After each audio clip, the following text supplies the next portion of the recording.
Bill that requires hospitality workers to receive training on how to spot the warning signs of trafficking and how to report it. The idea behind this is a simple one. People who interact with guests every day are often the first to notice when something does not seem right. Throughout the years, Monroe County has had its fair share of human trafficking incidents. Here in the Poconos, resorts like Kalahari welcome visitors from all over the country.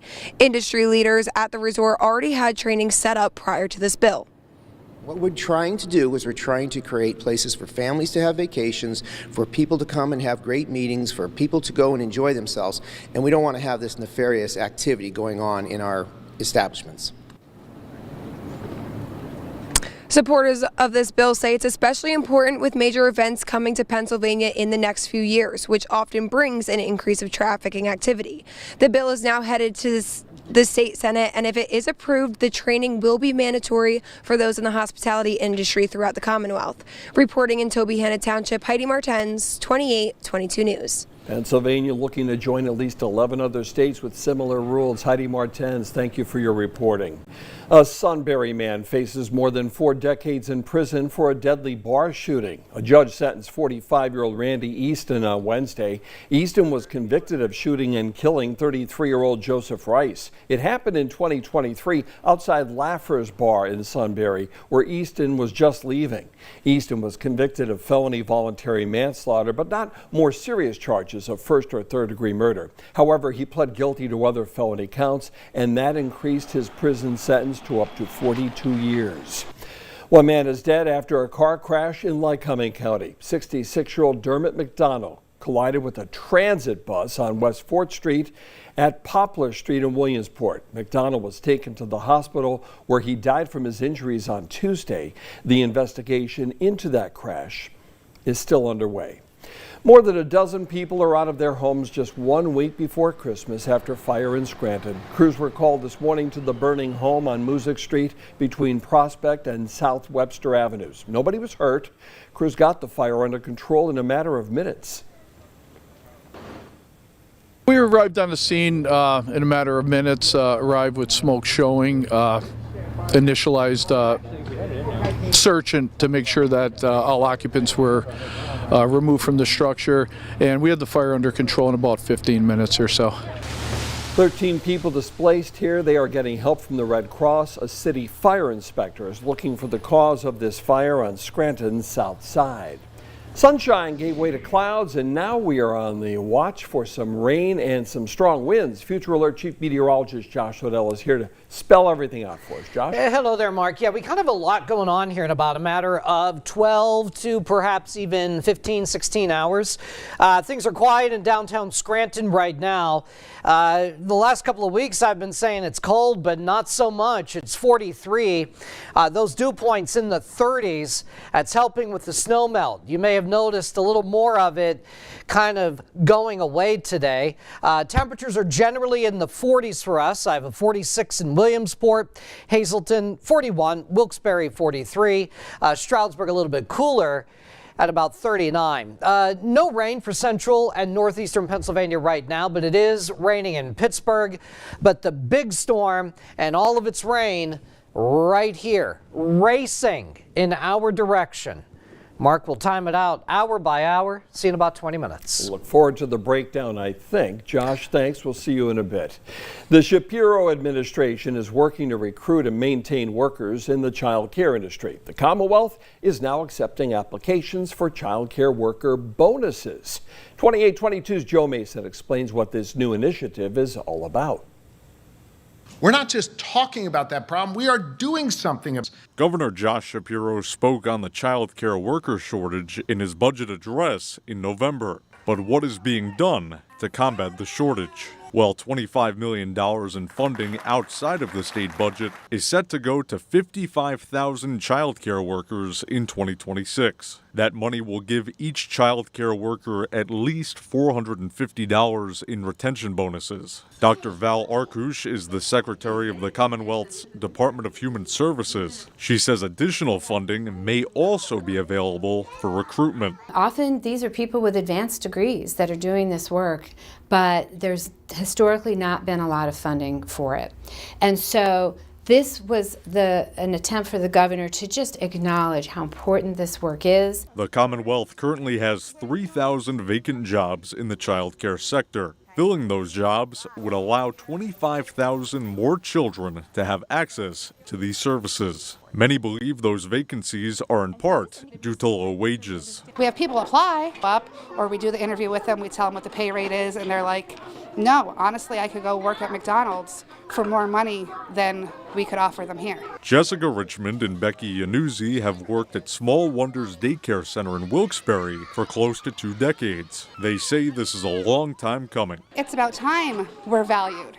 We are the heart of everyone wouldn't be able to work if they didn't have childcare. We've worked so hard with these kids, and I feel like we don't get the recognition that we should. Now, Jessica and Becky also say they're not in this field for the money. They're in this field to help the kids and hope their efforts are appreciated by the state for years to come. Reporting in Wilkes-Barre, Joe Mason, 2822 News.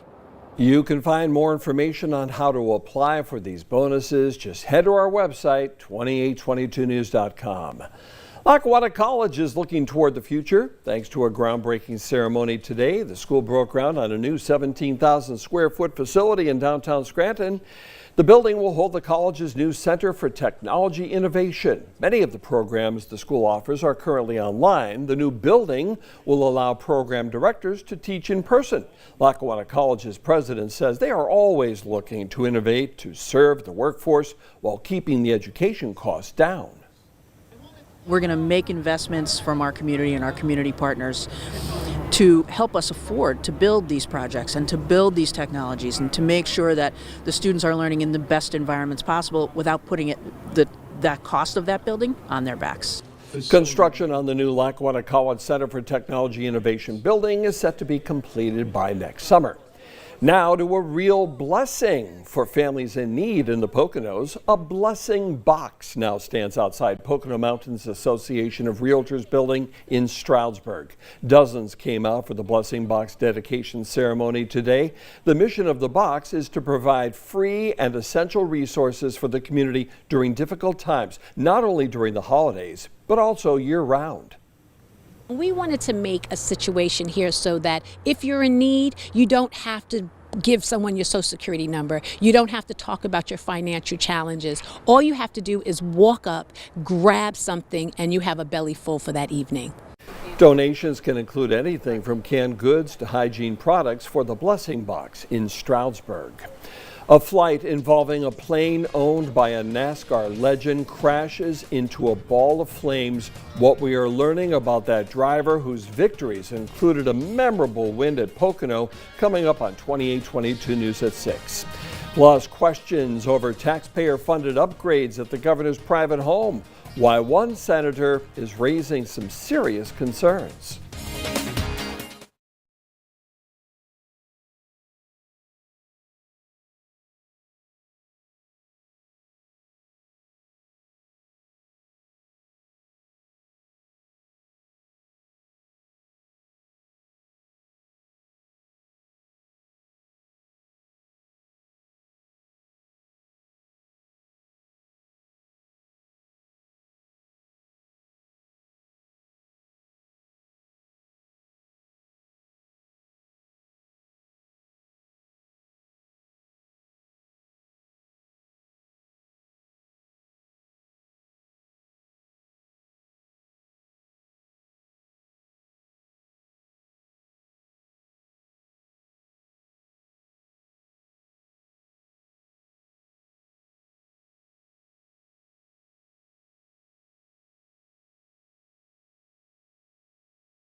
Season. Tragedy in North Carolina. NASCAR legend Greg Biffle and his family are among the dead after their plane crashed outside of Charlotte. The business jet crashed and burst into flames this morning while returning to Statesville Regional Airport shortly after it took off from there in drizzle and clouds. 7 people were on board, including Biffle, his wife Christina, their 14-year-old daughter, and 5-year-old son. They're all confirmed dead. So are the 3 others. Biffle is remembered by local NASCAR fans for this, his 2010 Sprint Cup Series Pennsylvania 500 victory at Pocono Raceway. At the time, it snapped a 64-race winless streak for Roush Fenway Racing.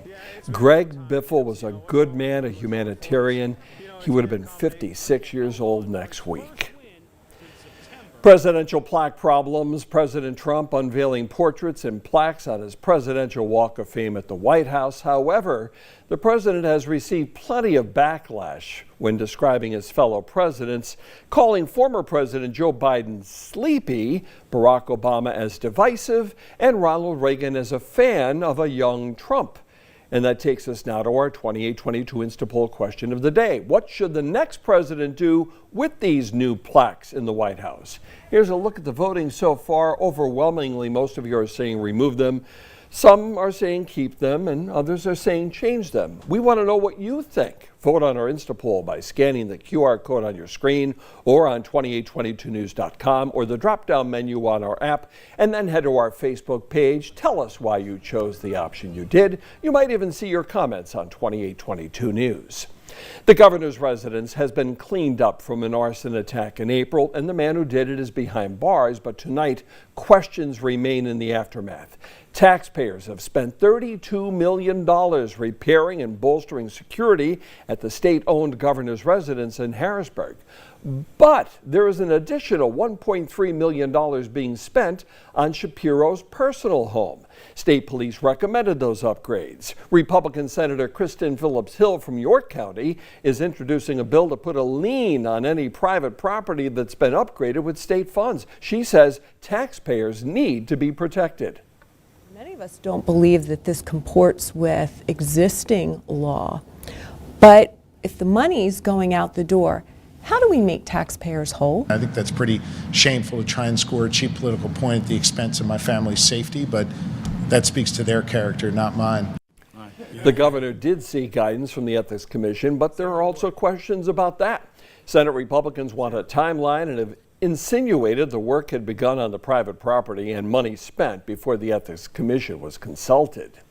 Police have charged 7 people with a sophisticated snap trafficking operation near Harrisburg. Prosecutors say it illegally processed more than $775,000 in fraudulent transactions over the course of 3 years. The Office of the State Inspector General and the Dauphin County DA's office say this centered on the Quick Stop convenience store in Steelton. They say the scheme involves exchanging SNAP benefits for cash at a fraction of the value. The store's owner and 3 employees are charged, so are 3 SNAP recipients. You may find a check from Pennsylvania Money Match in your mailbox. Nearly 100,000 checks totaling more than $22 million in unclaimed property returns have been mailed. State Treasurer Stacey Garrity is urging Pennsylvanians to be on the lookout for these checks and to cash or deposit them promptly once they arrive. More than 1 in 10 Pennsylvanians is owed some of the $5 billion in unclaimed property in Treasury's care. The average value of a claim is more than $1,000. We've got some rain, we've got some wind, and potentially a bit of flooding. We're going to talk about that with future Chief Meteorologist Josh Hodell next. But first, a look at what you can see on News Nation. News Nation tonight. 2 big guests, 1 big night on Cuomo. Boxing legend Mike Tyson joins Chris live. What he has to say about President Trump's executive order reclassifying marijuana. Then Stephen A. Smith shares his take on last night's address. Cuomo tonight, 8/7 Central on News Nation. To find News Nation on your screen, go to newsnationnow.com.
10. Breezy out there, but I guess that's just the appetizer. What's coming. Pretty much. That's going to ramp up tonight, tomorrow morning, tomorrow afternoon. Winds of change, sir. Winds of change. Love it. I love it. We have a lot going on here. We start with the radar because we're tracking the rain. That's really what we're going to feel first. Rain moves in this evening, heavy, and then eventually we get ourselves into some gusty winds. That's where things stand. We'll walk you through it. Next couple of hours here, we have rain showers in Erie and Pittsburgh. They're getting closer to State College. Eventually, it's coming down on 81 later this evening. Decent snow here at Montage.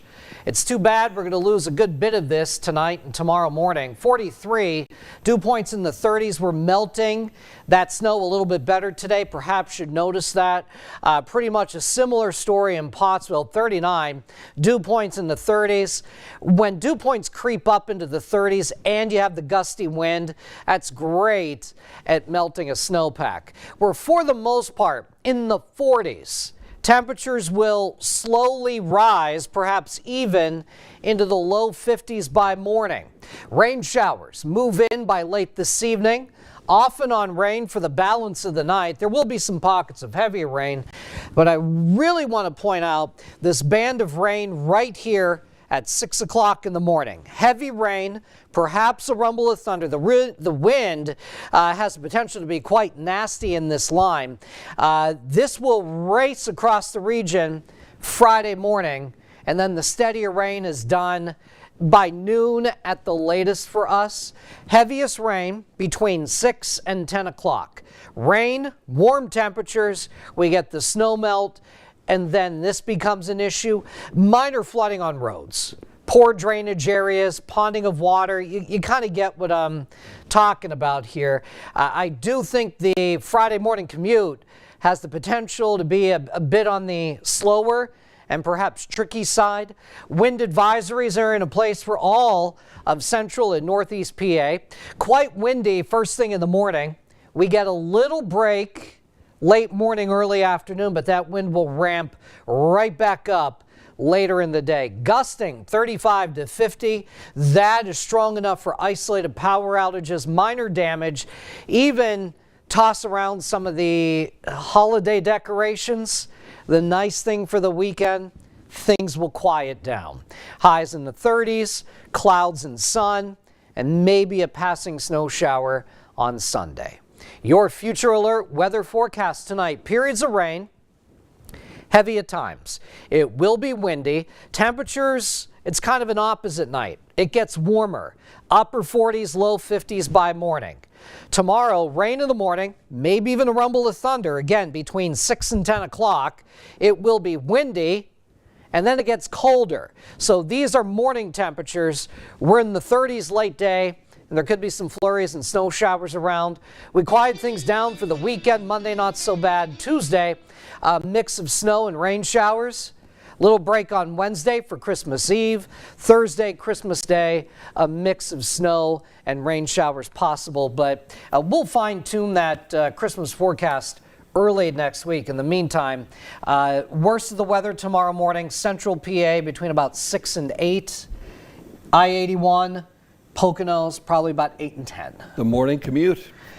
Exactly. Bad timing here. And then lunchtime, you may be like, hey, it's not, the wind isn't bad. And then that ramps right back up by later in the afternoon. It'll be a wild Friday. Can hardly wait, Josh. I know. Get ready for it. It'll be exciting. All right. Thanks for the warning, Josh. Penn State interim head coach Terry Smith speaks to the media with a little more than a week before the Pinstripe Bowl against Clemson. Nick Zelaya checks in with the Nittany Lions next.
today.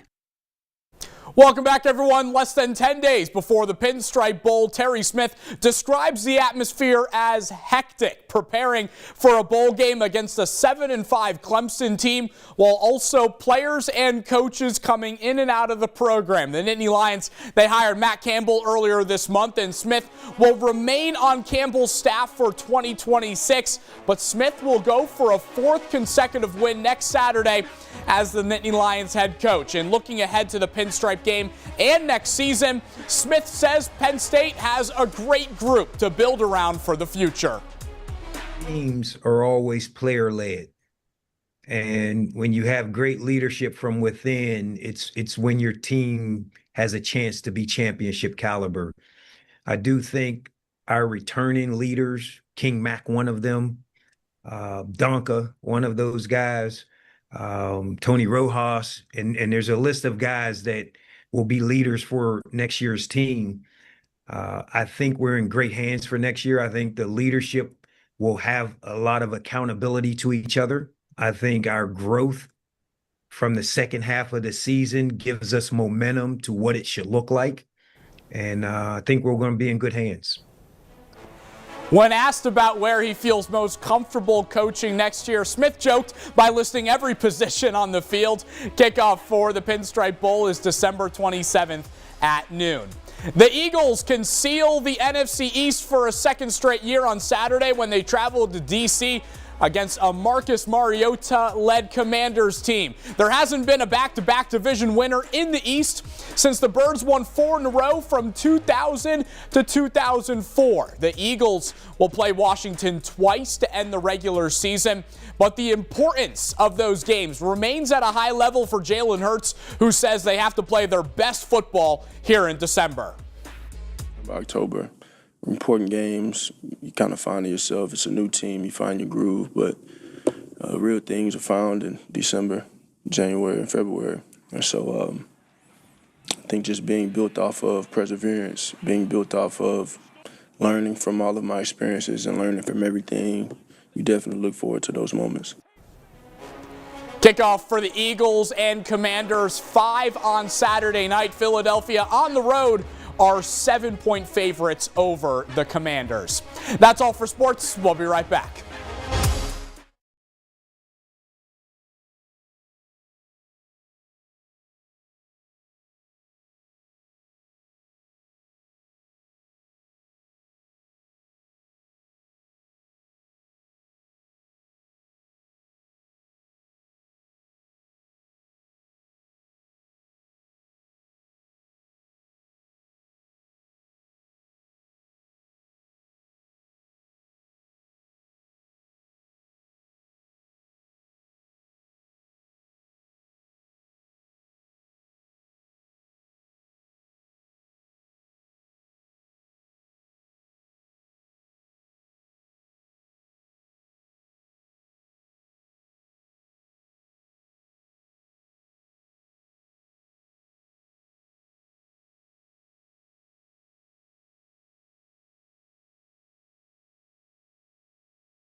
Recapping today's Instapoll question, what should the next president do with those new presidential plaques in the White House? We told you about the controversy, some of the comments written below the president's photos. Many who voted are sharing their thoughts. Dre says, leave them there, Trump is right.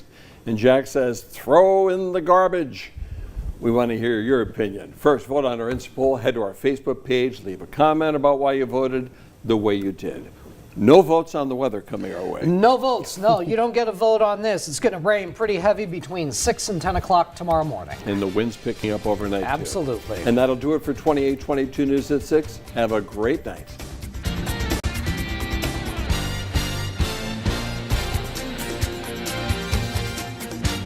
I'm Maddie Beertemple from Capitol Hill. Here are the latest headlines from Washington, D.C. Wednesday.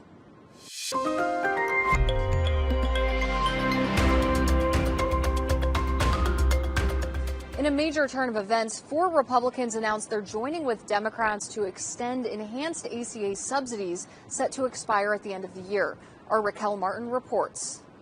Moderate Republicans for weeks now have been expressing concern about what expiring ACA subsidies could mean for healthcare costs in the new year, so much that 4 signed on to a discharge petition to bring a 3-year extension to the floor, meaning we could see a Republican-controlled House pass a Democratic bill against the wishes of House Speaker Mike Johnson.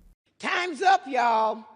The ACA tax credits are expiring December 31st. With just days to spare before lawmakers head home for the holidays, 4 House Republicans joined Democrats to tee up a vote to extend Enhanced Affordable Care Act subsidies another 3 years. Look, we were really left with no choice. New York Republican Congressman Mike Lawler is one of them. He says his decision comes after failed negotiations with House Speaker Mike Johnson. Doing nothing is the worst outcome. The revolt rattled many in the GOP Wednesday. They've surrendered the agenda to Democrats. I'm frustrated with our leadership team for not really leading on this. And are skeptical the last-ditch effort will work. Senate Republicans struck down the same exact Democratic proposal last week. Republicans have long objected to the plan's expensive price tag. The divide was at the heart of this year's historic government shutdown.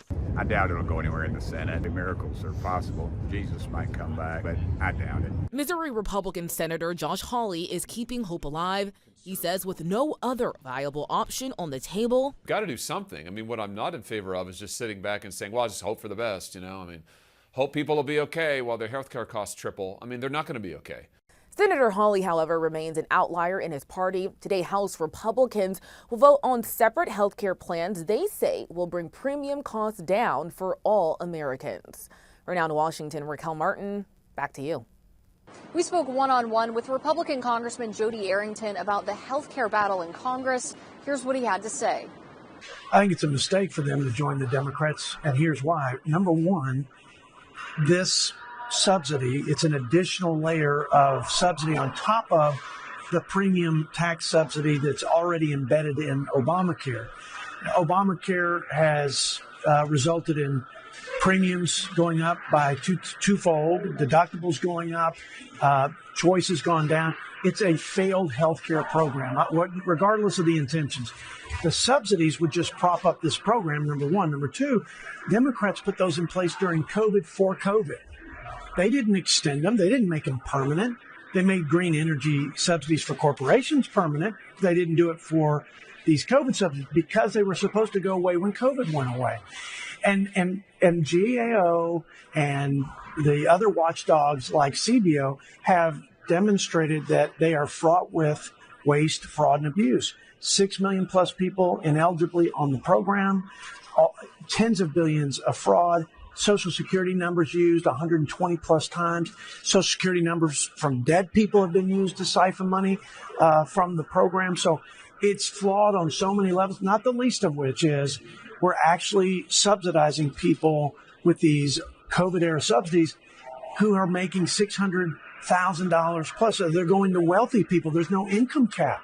It's just a bad policy, okay? It's a bad policy propping up another bad government program. That's why Republicans are putting forward this week several reforms that CBO says would reduce premiums by 11% with one provision, would reduce the spend by $30 billion.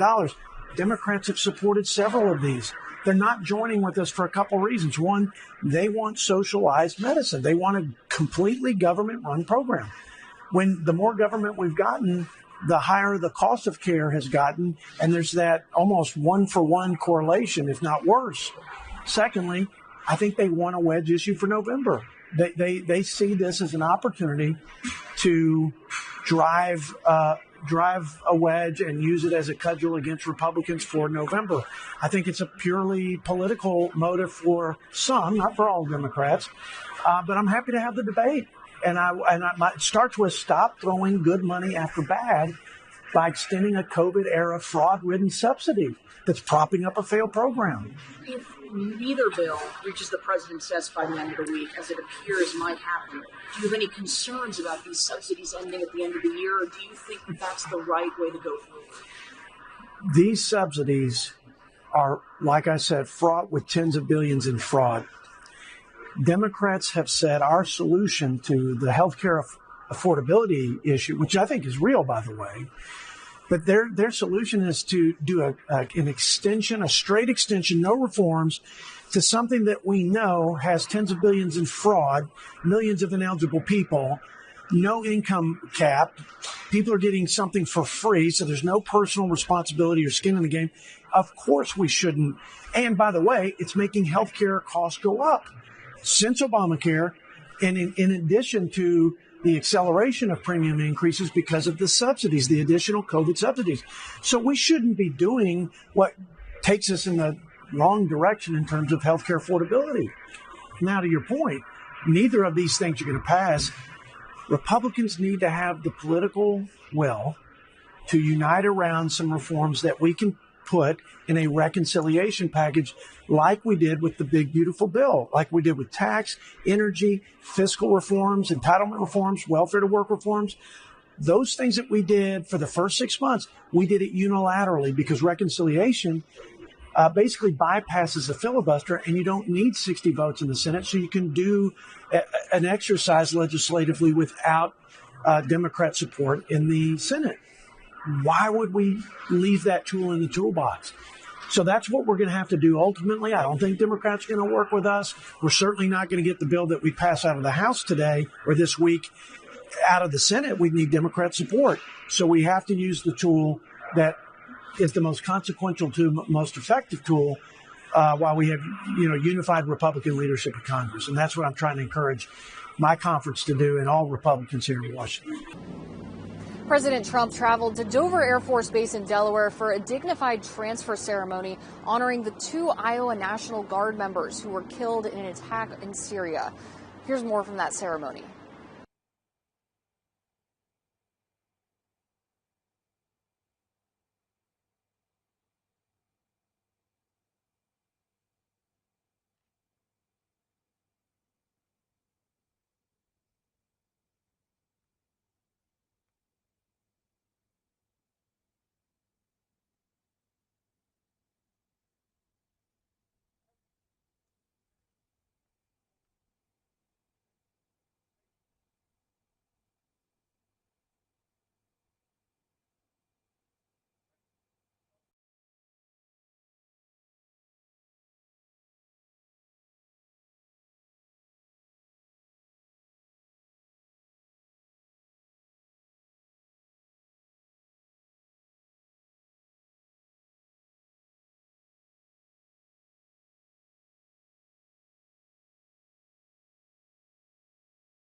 I'm Kristen Eskow. Lawmakers in the House and Senate Armed Services Committees received classified briefings earlier on boat strikes in the Caribbean.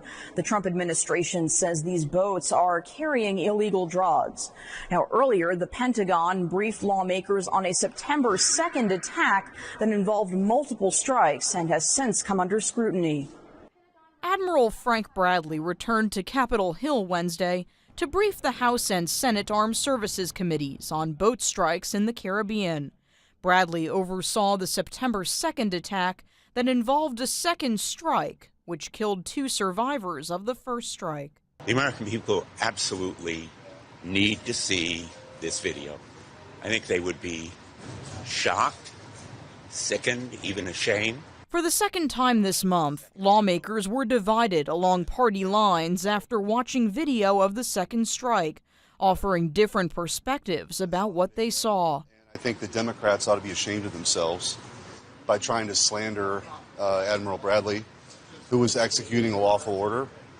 The men on the boat were trying to continue their mission. The briefings come not long after President Trump designated Venezuelan President Nicolas Maduro's regime a foreign terrorist organization and announced the blockade of all sanctioned oil tankers into Venezuela. I think the mission is right, but continued hostilities does require congressional approval. Other Republicans disagree with Nebraska Congressman Don Bacon. I think the president is well within his authority and well within appropriateness and reasonableness to do what he's doing. The president has also said he plans to expand the operation to include strikes on land. In Washington, I'm Kristen Eskow. Here's more from lawmakers following their briefing with Admiral Bradley. I just was in the skiff. I saw the video, and I think the Democrats ought to be ashamed of themselves by trying to slander Admiral Bradley, who was executing a lawful order. The men on the boat were trying to continue their mission. That's the truth. And you got to remember where this started. The Democrats and the Washington Post falsely claiming that there was a kill everybody order. That's false. That's been debunked even by the New York Times. And so in an effort to protect American citizens from the poisoning that's happened, 100,000 people die every year, we have a vested interest in making sure these narco-terrorists don't kill Americans. And so in this instance, the people and the boat were sunk, and 100% legally justified. I also reviewed the 40-plus legal memorandum that lays out that justification. So if any Democrat comes out here and questions that, they're lying to you. They're lying to you because they don't like Pete Hegseth, they don't like President Trump, and they're willing to throw service members and highly decorated military men and women under the bus. And by the way, encourage people to break the chain of command because they don't like Trump. The American people absolutely need to see this video. I think they would be shocked, sickened, even ashamed by this second video.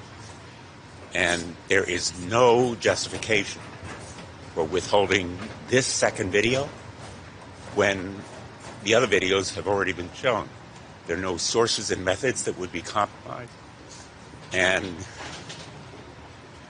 I was just really deeply disturbed, even shocked. What about the legality of it? Does it amount to a war crime, do you think? I think there are serious questions about criminal culpability here. And there is certainly a need for more intensive, thorough investigation, an immediate subpoena for all of the records, documents, orders, after-action reports, and other videos. And I'm deeply worried that there may be a loss or destruction of evidence here. This just confirms what I said yesterday, that the processes we're using to find, fix, and finish these terrorists are the same processes we've been using across multiple combatant commands, geographies all over the world, multiple administrations, Republican and Democrat, with allies as well, our Five Eyes allies and our NATO allies. We've been conducting thousands of strikes like this for years. It's not pretty for folks in this body, very few of whom have served, even fewer have served in combat. Seeing people get killed on video is not fun, and they don't like the messy reality that we kill bad guys, and that's our job. So Admiral Bradley's done a great job. I'm totally confident in the legal basis for what he's done. And we got to keep going, because until these guys are done shipping drugs, there's still a threat. It's worth pointing out that since these strikes have begun, the amount of drugs crossing into America has absolutely plummeted. And those drugs kill thousands, tens of thousands of Americans. So the job that this task force has been given by the administration, which is to eliminate the flow of drugs into this country, is working. And everything they're doing is legal. The Admiral was very candid with us. I appreciate that. But what I can say, it's deeply disturbing. And what I will say, without revealing anything that happened in the classified briefing, I have deep, deep concerns about why the second strike was conducted. And so without revealing what we talked about, because that is classified, that's really all I can say. But I have deep concerns about the justification for the second strike. What about the legality? Is it a war crime? You know, I have deep concerns about the justification. We are hoping, and what everyone needs to do is this. Every person in this country needs to at least be sure that every member of Congress sees this video. It is up to us to declare war. It is up to us to see that they're withholding this video. Number one is particularly distressing. Number two, why do they release some videos and not this video? And so they say, well, those videos are edited.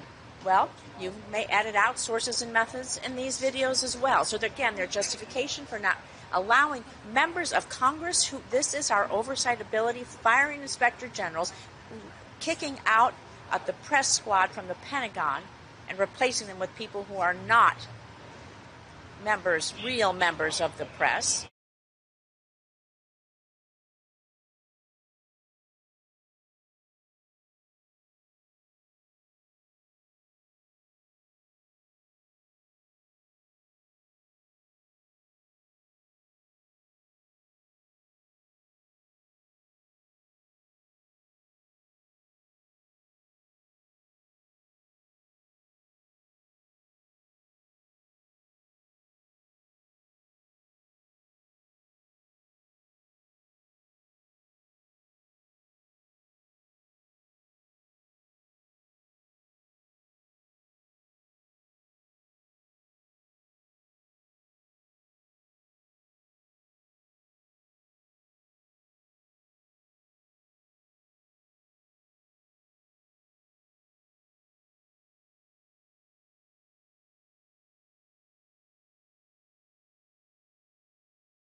While Congress debates the looming expiration of these health care tax credits, I sat down with California Republican Congressman Kevin Kiley about those health care credits, his bill to extend them, and some of his frustrations with House leadership. Without an extension of Affordable Care Act tax credits before they expire in 2 weeks, millions of Americans could see skyrocketing health care costs. What that means is for tens of thousands of my constituents, 22 million Americans, you're going to be paying thousands of dollars more for health care. California Republican Congressman Kevin Kiley says Speaker Mike Johnson's plan, which doesn't extend the credits, is unlikely to become law, and neither is Minority Leader Hakeem Jeffries' 3-year extension. What we need is a compromise, and that's the basic problem here, is an unwillingness to compromise. The Speaker won't even bring anything related to the extensions to the floor, and the Minority Leader is unwilling to consider any of these compromise bills that have been offered by Democrats and Republicans alike. Kiley sponsored one of those bipartisan bills, the Fix-It Act, to extend the tax credits for 2 years and pay for the extension with other reforms. But Democrats' plan gained some momentum Wednesday when 4 moderate Republicans, not including Kiley, signed onto a petition to force a vote for a 3-year extension. Leadership is not coming from the actual leadership in the House. It's a group of us members who are trying to sort of reclaim Congress's legislative authority and get the House to lead on this issue. Kiley's been at odds with House leadership other times this year, too, calling out Speaker Johnson for not bringing his bill to ban mid-decade redistricting to the floor and keeping the House out of session nearly 2 months during the shutdown. Do you think Speaker Johnson is the right leader for Republicans now and for this country? Well, we'll revisit that in about a year after the next election, when every time Congress begins a new term, the leadership is chosen anew. Kiley says lawmakers' inaction only hurts Americans' confidence that Congress can get things done. The American people should not be forced to suffer, to pay this very high cost because Congress fails to act. Asked about his leadership Wednesday, Speaker Johnson insisted he has not lost control of the House. Treasury Secretary Scott Bessent unveiled more details about Trump's savings accounts Wednesday. They aim to help American children save and build wealth. Thanks to President Trump, eligible children born between January 1, 2025 and December 31, 2028 will receive a $1,000 contribution from the Treasury Department that will immediately be invested in an index fund. To claim this investment, most families need merely check a box on Form 4547, the most aptly named tax document of all time. The compound growth from Treasury's initial seed funding alone stands to make young Americans wealthy. The S&P has grown at a rate of 10.5% each year on average since the 1950s. Assuming that growth rate continues, a single $1,000 deposit into a Trump account at birth will grow to over $600,000 by the age of retirement. Our president is putting the American dream within reach of every citizen, no matter the circumstances of birth. When young Americans turn 28, they can use their Trump accounts to keep saving for their retirement, or they can use them to purchase a home or further their education, two hallmarks of the American dream. Trump accounts will benefit from the compound growth of Treasury's initial seed funding, but they can also benefit from outside donations. Starting on July 4th, our nation's 250th anniversary, parents, family members, employers, and friends will be able to contribute up to $5,000 to each Trump account each year. By contributing the maximum amount each year, the Council of Economic Advisors estimates that a child's Trump account would be worth more than $1 million by the time they turn 28. We foresee a day when employers offer matching contributions to Trump accounts in the same way they offer matching contributions to retirement accounts. And we foresee a day when parents contribute to their children's Trump accounts in the same way they would contribute to their 529 account. Keep in mind that parents can create Trump accounts for any child under 18, not just those born between 2025 and 28.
Lawmakers on Capitol Hill are highlighting legislation that would fix a Department of Education policy that restricts student loan access for some graduate programs. Take a listen. We're here to announce the introduction of the Loan Equity for Advanced Professionals Act, the LEAP Act, which restores fairness and financial parity for all advanced degree students and prevents the Department of Education from enforcing a misguided and harmful policy that congressional Republicans snuck into the big ugly bill. Under the reckless provision passed in H.R. 1, students seeking to build careers as nurses, occupational therapists, physical therapists, mental health professionals, social workers, speech language pathologists, and public health professionals have seen the federal loan amount they can take out decimated. The fallout won't stop with healthcare workers. Teachers, architects, accountants, engineers, and countless other professionals have also been stripped of access to dependable, flexible federal student loans, leaving many with no choice but to turn to predatory private lenders and to take on even more debt in a system that's already too expensive. If this policy is not reversed, fewer people will be able to pursue the education needed to work in healthcare, and our communities across the country will lose access to timely, affordable, quality care. The LEAP Act fixes this. It ensures that graduate and professional students have equal access to student loans, because access to education should not depend on wealth or privilege. When we block access to education, we shrink our care economy. We stifle job growth. We drive up healthcare costs, and we leave communities waiting longer for care or going without it entirely. Republicans in Washington want aspiring healthcare professionals to mortgage their futures before they even treat their first patients. Their policy deters young Americans from answering the call to serve their communities and care for others. This is a callous assault on the very people who hold this nation together. Every prospective student who dreams of helping people. I want to be very clear, because language matters and labels matter. To suggest that nurses, teachers, occupational and physical therapists, social workers, and others who dedicate their lives to caring for people are somehow not in a professional field is not just wrong. It's insulting. It's a slap in the face to the people who show up every day for our communities, keeping them healthy, educated, and safe. These are professionals. There's nothing to debate here. In my home state of Hawaii, we are facing severe workforce shortages, especially in healthcare and education. We don't have enough nurses or teachers. We don't have enough social workers or physical and occupational therapists. And these shortages are made worse by one of the highest costs of living in this country and the soaring cost of advanced education. Now, instead of helping find a solution, the Department of Education is putting up yet another barrier, capping federal loan access for graduate students simply because their programs aren't labeled professional. Here's what that means on the ground. In rural America, including Hawaii's neighbor islands, this isn't an abstract policy debate. This is real life. These are places where nurses are writing scripts so patients can get their medications, where therapists help heal people locally so they don't have to leave their hometowns or their islands for care, where social workers are often the only lifeline for families in crisis. Those are some of the top stories from our nation's capital Wednesday. For more news like this, be sure to check out the other videos on our app. In Washington, I'm Maddie Beertemple.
That increased his prison sentence to up to 42 years.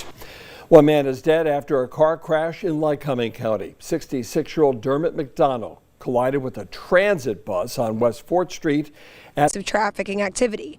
The bill is now headed to the state Senate, and if it is approved, the training will be mandatory for those in the hospitality. Evening off.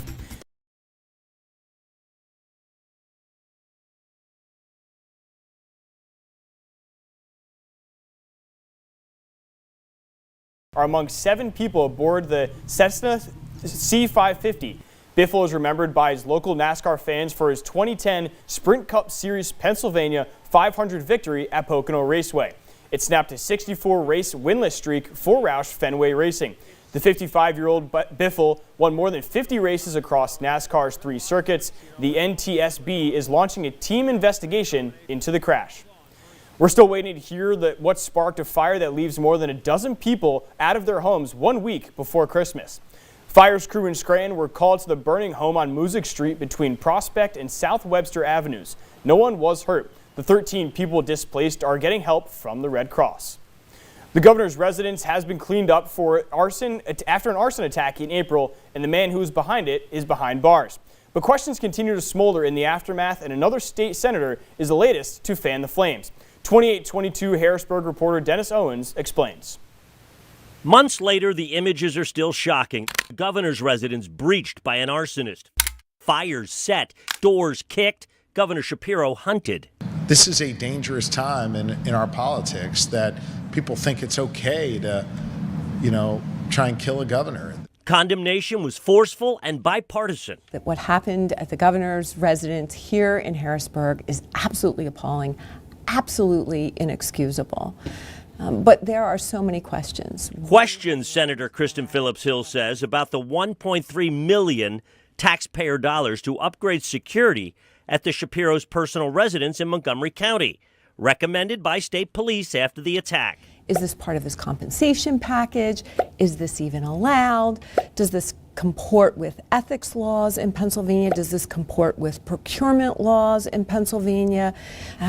Is he going to have his property reassessed? Phillips-Hill's bill would place a lien on any private property upgraded with state tax dollars that must be paid back when it's sold or ownership transferred. Many of us don't believe that this comports with existing law, but if the money's going out the door, how do we make taxpayers whole? Obviously, we consulted with the Ethics Commission to make sure it was all being done properly. A separate Senate committee subpoenaed emails suspecting work on the Shapiro residence was underway before the Ethics Commission was consulted. A no-no. He even had some doubt if he went to the Ethics Commission about whether or not this was appropriate. For House Democrats, the Shapiro House is not an issue, saying they support state police recommendations to keep the governor safe. Case closed. Shapiro wonders if the Republican motive is to make his re-election chances less secure. And I think that's pretty shameful to try and score a cheap political point at the expense of my family's safety, but that speaks to their character, not mine. In Harrisburg, I'm Dennis Owens.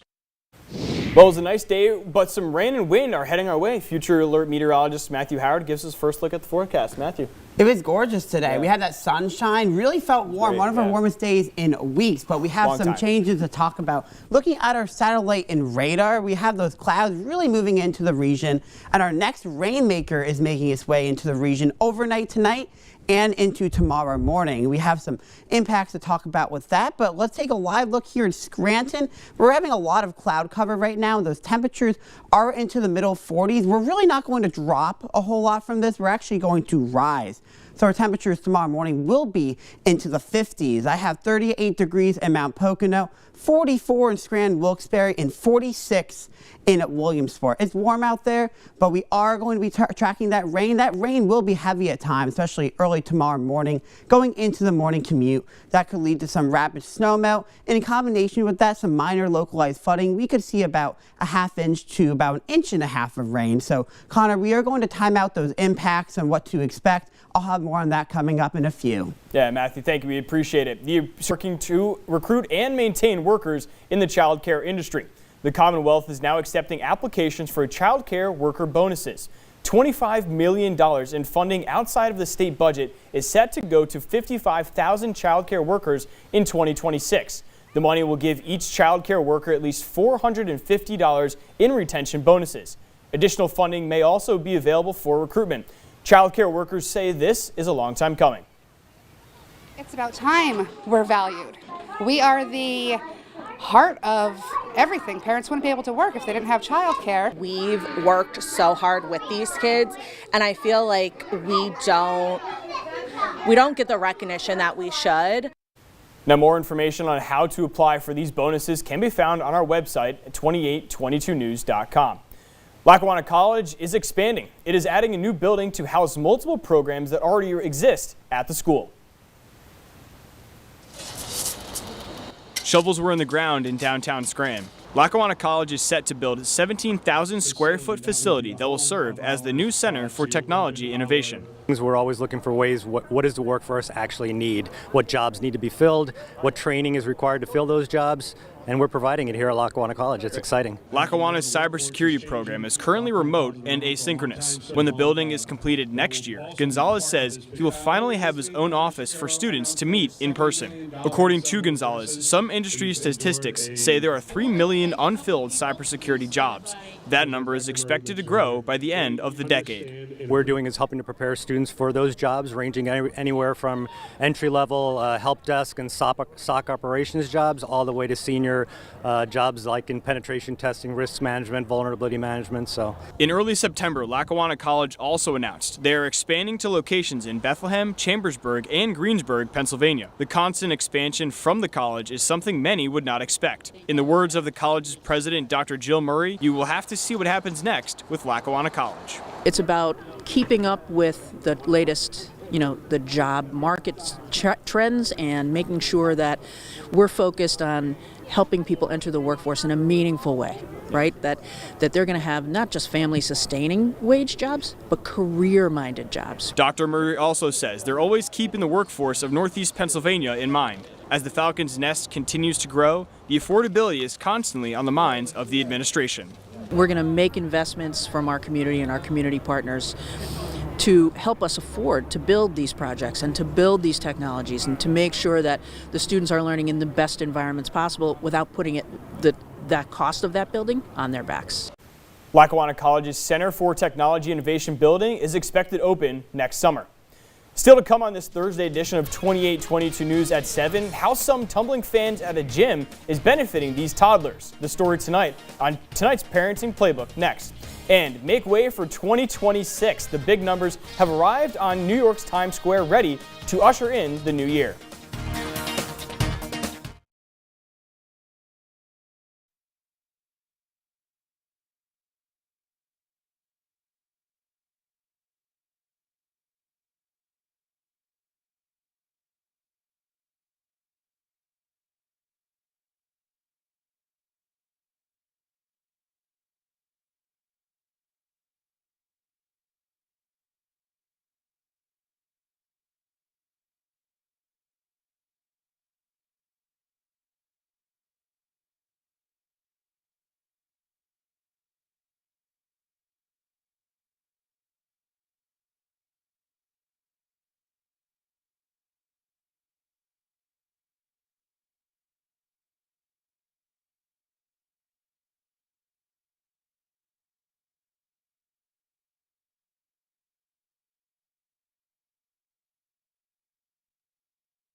Topping business and consumer news tonight, we've all been busy in our holiday shopping, and according to financial experts, between timing and the economy, a big financial holiday hangover is waiting for us in 2026.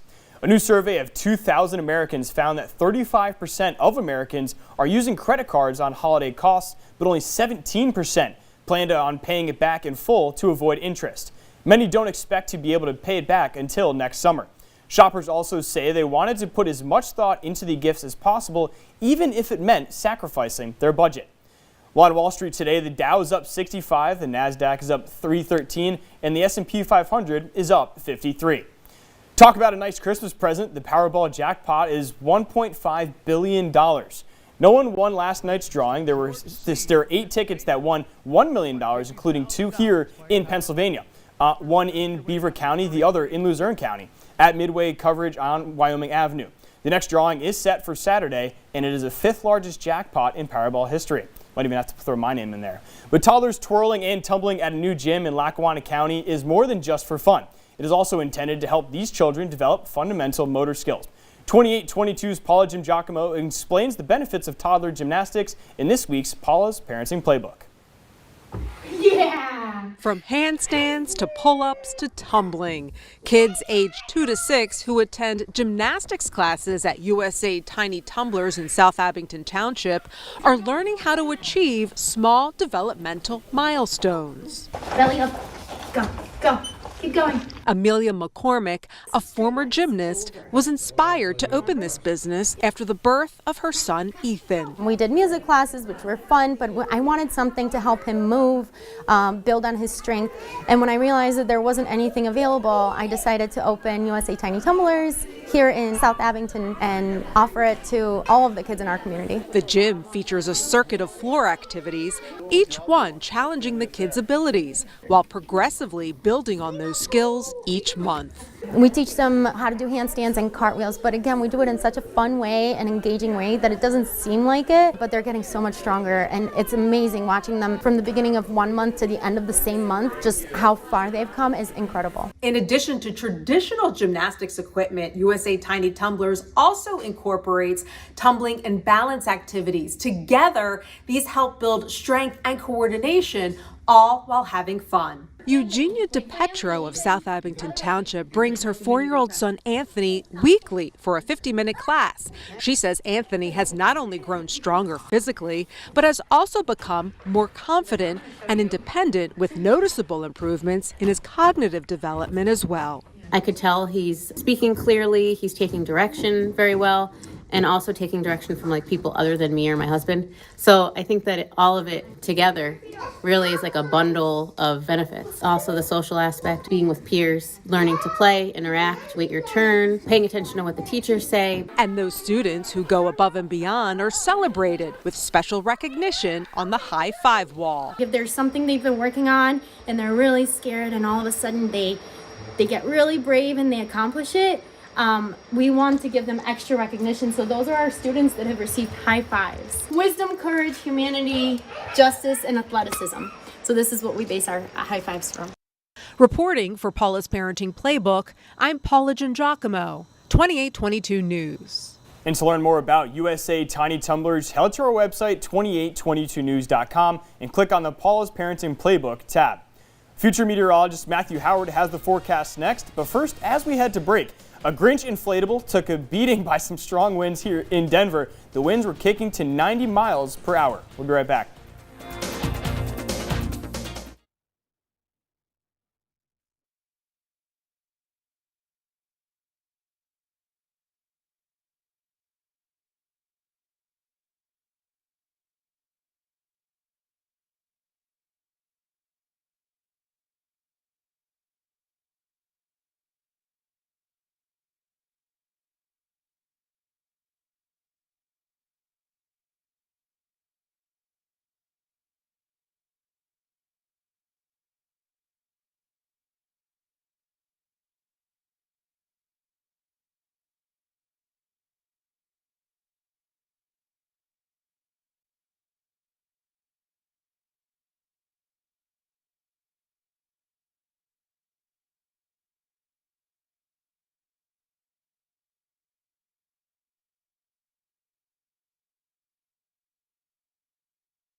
Welcome back, everyone. On this Thursday evening, we saw a nice day today with plenty of sunshine, but we do have plenty of changes to talk about. Looking at our satellite and radar, we can see rain and clouds are moving from southwest to northeast, and that is actually going to impact us as we go towards tonight and as we go towards tomorrow morning. We're also going to bring some changes in your forecast.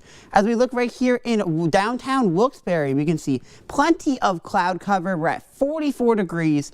Dew points are holding steady into the 30s, and we are just going to warm up from here overnight into the 50s. As you take a look at our temperatures right now, 38 in Mount Pocono, 41 in Hazleton, and 47 in Selinsgrove. And we're not too super gusty right now across the region, about 10 to 15, maybe even 20, but we are going to increase that quite a bit as we go through the overnight hours and into tomorrow as well. That's why we have a wind advisory in effect for the region. Wind gusts can get from 40 to even 50 miles per hour, with some locally higher gusts cannot be ruled out as well.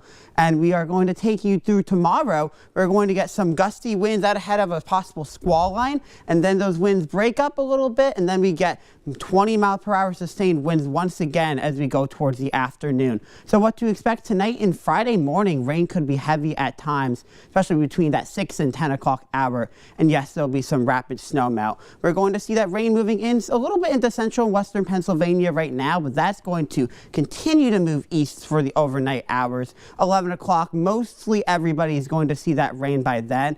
As we get later overnight, that rain is going to pick up. Those winds are also going to pick up. Temperatures are going to rise into the 50s, and we are going to see a squall line move through, so this could bring in 40 to 50 mile per hour wind gusts, heavy rain, and maybe even a rumble of thunder. So just keep that in mind for the morning commute. And then we see a little break in the action until we get some more rain and snow showers for the afternoon.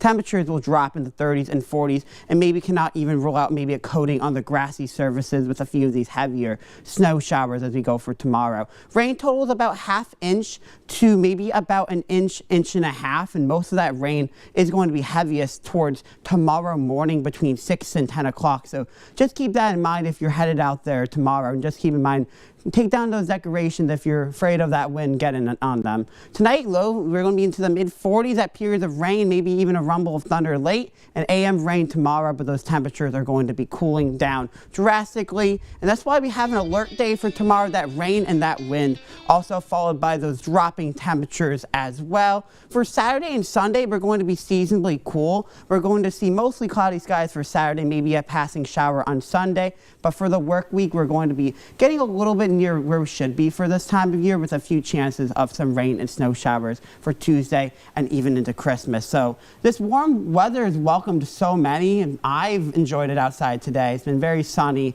seeing rain instead of snow. Yeah, I was very happy to see on the forecast just now much more rain than we have snow after seeing what we've been experiencing the last couple of weeks. Absolutely, yeah. And we had such a big difference because we've just been getting snow after snow. Right, yeah, but those higher temperatures are clearly very impactful. I'm very happy to see them, Matthew. I'm sure you are as well. We appreciate it. Thank you.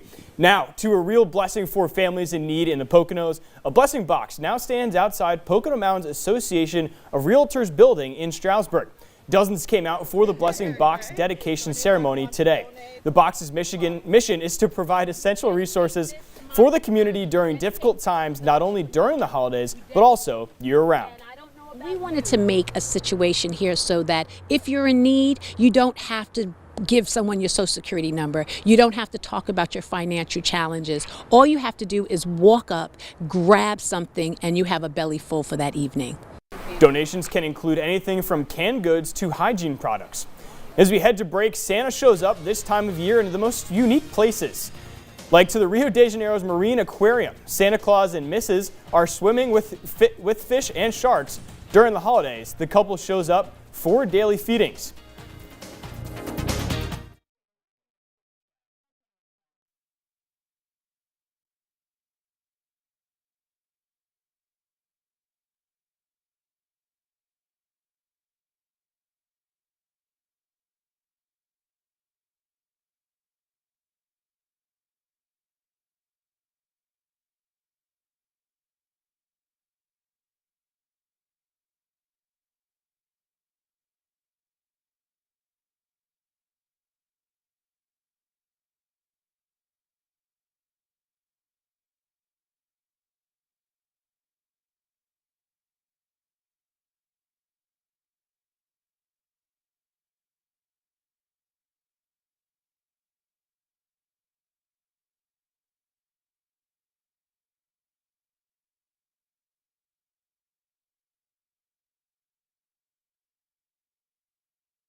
Here's what is making news across the nation and around the globe tonight. President Trump signed an executive order marking the most significant shift in U.S. marijuana drug policy in decades. The executive order expedites rescheduling of marijuana from a Schedule I drug to a Schedule III drug. It does not change criminal penalties for marijuana possession or expand access for recreational use. The administration said the reclassification would allow for an expansion of research into the drug. With the presidential plaque problems, President Trump unveiled portraits and plaques on his presidential walk of fame at the White House. However, the president has received a lot of backlash when describing his fellow presidents, calling former President Joe Biden sleepy, Barack Obama as divisive, and Ronald Reagan as a fan of a young Trump. And that takes us to our 2822 Instapoll question of the day. What should the next president do with the new plaques in the White House? Here's a look at the voting so far. You can vote on our Instapoll by scanning the QR code on your screen or on the 2822news.com app or the drop-down menu on our app, Then you can head to our Facebook page and tell us why you chose the option you did. You might even see your comment on TV. New details in the hunt for the gunman behind the mass shooting at Brown University. Investigators identified a person of interest, and according to CBS News, a warrant has been issued for his arrest. Law enforcement is honing in on the person seen in this grainy surveillance footage, prompting a massive search effort. 2 students were killed and 9 others were injured in the shooting.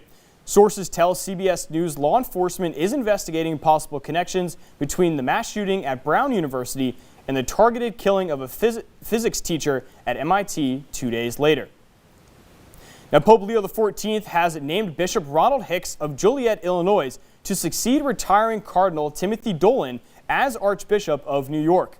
Hicks, like Pope Leo, is a native of Chicago who also speaks fluent Spanish after years of ministering in Latin America.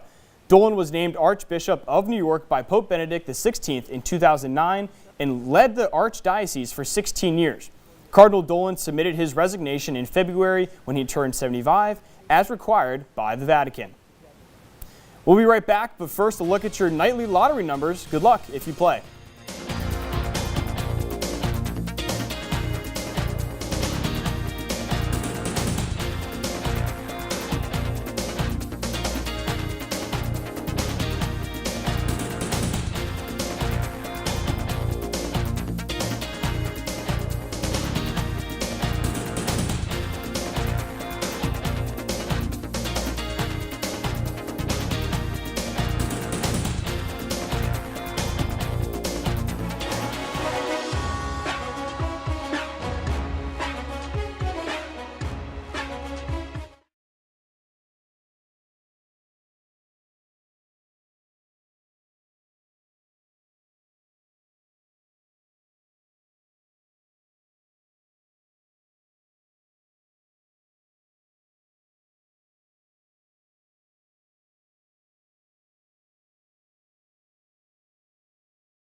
Oh, welcome back. Here's a live look at Miami, Florida. 77 degrees right there. Matthew, I know you're a meteorologist. Can you potentially bring this weather up to Northeast PA? I know you just talked about the 50s. Yes, I wish we could bring some of that warm weather to NEPA. It's been so cold around here, and finally we're seeing a little bit more relief from that. So that's some good news, but not going to be 77 degrees anytime soon. We're actually going to be into the 50s tomorrow. That's going to be our high in the morning. Then we're going to drop into the 30s and 40s. Seasonally cool as we get towards Saturday, Sunday. Monday and Tuesday, still going to be a little bit on the chillier side. We see a few rain and snow showers for Tuesday and Thursday. So we're going to be hanging on to a little bit of warmth, but it's going to be a little bit more on the briefer side. Gotcha. Yeah, very nice. Now, before we go, the numbers have arrived. The giant 7-foot-tall numbers for 2026 arrived in Times Square Thursday, 13 days before the big event. The four numbers will be used by a total of 589 energy-efficient LED bulbs and will shine bright atop One Times Square at midnight on December 31st. Members of the public can take photos with the 2026 numbers, which are on display in Times Square from now until December 23rd, before they move into position for the big night. Matthew, have you been in New York City yet? have been in New York City, but I've never seen the ball drop there. I've just seen it on TV. Yeah, very nice. Well, thank you for watching Eyewitness News at 7. Have a great night.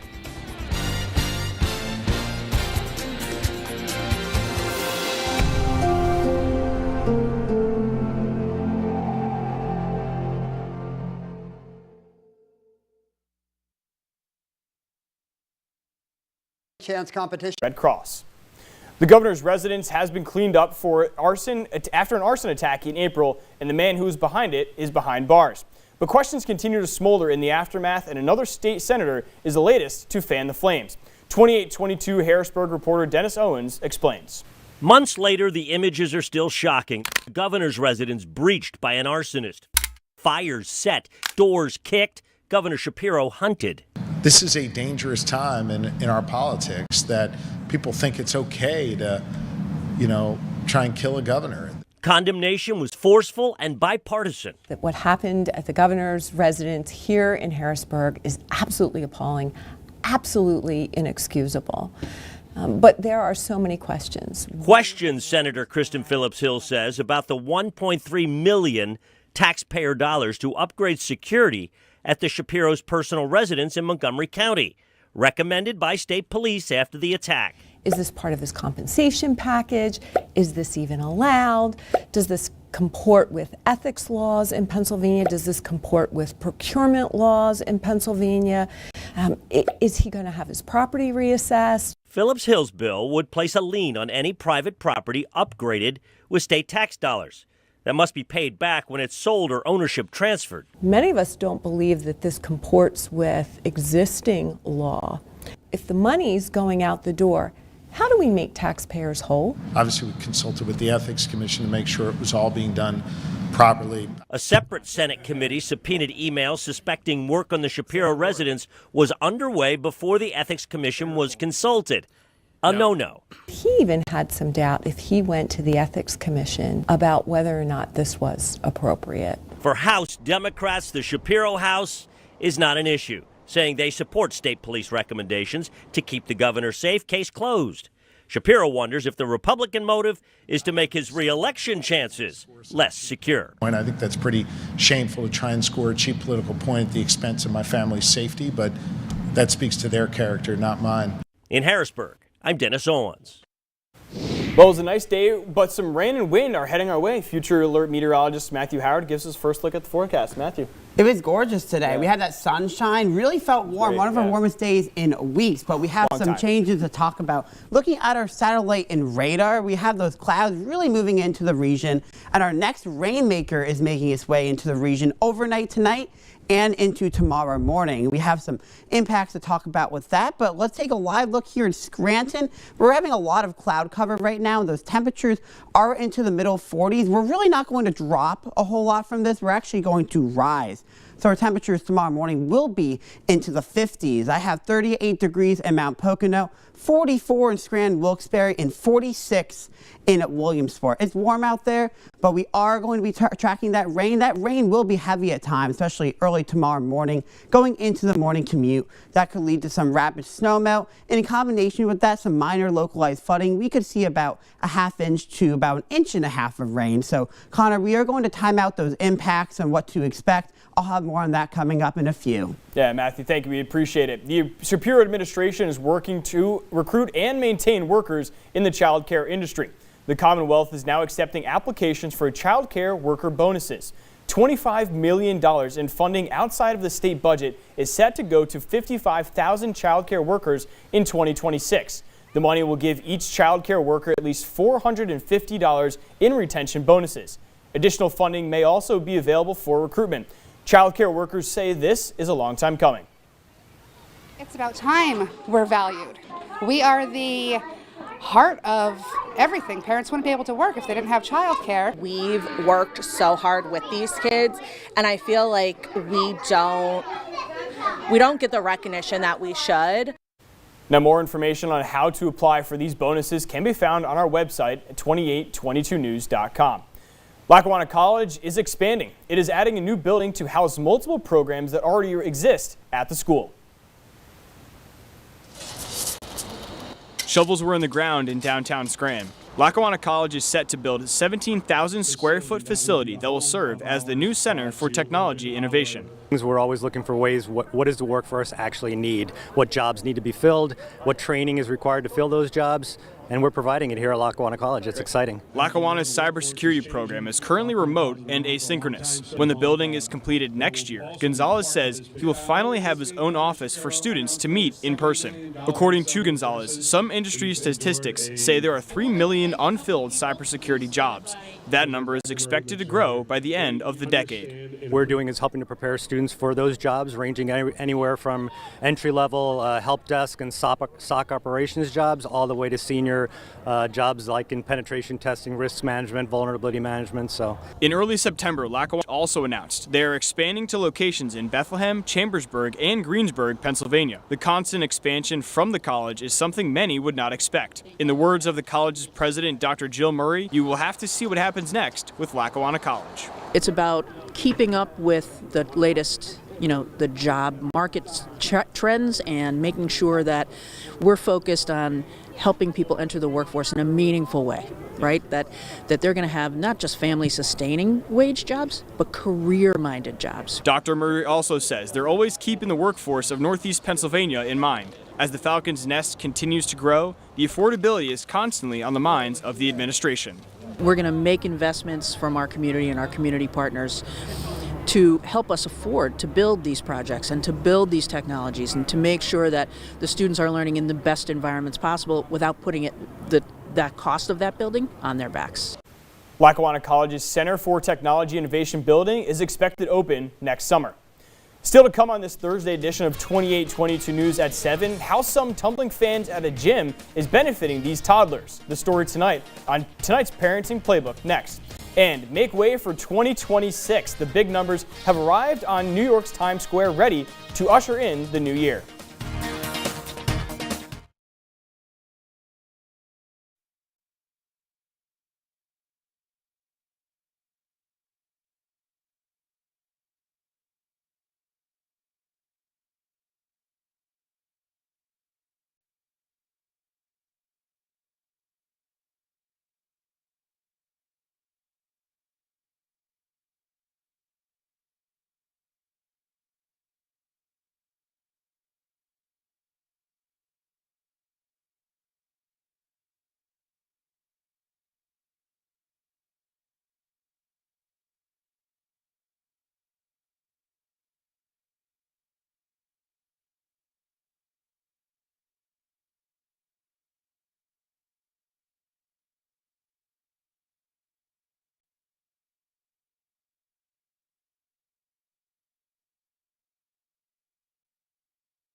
Topping business and consumer news tonight, we've all been busy in our holiday shopping, and according to financial experts, between timing and the economy, a big financial holiday hangover is waiting for us in 2026. A new survey of 2,000 Americans found that 35% of Americans are using credit cards on holiday costs, but only 17% plan on paying it back in full to avoid interest. Many don't expect to be able to pay it back until next summer. Shoppers also say they wanted to put as much thought into the gifts as possible, even if it meant sacrificing their budget. Well, on Wall Street today, the Dow is up 65, the NASDAQ is up 313, and the S&P 500 is up 53. Talk about a nice Christmas present. The Powerball jackpot is $1.5 billion. No one won last night's drawing. There were 8 tickets that won $1 million, including 2 here in Pennsylvania. One in Beaver County, the other in Luzerne County, at Midway coverage on Wyoming Avenue. The next drawing is set for Saturday, and it is the 5th largest jackpot in Powerball history. Might even have to throw my name in there. But toddlers twirling and tumbling at a new gym in Lackawanna County is more than just for fun. It is also intended to help these children develop fundamental motor skills. 2822's Paula Giacomo explains the benefits of toddler gymnastics in this week's Paula's Parenting Playbook. Yeah! From handstands to pull-ups to tumbling, kids aged 2 to 6 who attend gymnastics classes at USA Tiny Tumblers in South Abington Township are learning how to achieve small developmental milestones. Belly up. Go, go. Keep going. Amelia McCormick, a former gymnast, was inspired to open this business after the birth of her son, Ethan. We did music classes, which were fun, but I wanted something to help him move, build on his strength. And when I realized that there wasn't anything available, I decided to open USA Tiny Tumblers here in South Abington and offer it to all of the kids in our community. The gym features a circuit of floor activities, each one challenging the kids' abilities, while progressively building on those skills each month. We teach them how to do handstands and cartwheels, but again, we do it in such a fun way and engaging way that it doesn't seem like it, but they're getting so much stronger, and it's amazing watching them from the beginning of one month to the end of the same month. Just how far they've come is incredible. In addition to traditional gymnastics equipment, USA Tiny Tumblers also incorporates tumbling and balance activities. Together, these help build strength and coordination, all while having fun. Eugenia DePetro of South Abington Township brings her 4-year-old son Anthony weekly for a 50-minute class. She says Anthony has not only grown stronger physically, but has also become more confident and independent with noticeable improvements in his cognitive development as well. I could tell he's speaking clearly, he's taking direction very well, and also taking direction from like people other than me or my husband. So I think that all of it together really is like a bundle of benefits. Also the social aspect, being with peers, learning to play, interact, wait your turn, paying attention to what the teachers say. And those students who go above and beyond are celebrated with special recognition on the high five wall. If there's something they've been working on and they're really scared and all of a sudden they get really brave and they accomplish it, we want to give them extra recognition. So those are our students that have received high fives. Wisdom, courage, humanity, justice, and athleticism. So this is what we base our high fives from. Reporting for Paula's Parenting Playbook, I'm Paula Giacomo, 2822 News. And to learn more about USA Tiny Tumblers, head to our website, 2822news.com, and click on the Paula's Parenting Playbook tab. Future meteorologist Matthew Howard has the forecast next, but first, as we head to break, a Grinch inflatable took a beating by some strong winds here in Denver. The winds were kicking to 90 miles per hour. We'll be right back.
Welcome back, everyone. On this Thursday evening, we saw a nice day today with plenty of sunshine, but we do have plenty of changes to talk about. Looking at our satellite and radar, we can see rain and clouds are moving from southwest to northeast, and that is actually going to impact us as we go towards tonight and as we go towards tomorrow morning. We're also going to bring some changes in your forecast. As we look right here in downtown Wilkes-Barre, we can see plenty of cloud cover. We're at 44 degrees.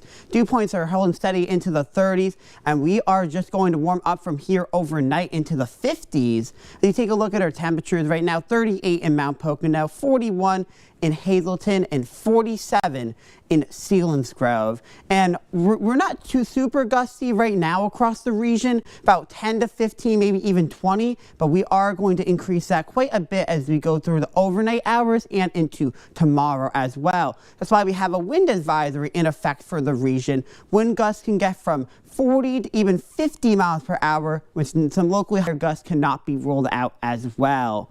And we are going to take you through tomorrow. We're going to get some gusty winds out ahead of a possible squall line, and then those winds break up a little bit, and then we get 20 mile per hour sustained winds once again as we go towards the afternoon. So what to expect tonight and Friday morning, rain could be heavy at times, especially between that 6 and 10 o'clock hour. And yes, there'll be some rapid snow melt. We're going to see that rain moving in a little bit into central and western Pennsylvania right now, but that's going to continue to move east for the overnight hours. 11 o'clock, mostly everybody is going to see that rain by then. As we get later overnight, that rain is going to pick up. Those winds are also going to pick up. Temperatures are going to rise into the 50s, and we are going to see a squall line move through, so this could bring in 40 to 50 mile per hour wind gusts, heavy rain, and maybe even a rumble of thunder. So just keep that in mind for the morning commute. And then we see a little break in the action until we get some more rain and snow showers for the afternoon.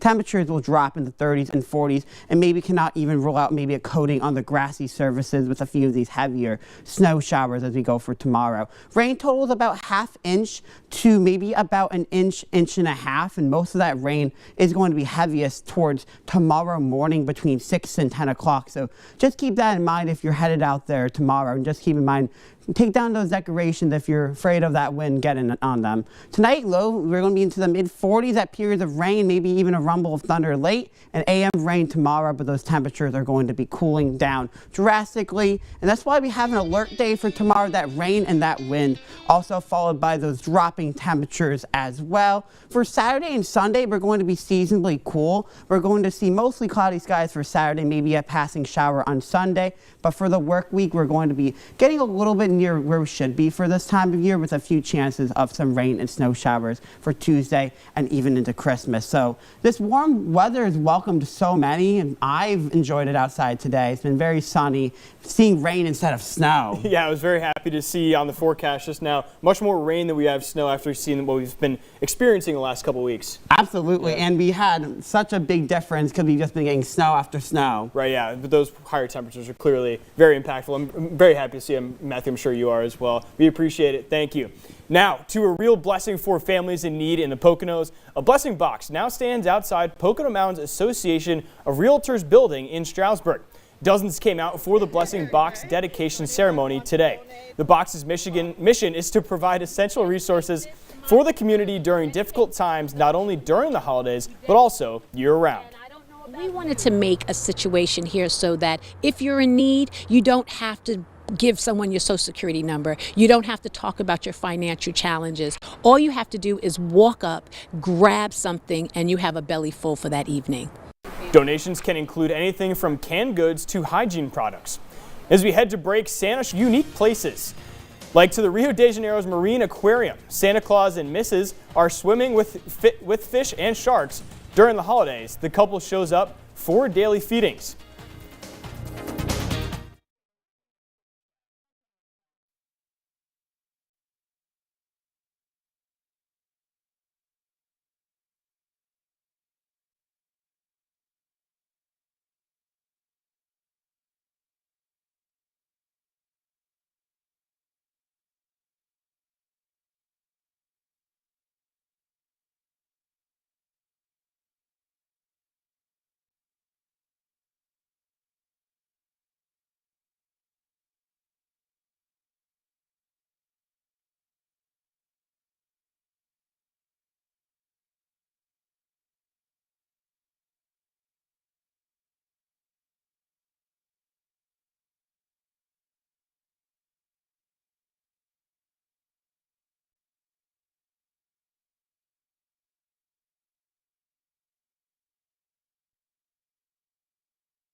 Here's what is making news across the nation and around the globe tonight. President Trump signed an executive order marking the most significant shift in U.S. marijuana drug policy in decades.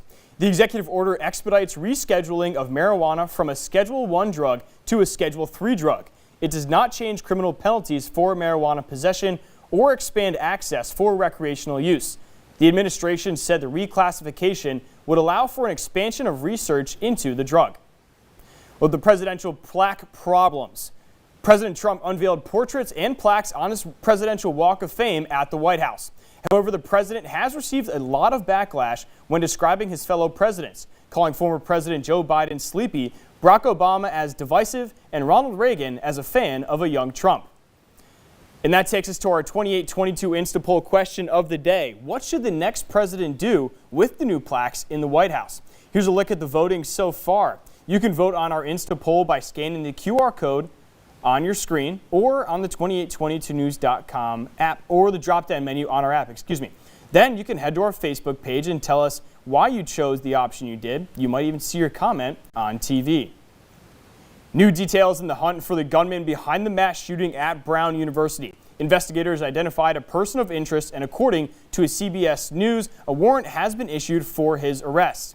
Law enforcement is honing in on the person seen in this grainy surveillance footage, prompting a massive search effort. 2 students were killed and 9 others were injured in the shooting. Sources tell CBS News law enforcement is investigating possible connections between the mass shooting at Brown University and the targeted killing of a physics teacher at MIT 2 days later. Now, Pope Leo XIV has named Bishop Ronald Hicks of Joliet, Illinois, to succeed retiring Cardinal Timothy Dolan as Archbishop of New York. Hicks, like Pope Leo, is a native of Chicago who also speaks fluent Spanish after years of ministering in Latin America. Dolan was named Archbishop of New York by Pope Benedict XVI in 2009 and led the archdiocese for 16 years. Cardinal Dolan submitted his resignation in February when he turned 75, as required by the Vatican. We'll be right back, but first a look at your nightly lottery numbers. Good luck if you play.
Oh, welcome back. Here's a live look at Miami, Florida. 77 degrees right there. Matthew, I know you're a meteorologist. Can you potentially bring this weather up to Northeast PA? I know you just talked about the 50s. Yes, I wish we could bring some of that warm weather to NEPA. It's been so cold around here, and finally we're seeing a little bit more relief from that. So that's some good news, but not going to be 77 degrees anytime soon. We're actually going to be into the 50s tomorrow. That's going to be our high in the morning. Then we're going to drop into the 30s and 40s. Seasonally cool as we get towards Saturday, Sunday. Monday and Tuesday, still going to be a little bit on the chillier side. We see a few rain and snow showers for Tuesday and Thursday. So we're going to be hanging on to a little bit of warmth, but it's going to be a little bit more on the briefer side. Gotcha. Yeah, very nice. Now, before we go, the numbers have arrived. The giant 7-foot-tall numbers for 2026 arrived in Times Square Thursday, 13 days before the big event. The four numbers will be used by a total of 589 energy-efficient LED bulbs and will shine bright atop one Times Square at midnight on December 31st.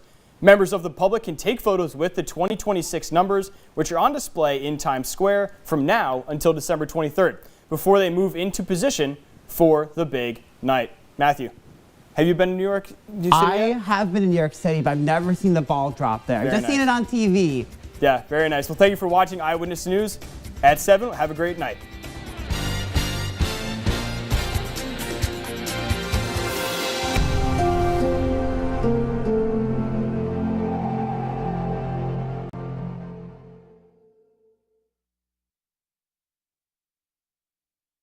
Chance competition. Red Cross.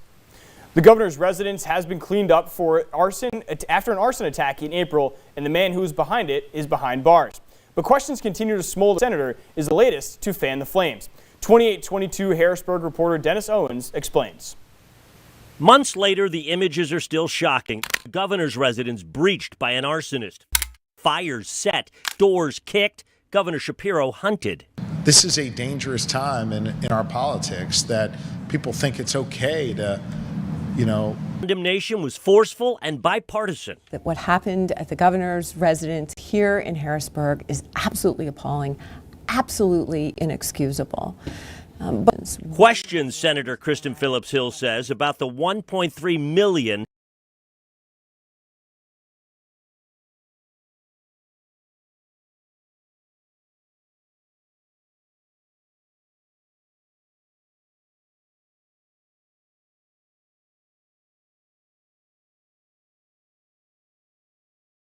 High school girls basketball tonight. My name's Connor Cord. Just got done anchoring the 7 o'clock on WYU. You probably just got done listening to that on the 2822 Now app. Happy you could join us this evening at this point. Just a little after 8 o'clock at this point. Obviously, as always, joined by Ricky Turner. Ricky. Yes. Great to have you on.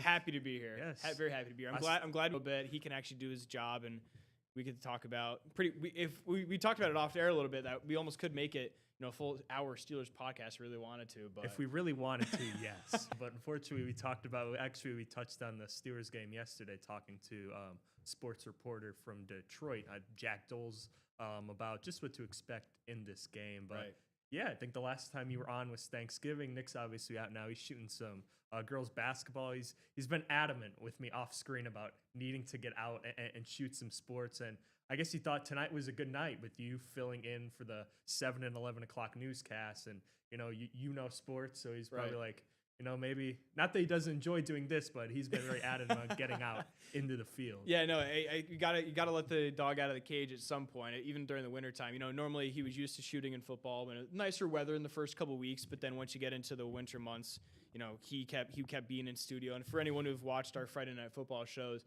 he'd always him and Orlando would be stuck in the studio, and I'd be out there in the cold, yes, you would freezing my butt off. So, but no, it's been a lot of fun. Obviously, like I said, we could have talked about the Steelers for an hour, but we'll touch some other sports as we go along throughout the night, including a Saturday matchup as well. Eagles, Commanders. Yes. Hey, when Nick first told me and reminded me that the Eagles are playing the Commanders on Saturday, I was like, why would they be playing on Saturday? Like, first weekend in college football playoffs, that's always a big weekend. Then I was like, oh wait, literally a week from today is Christmas already, which is just crazy to think about already. Yep.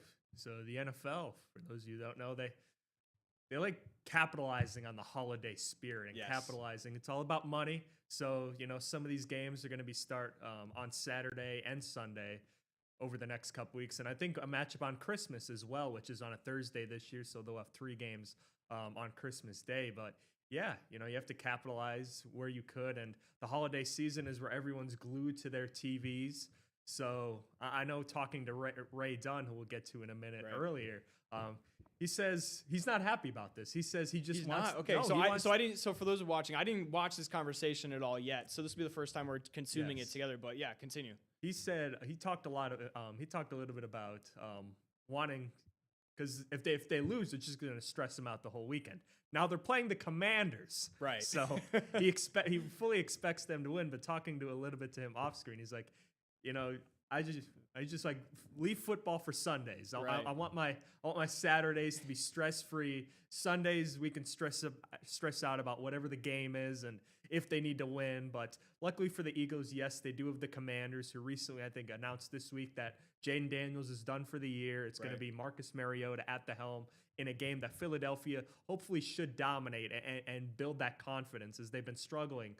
Because outside of last week where they shut out the Raiders, I think they had 3 straight losses before then. Yeah, I've honestly been shocked with the lack of, how do I say this, defense of the Super Bowl title from the Eagles. And obviously, like throughout the entire offseason, a bunch of players were saying, that was last year's team. This year's team and last year's team are 2 completely different teams. But I feel like you still got to defend this Vince Lombardi trophy year in and year out, no matter especially if you won it the year before. But I've been underwhelmed, to say the least, about how the Eagles have performed throughout this year, but very inconsistent in my opinion. But who am I? I'm just a Steelers fan. We've been inconsistent as well as throughout this season for Pittsburgh and Aaron Rodgers. But so let's get to that conversation with Nick, Ricky, and Don. Is that Ray Dunn? And Ray Dunn. Ray Dunn. Gotcha. So let's get to that conversation.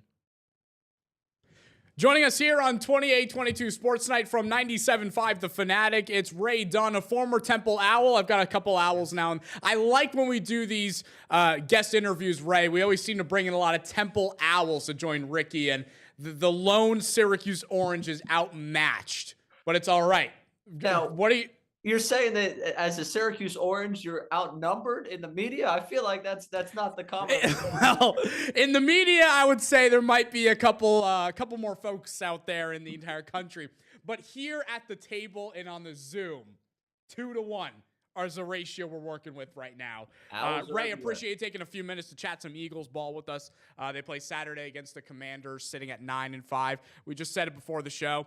They should win this weekend and improve to 10-5 and seal up the NFC East division title.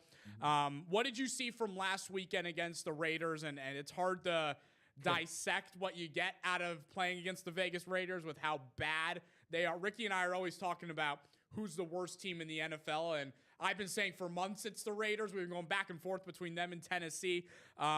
They're their own situation. But at least for the Eagles, a positive, I would imagine, would be the offense and what it looked like for sure. Absolutely. And talking about the Raiders there for a second, I mean, anytime that your head coach after the game is trying to convince the media that there was great effort put out there by your team, that's usually a sign things are going real poorly for you. But to the Eagles side of this thing, I really liked what I saw. And it was interesting. Coming out of the Chargers game, I thought offensively, conceptually, I thought they tried some things that were interesting, new wrinkles. I thought that they were trying some things. Obviously, Hurts had a disaster of a game, and we all don't need to totally revisit what the Chargers game was. But I thought conceptually, the offense started to kind of grow, evolve a little bit. I think that continued on into that game against the Raiders. So I felt really encouraged by that. I felt really good about what was happening there. When you get down the line, you have to remind yourself it is the Raiders. But for them to bounce back in that spot and dominate the way that they did, that's big for them, because if they had been one of those sneaking by wins, I think no one would feel really good about their ability to go out there and put it all together. Still need to do more to earn my trust back entirely, but a good start for them nonetheless.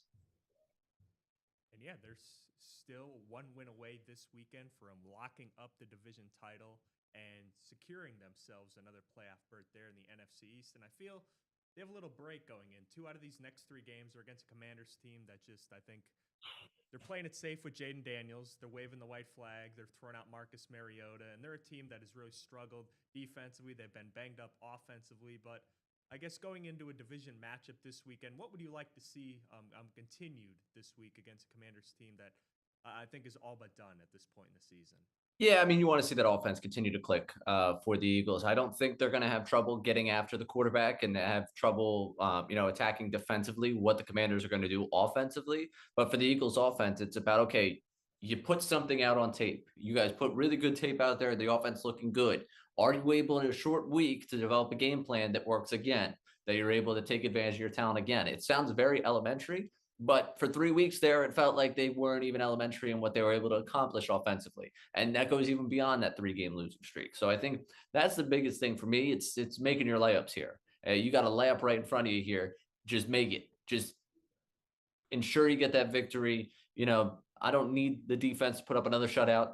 I would love to see the offense though go over 25 points again. That's kind of where I want to see this again. Can I get another 4-touchdown performance? Can I get another Hurts game where he's very efficient with the football and running the ball? They look like they have some semblance of a running game coming along. That's really what I'm looking for out of this one this weekend. Ray, we're still 2 months away from Super Bowl 60 in San Francisco, but right now with what's transpired in the first 15 weeks of the season for the Eagles, and it's been a lot. Can this team win a Lombardi Trophy, you think, this year? Not as they're currently going. No. I mean, there's a world in which they can. Things break their way. They find a rhythm in this last month. But if I'm being honest with you right now, I haven't accepted that it's not happening, but I've been very, very annoyed with the way that things have gone. I've been frustrated with the way that things have gone offensively for them this season. And they haven't found that consistency. And honestly, when I started to feel the best about them was when the bottom fell out there with the 3-game losing streak. Once they got past the Packers and the Lions, I thought, okay, they could go get themselves that seeding. They have put themselves in a place to get that top seed. They fell out of that spot. More than likely, they would have 2 road games to get themselves to a Super Bowl if they win that first home game, and then they would get probably the 2nd seed. If they can get to that 2nd seed, maybe that changes that dynamic. If someone falls out early, maybe that changes things. But right now, I don't feel like this season ends in Santa Clara. I just don't. I think that there's just too much offensively they need to figure out in a short time, and I haven't seen it consistently enough to say I trust them to get back there and for me to be sitting on Radio Row in a couple of months. And one of the big, I guess, disappointments this year has obviously been the run game. And to me, this team, I think it took a lot out of the offensive line, what they did last year, having that 2,000 rusher, controlling the clock as much as they did. They've been banged up. Lane Johnson hasn't looked like the same player. He's been banged up all year. Landon Dickerson has felt like battling injury after injury throughout the whole year as well. Do you think that rushing attack and the amount of damage that this team did on the ground last year and the way they dominated throughout the second portion of last season really took a toll on this team heading into the offseason and throughout the year thus far? Yeah. I mean, I think last season, you go this offseason, Landon Dickerson was getting surgery, in August? And he was out there playing. Like, that's just a tough turnaround time. Cam Jurgens threw out a number early in the season to Jeff McClain that he was like, if I'm at 60%, and then kind of walked it back of like, well, I'm just throwing a figure out there.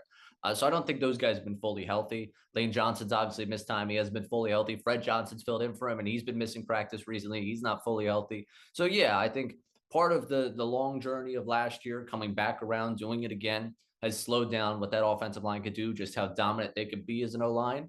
So that's hurt you in the running game. And to be totally honest with you, I think just like they haven't had enough of a consistent passing game to play off of that run game. The run game itself hasn't been, I think, they haven't diversified the looks they're giving enough. And I don't know if they've been good enough as an offense at setting things up. I think that was something I liked about the Raiders game. I thought I liked about the Chargers game. They were trying to set things, play off of what they had done before. And I think that's just having an inexperienced play caller. I think that's part of it. So a lot's gone wrong, but I would say your assessment of the offensive line, that plays a really big role in just what they don't have in the run game. I mean, Becton for Steen, the difference there, I think Becton's able to maul you in the run game. Steen just can't do it the same way. So, yeah, the offensive line's played a big part in why this running game hasn't gotten going. It feels like for the first time in a few years now, the NFC kind of has the edge over the AFC and overall competitiveness and talent-wise when you look at the records and overall, each team in each division. Who's the scariest team in the NFC in your eyes, Ray, when it comes to the playoffs beginning in 4 weeks now? So we talked about this today on Middays with Mars, the show I'm on at the Fanatic, just like looking at the conference. And it's funny that the Rams are the scariest team to me by far. Just, pure logic, watching them play football. Matt Stafford looks like he's got one more in him. And that team is just so talented, top to bottom. They've done a tremendous job building that team since that Super Bowl, despite the capital they gave up to get that Super Bowl. So they were number one for me. Before the Parsons injury, Packers would probably be right there with them. I now need to see what that defense looks like. I definitely have my trust taken away. I'm a big fan of Jordan Love personally. So that's also why I value the Packers, but I think that has to take a hit. But we were talking about the Seahawks or the Rams. And it's interesting to me because I would much rather play the team, the Seahawks, than the team, the Rams. But if you go through Eagles history, it hasn't mattered who was at quarterback, what was happening out in Seattle. They find a way to lose out in Seattle. So that team, just to go on the road and play them there, would be terrifying for me. The Rams, to me, are the best team in the NFC. But the thing that scares me outside of logic and outside of just the football I've watched is the just dynamic of them going to Seattle. Because I swear it's against Washington state laws for the Eagles to win a football game out there in Seattle. I don't know who enacted it, why it's happened that way, but it seems like they find a way to lose there every single time they go. I mean, that would bode well with a guy in Sam Darnold who has yet to prove it in January. I mean, you look at last year, tremendous season in Minnesota, and then week 18 and the wild cards come around, and he looked completely different. So, Ricky, if you want to finish things off, one more thing for Ray here before we let him go. Yeah, sure. I guess, looking ahead to 2 months from now, you said the Rams are probably the scariest team, and rightfully so, with Matt Stafford and that wide receiver duo that they have outside that can probably scare any defense. And of course, they can beat you multiple ways up front with their offensive line as well. But the AFC, it's a whole lot different. You have a sort of a new blood coming in with the Patriots, Bo Nix, and the Broncos. Nick is a Broncos fan, if he didn't bring that up already. Mm-hmm. But pony up. I work with one. Our YouTube producer is a Broncos fan, so he's a big Bo Lever. Oh my gosh. What a 3 months it's been. It really has been. Just tremendous. So I don't want to take this from you when I say I don't believe that they're going to be the team at the AFC. But you know what? Ricky knows this more than anybody. And Ricky, we're completely you said the name Bo Nix and the Broncos, so now you got me going a little bit. Every single Monday, I wake up and it's still text from the buddies in the group chats. Overrated. Broncos aren't legit. Over and over and over again. And it happened last week when they won. And then I'm like, all right, watch them against Green Bay. They beat Green Bay. Green Bay's not that good. They were injured the entire second half. I'm excited to see what the response is after Jacksonville this weekend when they beat a Jaguars team that's won 6 in a row now. And Trevor Lawrence, maybe he's played his best game maybe of his career last week. You gave Trevor Lawrence 2 decades to develop into a franchise quarterback. It's great to see. No, I mean, listen, I respect what the Broncos are, and obviously what you have with Sean Payton and Bo Nix has looked really good. I just look at how many, like, the one-score games scare me a little bit. Like, no doubt. And that's one of the things where can you get got in a bad spot just once and like have it just be the worst luck in the world for you? That's the one thing that scares me, like beating the brakes off of teams. And it's something why when we talk about the Eagles, why I don't have a huge amount of faith in them, because you look at the number of games they've won, they haven't really beaten the brakes. You haven't feel like they've done a really good job of dominating teams throughout this season. So with that, it's an interesting world of where the AFC goes from here. I'm probably going to go. This might be the year Buffalo finally does it. But, they've had the path for them a couple of years. It might be the chalk answer for you, but I think Buffalo, and then going down the path, I think it's the AFC East. Honestly, I hate saying it that I'm not believing in the Broncos. I'm believing in the Patriots, but I do like that Patriots squad. Buffalo's the popular pick, but a lot of people are, the roadblock for Josh Allen has been Lamar Jackson and Patrick Mahomes, and neither of those will be in his way. Definitely Mahomes. Lamar, barring a massive collapse from your boys over there, they'll probably be out of the playoffs too. Ray, we appreciate you swinging by 28-22 Sports Night and chatting some Philadelphia Eagles with us ahead of their matchup against the Commanders. And happy holidays as well. Happy holidays to you. Enjoy the holiday season, man. Thank you. I appreciate it. Happy holidays to you.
Welcome back to the 28-22 Sports Night podcast, sponsored by, I keep wanting to say presented by, sponsored by Hyundai. Still Connor Cord, not Nick Zelaya, but still in the shows, Ricky Turner. Great conversation we just got done listening to with Ray Dunn from 97.3, The Fanatic? 97.5, The 97.5. Fanatic. I'm going to get this information right. You know, as journalists, I feel like we should be getting all this information right, and I'm stumbling. I apologize to the viewers, but nonetheless, here we are. Great conversation after the Eagles and Commanders are getting ready to take on each other on Saturday, but inching closer and closer. December football, you know what that means. The playoffs continue to get closer and closer. Ricky, lots to talk about. Nick, this probably be Nick's perfect opportunity to talk about his beloved Denver Broncos. You want to just kick us off with this conversation talking about the NFL playoffs? Yeah. The Denver Broncos, you mentioned it, they're the first team in the AFC to clinch a playoff berth this year. So they're in, and there's a lot of teams that probably will be in. You look at the New England and Buffalo at this point, probably have solidified their spots, and it's basically a battle for the division at that point. More of an uphill battle for Buffalo, but Jacksonville is a team that has rattled off a lot of wins and really taken over that AFC South division. As with the division, a lot of uncertainty coming into the year, but the Colts started off hot, then that injury to Daniel Jones, and now they've been on sort of the downtrend with. I'm not sure if they've reached that yet, but Phillip Rivers put up nine. Was it? I think it was 9 or 12 points this past weekend against a very good Seattle Seahawks defense. But Seattle's playing right now against the Rams on Thursday Night Football as well. That's two of the better teams in the NFC. Yeah. And I think two of the teams that Ray talked about and how the Eagles, personally he would rather face the team that he thinks the Rams are maybe the better team, but the way the Eagles have fared against the Seahawks in terms of their trips to Seattle and winning in Washington, the Philadelphia Eagles have not fared very well there. The Seahawks have really dominated their matchups. I remember last year, Drew Lock beat them on a Monday night football game in Seattle. It wasn't even Geno. I think it was Drew Lock beat them early in the season, and it continued.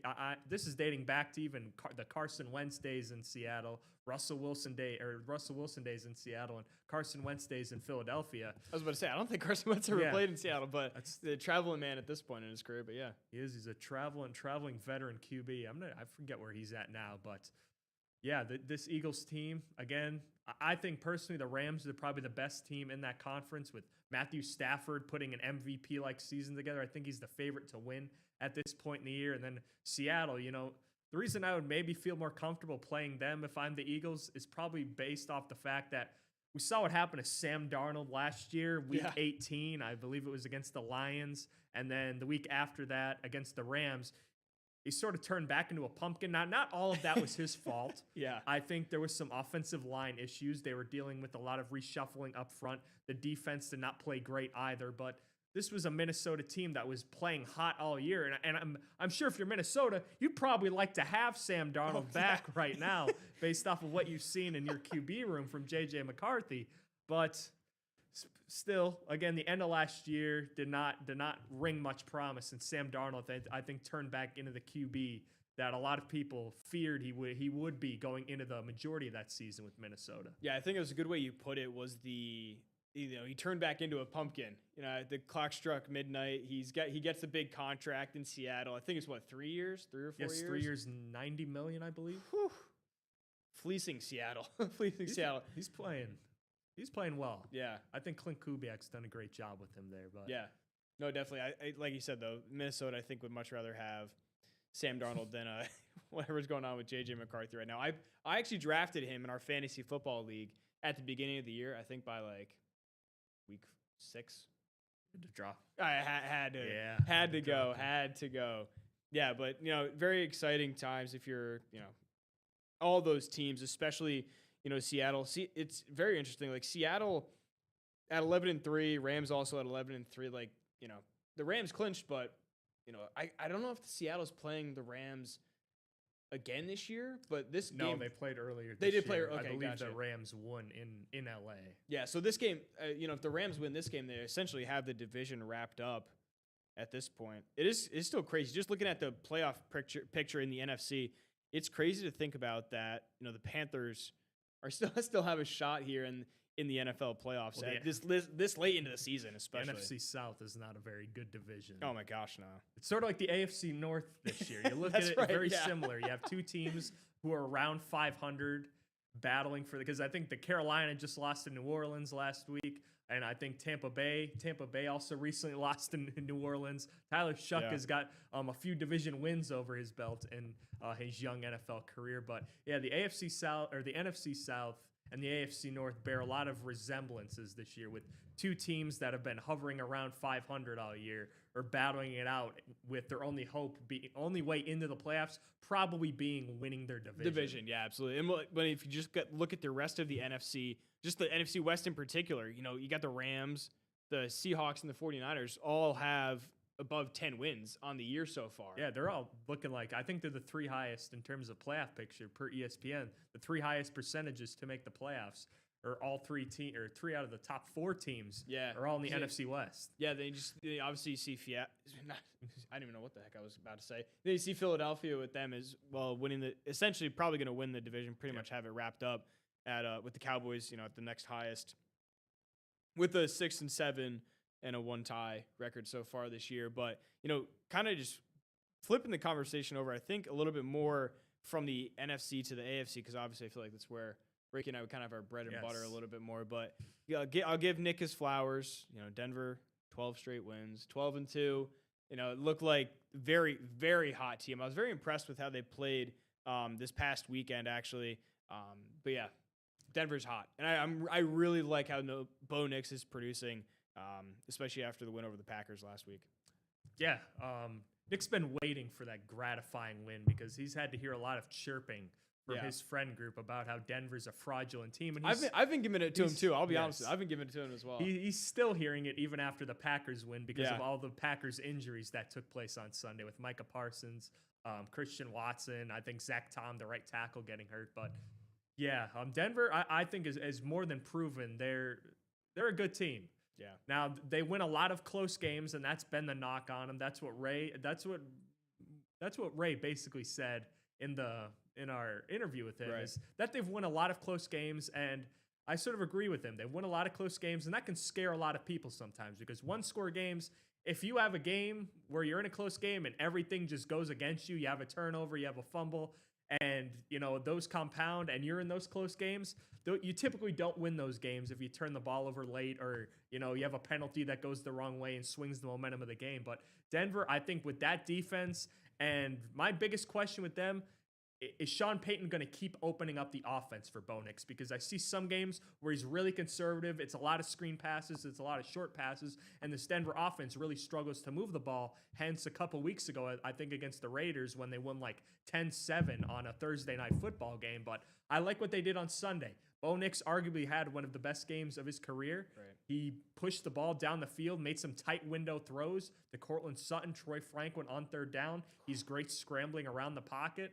And yeah, Bo Nix and this Denver offense, if they win out at this point, they're going to be in great position. And I'm sure they're going to be Ravens fans this weekend as the New England is going to be traveling to Baltimore to play. As Baltimore, I think, has the third toughest remaining schedule left in the NFL. Yeah, well, even just going back to the Broncos real quick, I can remember listening to Tony Romo and Jim Nantz on the broadcast against the Packers on that I think it was like a 4th and 3 when they hit Cortland Sutton, who's used to be a third down merchant, converting those third downs, excuse me. But, you look back to earlier in the year, you talk about winning close games, talk about coming from all the way from behind when the Broncos played the Giants early in the year, winning on 33-32 right on the game-winning field goal. But, more and more, I feel like the more I consume football and can think about it, I think more and more people don't ask how you win. They ask you if you won. And I think with the Broncos, there's been a lot of just, hey, we won. It doesn't matter. Finding ways to win has been. That's what Nick's saying. Yeah.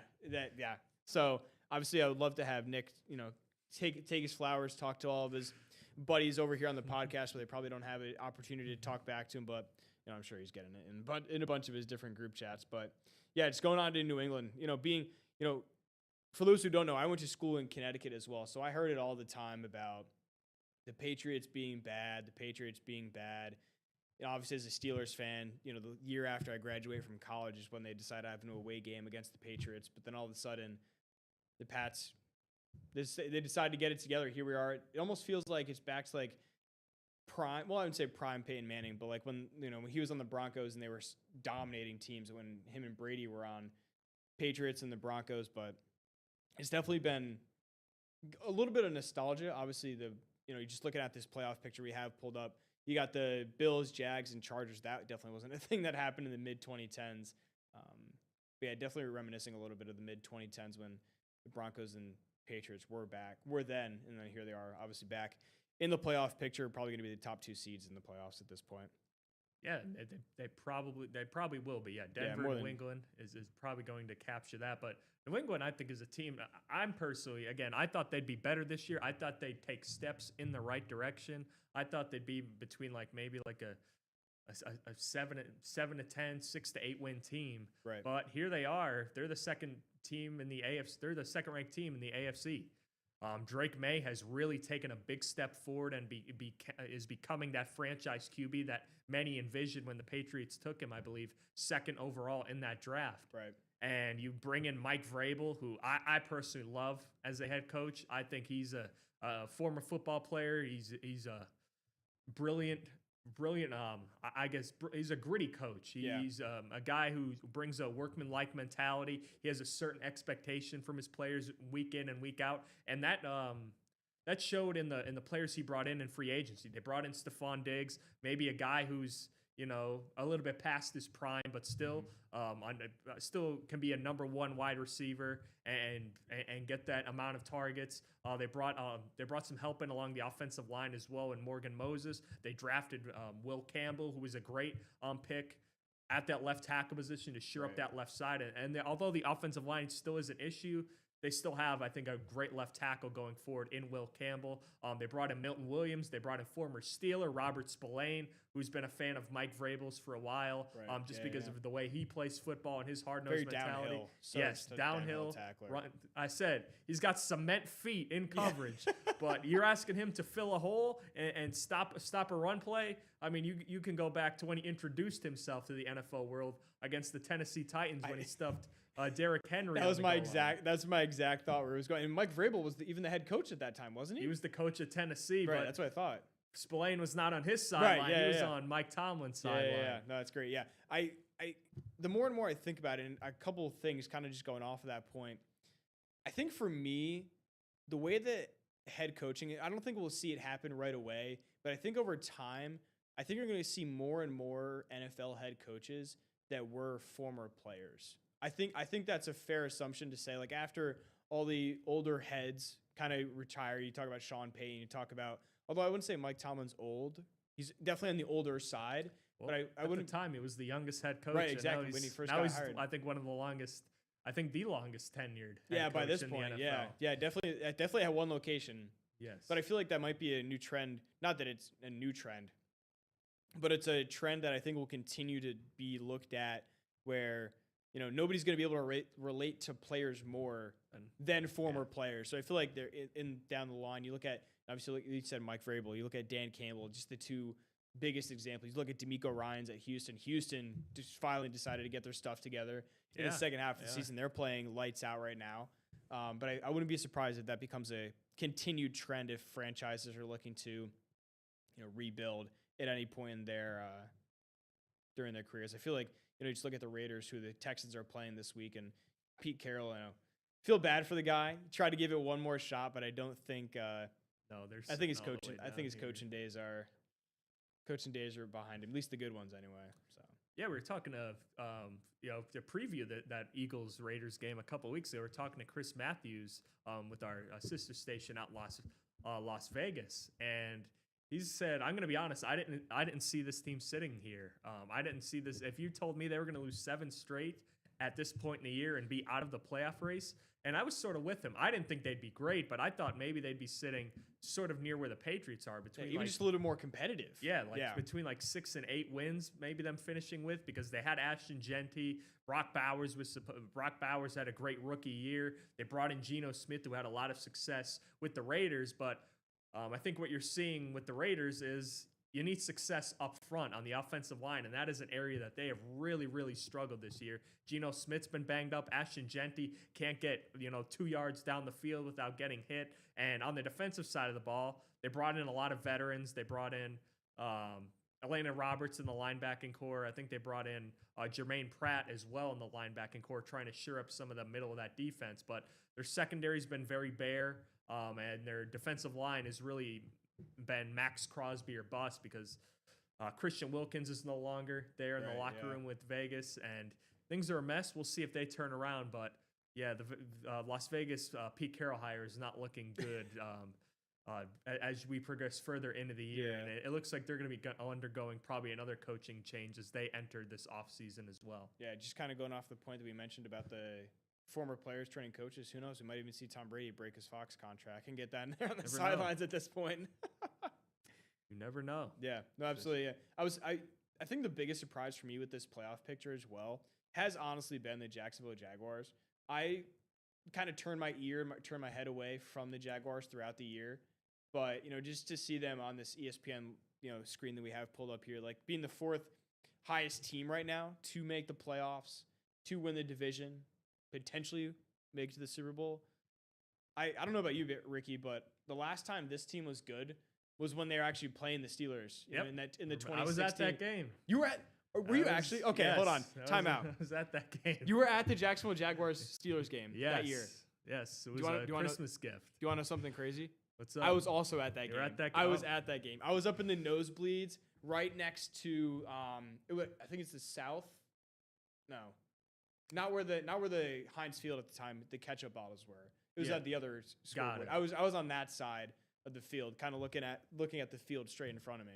God, I was on one of the edges. I forget, it was the east or the west, and we were at the little front section. Okay. That was a little detached from the seats under the roof. We're actually sitting next to a couple Jacksonville Jaguars fans. Oh, no. They were very nice. Okay. It was all friendly competition, but yeah, that game was not great. To start off, especially because my dad wanted to leave after the first quarter when it was 21-0. But again, they got back to it. I think they cut it to like a 14 or 7-point lead right before half on a Martavis Bryant catch. But they were playing from behind that whole game. And I really felt like that could have been their year, but they dealt with some injuries. The Ryan Shazier, and then I keep forgetting that was that same year. And that was also the Jesse James year where. Against the Patriots, and that could have gotten we try not to bring that up. We try not to bring that up too much, but yeah, no, I totally agree. Yeah, a lot of things could have happened that year, but yeah, Liam Cohen I think has been a great hire for Jacksonville. He's really People were mocking him during that press conference, but hey, I'm sure a lot of people would like to have him as a head coach right now because he's really turned around that franchise. Trevor Lawrence has had a resurgence. They've had a great line in bringing in Jacoby Myers, who they just signed with, I think, a 3-year extension. Yeah, he was with the Raiders. That's what I thought. Yeah, yep. He was a guy I kept wanting to think he was with the Steelers Patriots to get. Right, yeah. Because wasn't there talks in the offseason about him almost signing with the Steelers, Jacoby Myers? At least there were talks. I think they were trying to trade for him, but I think Pittsburgh reportedly matched Jacksonville's offer, but they let Jacoby choose, and he went with the more pass-happy offense, where Pittsburgh's offense might be a little bit more run-heavy and a little bit more dated in terms of the schemes that they use. Right. Yeah, I think Arthur Smith is. I feel like he started kind of getting figured out a little bit more. A lot of heavy sets. A lot of heavy sets. I think they were playing the Browns in their first play of the game. I thought it was going to be a clear run. Oh, it was a play action. Play action to Darnell Washington down the sideline. I think they had the ball like the 45 or something like that of their own territory. But yeah, man, Mount Washington, he's coming along. He's great.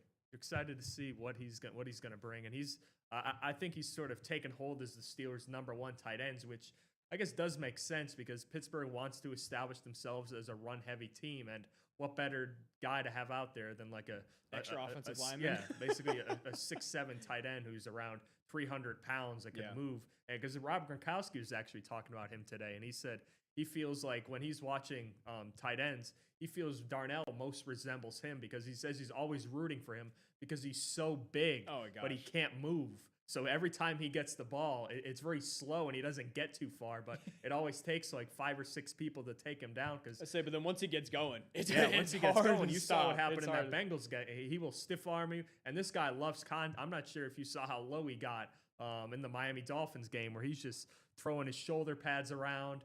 And I mean, he's become one of, I think, my favorite players to watch after the catch. And a lot of the stuff they do involves him. So a lot of the stuff that looks the same with Pittsburgh, you know, it could be run or pass. Right. You could run. That's why I think 5, 6, 7 plays just out of a same, 3 tight end setup with him, Jonnu Smith, and Pat Freiermuth. You get Jalen Warren in the backfield, Caleb Johnson, Kenneth Gainwell, whoever.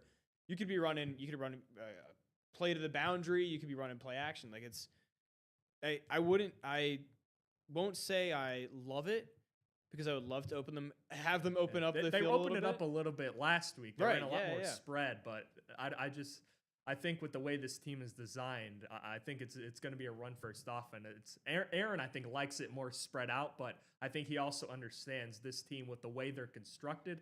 They have a lot more solid tight ends than they do solid wide receivers. I agree. Yeah, and we were even kind of just bouncing right off that point. Like you and I were talking about it, like them bringing in Adam Thielen and Scantling. We're just kind of we were saying just the veteran presence and the veteran moves to bring it in, but who knows if they're actually going to be able to prove. So I'm pretty sure. I think even Adam Thielen's on isn't he on like a vet minimum or something like that? He's probably on for the remainder of the season. Yeah. But yeah, MVS got his first Pittsburgh TD this past weekend on a play action pass. I think they ran it.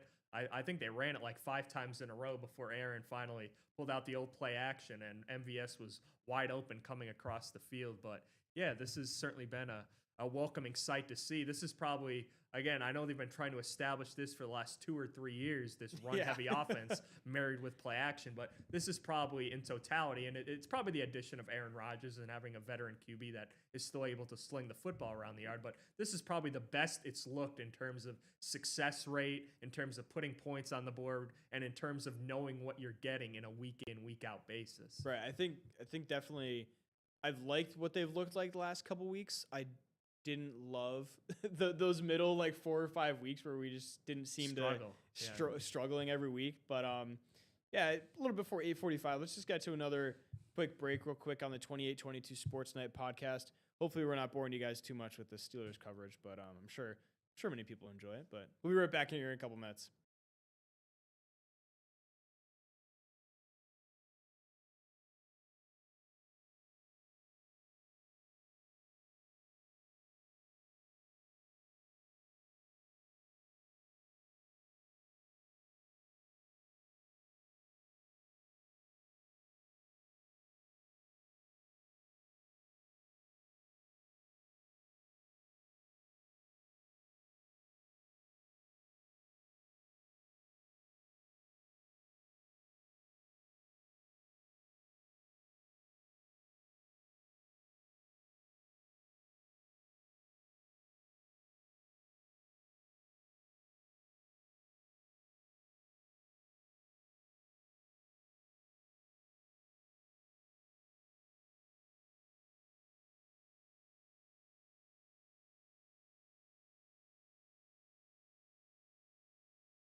Thanks for sticking with us here on the 2822 Sports Night podcast, sponsored by, got it right this time, sponsored by Hyundai. I'm still not Nick Zalai. I'm Connor Core. Joining alongside me, Ricky Turner.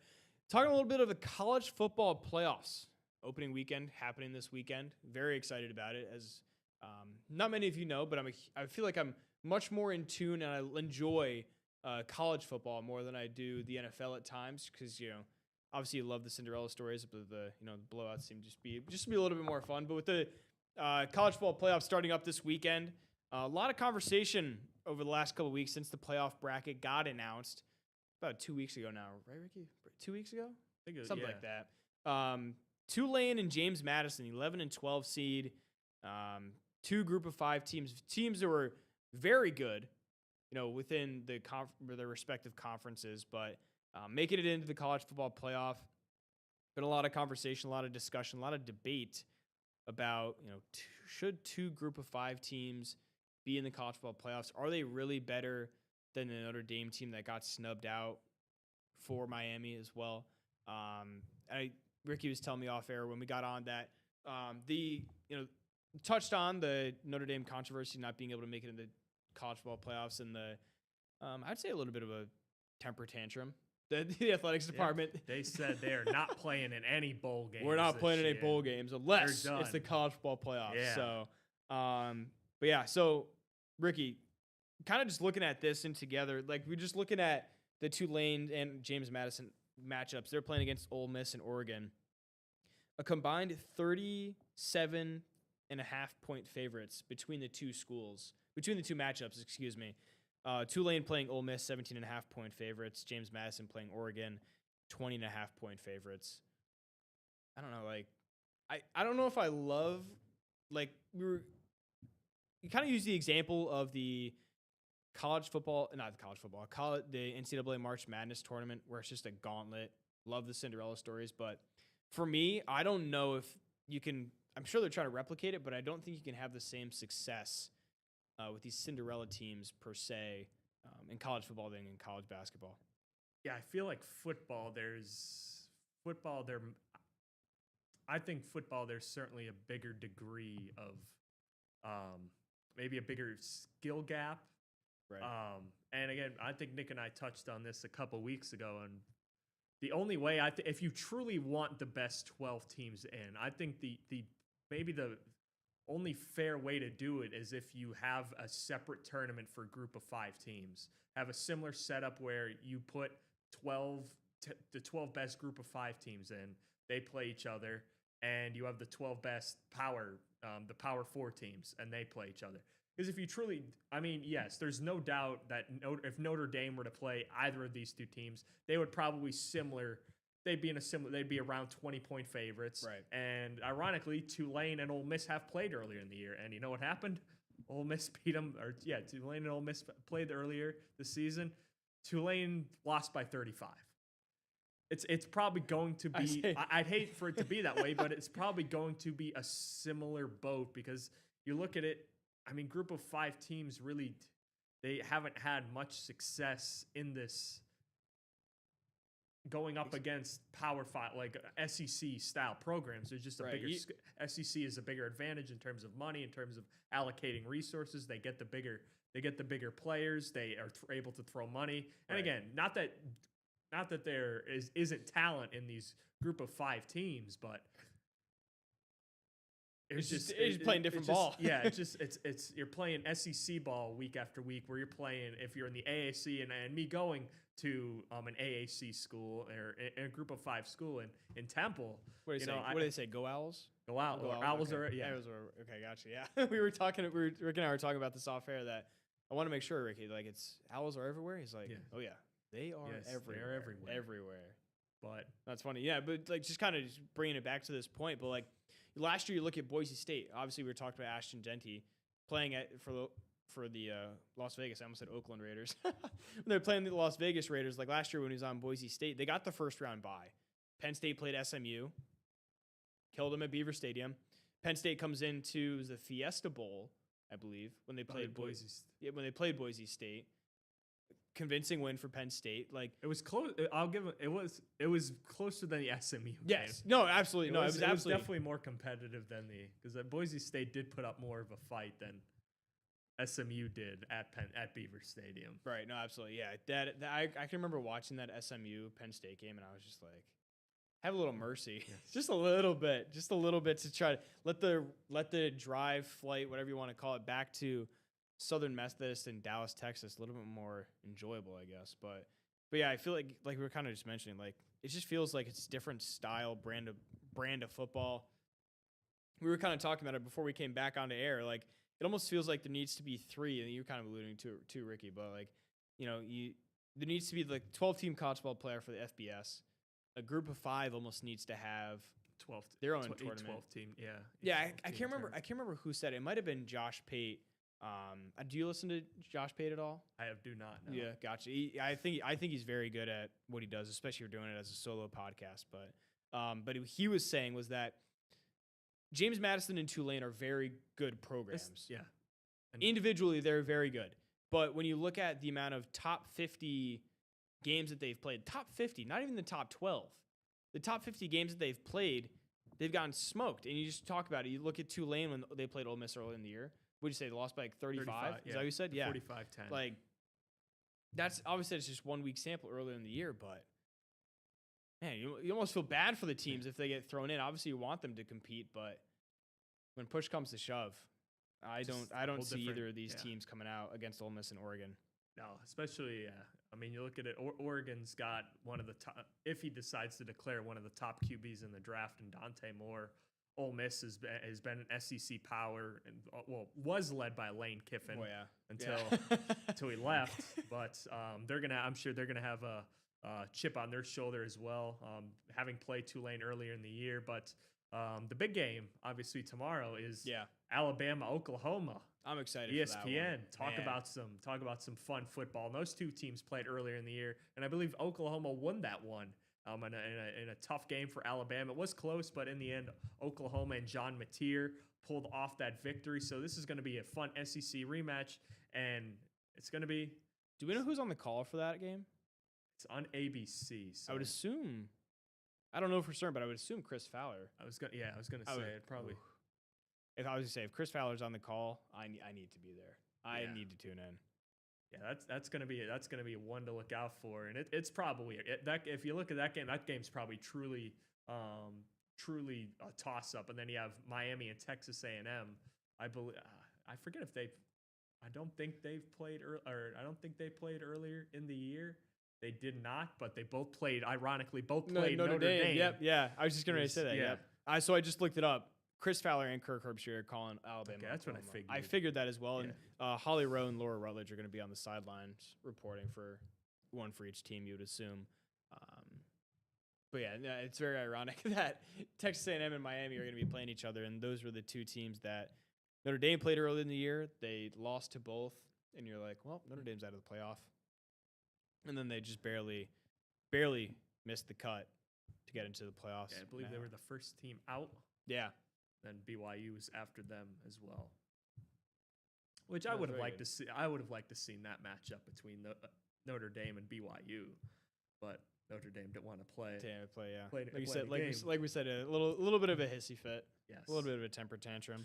But yeah, I can remember actually watching the Texas Tech BYU Big 12 championship game, and that was like really the first time I've ever actually watched Texas Tech play. They're good. They're so good. Especially defensively. They're a really, really good defensive football team. So yeah, well, the one ESPN reporter, Heather Dinich, she actually spoke at one of our classes when I was up at school this past spring, which was pretty sick. She knew our professor that we had, and she had who's their Texas Tech's star? Is it Marco? Is that his first name? Rodriguez? I believe it was him, but he was a defensive guy. Oh, their linebacker? Yeah, I think it was their linebacker. Yes. She had him as the third. Jacob Rodriguez, yeah. Yes. I don't know why I wanted to say Marco. But yeah, Jacob Rodriguez was her third place vote for the Heisman. He didn't even get called to New York, which is... Yeah, and their coach said this guy should be a finalist. Right. I think their coach even vouched for him, and I think he's going to be one of the highest pick linebackers in the draft because you look at it, 7 forced fumbles, 4 interceptions on the season. He has 117 total tackles. Those are like Luke Kuechly tackle numbers from when he played at Carolina. Yeah, Just insane. And the season before that, he had 127. Oh, it's a little bit of a down year even. It could. Well, his turnover production's up. He doubled his forced fumbles and he quadrupled his interception total from the last season. But yeah, well, you guys can't see it on the air, but Ricky and I are looking at this page. This guy's neck. Can we just scroll like that? That almost looks like bigger than my quad. He's like, I don't even know. Like, he's a great player. Big boy. He's going to be, I believe, facing the winner of the 5. Oregon, James. In all reality, they're probably going to be facing Oregon. Yeah. What bowl is that? I say the Orange Bowl right there. That's the Orange Bowl. Yeah. We'll be playing at the neutral site there. I believe that's in. Where's that? The Orange Bowl that's in Miami, isn't it? I was going to say, yeah. Yeah, because that's where Notre Dame and Penn State played last year. Yeah, that makes sense. Yeah, and obviously the national championship game is going to be played at the same stadium, but there's just no jurisdiction to it. I think I was talking with Nick about this, but actually I think it was one of my journalism professors up at Quinnipiac. But we were saying that I feel like there aren't many venues that are built for sports, but like one of them has to be the Rose Bowl. Yeah, absolutely. Would you say? I think Kirk Herbstreit said it a couple years ago now, but I feel like every year the Rose Bowl should be like the place for the national championship game. I feel like that's just one of the more. That's arguably the most iconic stadium, in college football in terms of a big game. Obviously, it's warm, so you don't want to. Obviously, there's Ohio State, Beaver Stadium's very iconic. But yeah, in terms of like a bowl game and where a lot of college football memories have happened, it's probably arguably the Rose Bowl. Yeah, you look at any big game. The first thing that comes to my mind obviously is USC, Texas. What was that? 2006 with Vince Young. Yeah, right at the end. Yeah, like Rose Bowl. Yeah, right one there. of the most iconic. Right, the games, one of the most iconic games ever. So, I think we got to get to one more break. Yep. We'll get one more break before the 9 o'clock hour. Stick with us for the last 3 minutes.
Welcome back for about another 20 seconds here. The 2022 Sports Night Podcast, sponsored by Honda.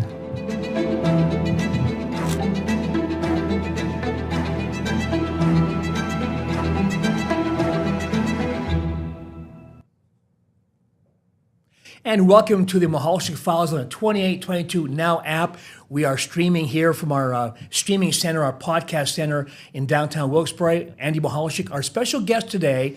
And we're talking, first of all, about the George Banks mass murder on September 25th of 1982, a crime that still is talked about. People still look at the numbers, how horrific it was. 13 people killed, including, I believe, it was 7 children, 5 of his own children, George Banks. You'll be informed, educated on the crime, and also commentary today from my special guest, Luzerne County District Attorney Sam Sangodoci. Thanks again, Sam, for coming in here today. Thanks for having me, Andy. Dave, and 2 veteran, only I could tease these guys and say I grew up watching them on TV, right? Thanks. Not actually, we don't but feel old enough already, Andy. Thank you very much. Yes. So Dave DeCosmo, a longtime TV reporter at WYU TV, and also worked here at 2822 News. Right. Mark Davis, also a legendary TV reporter, also worked here at Eyewitness News. As executive producer, yeah. And executive producer, and both of these gentlemen covered at length the George Banks, I'll call it a massacre, tragedy. There's not enough words to describe how bad that situation was. And I, under full disclosure, was just starting to work in radio back in 81 and 82. So I actually covered it part-time for Hazelton radio station and for the Wilkes College radio station back then. So I was still learning the business, but one of the first stories I covered on the periphery, not like these guys, though, by any means. I covered it from start to finish, from day one to the verdict, the whole thing. Jury selection, went to Pittsburgh, the whole shooting match. And the story is so fascinating. I know even in a podcast, an hour or so, we're not going to get to every angle, but every little detail. But it's really something that is, when you hear about these mass shootings around the country, Sam and Dave and Mark, and sometimes a lot of our younger generation coming in will say, boy, we've been fortunate we haven't had that happen in northeastern Pennsylvania. And then sadly, I have to remind them or inform them, check out 1982, September of 1982, 13 people killed in Wilkes-Barre. It was 7 children and 5, he was father of those 5 of the children. Sam was just a young kid at the time. Think about how we're still talking about this, Sam. You're the chief prosecutor in Luzerne County, handled all kind of cases like Hugo Selinsky, and we're still talking about George Banks after 43 years. Yeah, I mean, this is the largest mass shooting in Pennsylvania to this day. Not that it's something to be proud of, but think of the magnitude of such a case on what was small and innocent in Wilkes-Barre City. And now we've seen a number of things since then. I think a lot more coverage around the country probably is a cause for us seeing more of it, at least a little bit. But this is a case that still goes down in the annals of Luzerne County history, and we still refer back to it because of the magnitude of the case and the sheer volume of documents that resulted prior to trial. And we'll be talking about, we were talking about just the records in this case alone, second only to Hugo Selinsky. Correct. And you can check out our podcast on Hugo Selinsky also, and Sam provided to 2822 News exclusive video of the crime scene, the graveyard that was his backyard up in Kingston Township. But that's another podcast issue. Today, George Banks. Let's give a quick background piece. I did this package a couple of days ago, just a brief summary of the crime of that day, September 25th, 1982, and some recollections from Dave and Mark.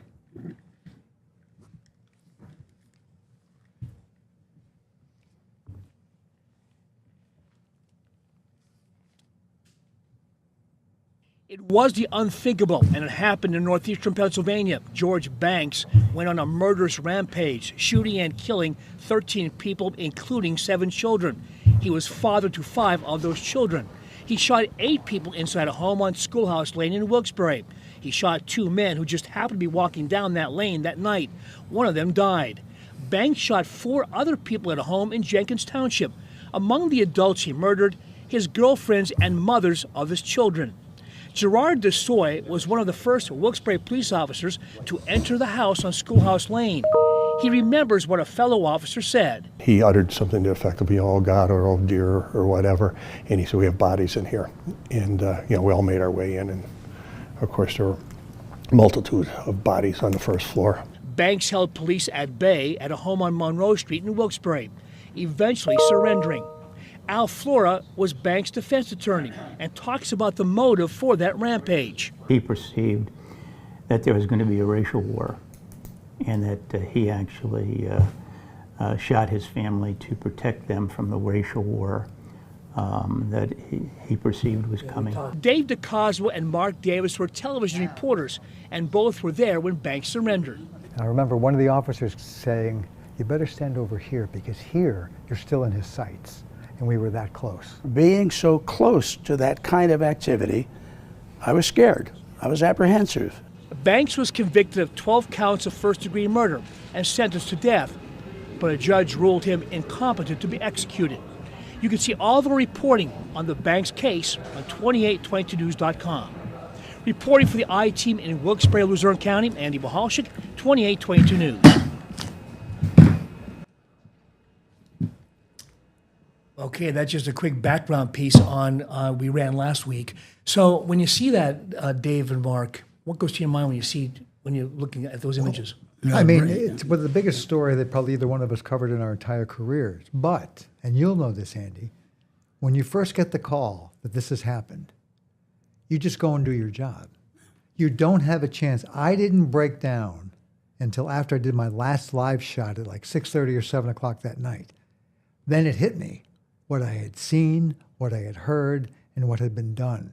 But during the day, you're just consumed with doing the best job you can, given this catastrophic killing. Well, in my case, we were summoned to a particular street in Wilkes-Barre, my cameraman and I, and all the police were gathered around there because they thought they had seen him in the area.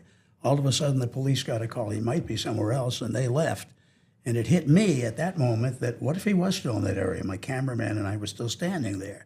A little later, they thought he might be at his mother's house. And there was a big field between where the police had their staging area and where we were. We had to go across that field in front of the house to get to where the police were. And all that time you're thinking you might be in his sights. Then, of course, as I mentioned once before within the package that you showed us, that I was literally in my suit lying on the ground 2 houses away holding my microphone out, recording Robert Munson, who talked him out. And that, by the way, is a whole separate story. We probably can get into it. But I think if there was an unsung hero that day, that gentleman who talked him out would be the man. And we came this close to not having a trial because a sharpshooter for the Wilkes-Barre Police Department had Banks in his sight, asked Chief John Swim if he could take the shot, and the order was not given. Yeah, the late Jim Zardecki County Detective also had him in his sights. Yep.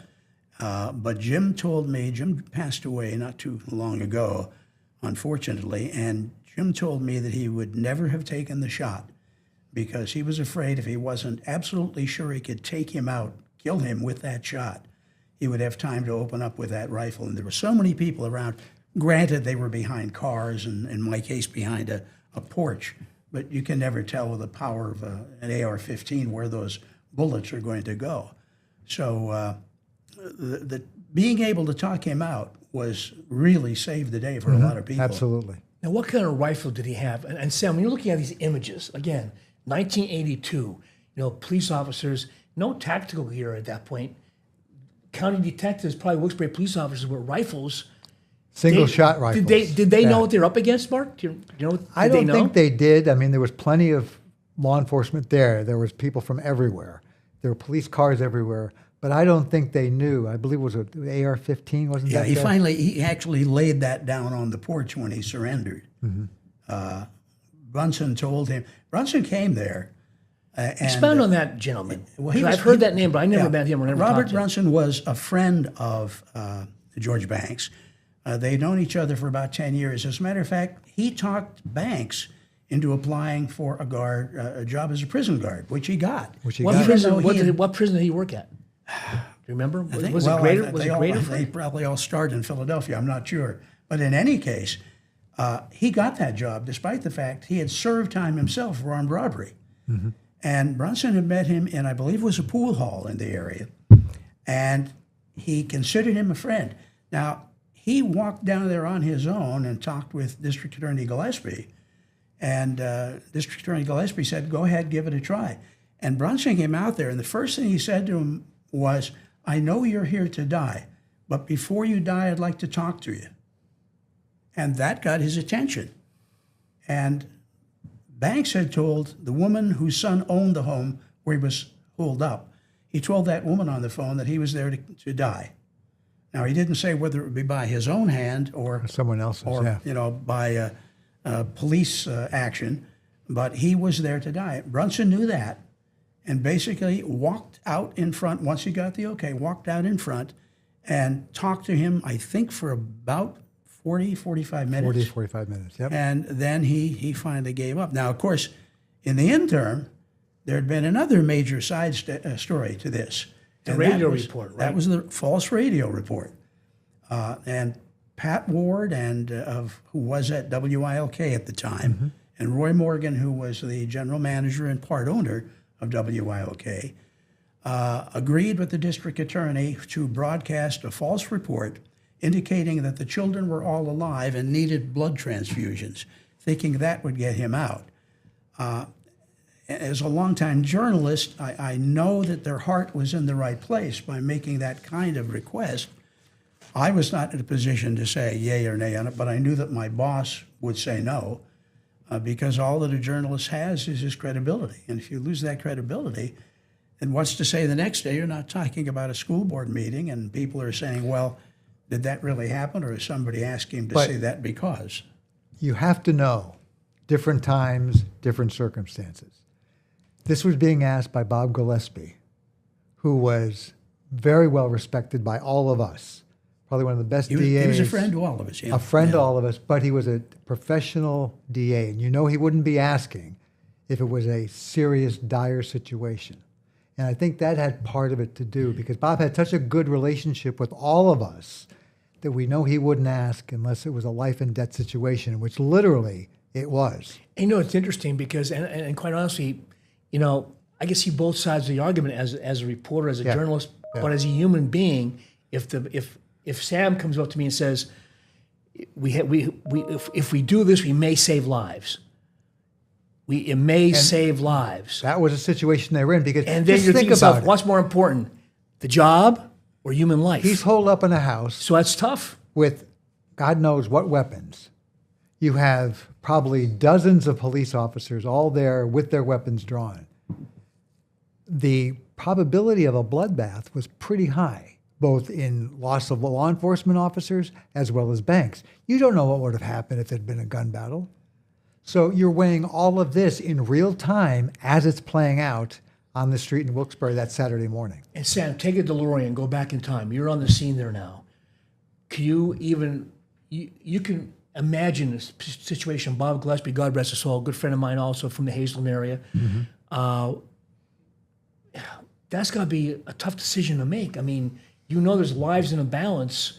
How do you, I mean, you're going to do what you have to do to save lives, right? That's the priority, save lives. Yeah, there's no question about it. And I think, like these guys both said, you can't put yourself in those shoes and second guess them. Like, I've heard a lot, as I'm sure you have, about, Banks should have been shot. They should have given the green light. Oh, we heard that And, for weeks and weeks who after would this. second guess, Jimmy Zardecki and the people making that call, living at that moment, making the decision on the spot with all the information Right, you have, absolutely. not 40 years of information later, or so absolutely. And I know that we've done it. We've put out information that wasn't 100% true in order to save lives. Barricaded gunmen, which unfortunately we're seeing a lot. If they have a hostage in there, now we don't generally report it to all the media. It's information that we're sending into the house because you'll do anything to save the hostage and hopefully even save the gunman. Yeah, Obviously, they need help. Let me say, although I have a tough time as a journalist with the request, I don't fault anybody for making it. Right. I think the question lies in making the decision as to whether you're going to air something. And I've always been told that, you have the integrity. You tell the truth or you say nothing. Also, and again, you're looking back, you're second guessing, as you indicated. From 2025, looking back in And we have all 1982. these years to have talked about it and discussed it. Right. But you're dealing with this as in a barricaded situation in a populated area in South Wilkes-Barre. I can't imagine the pressure on all the law enforcement, Everybody, yeah. on Bob Gillespie to make that decision and to make that request. And you already know, or at least had heard by that time, I would think, on Monroe Street, that there were children killed.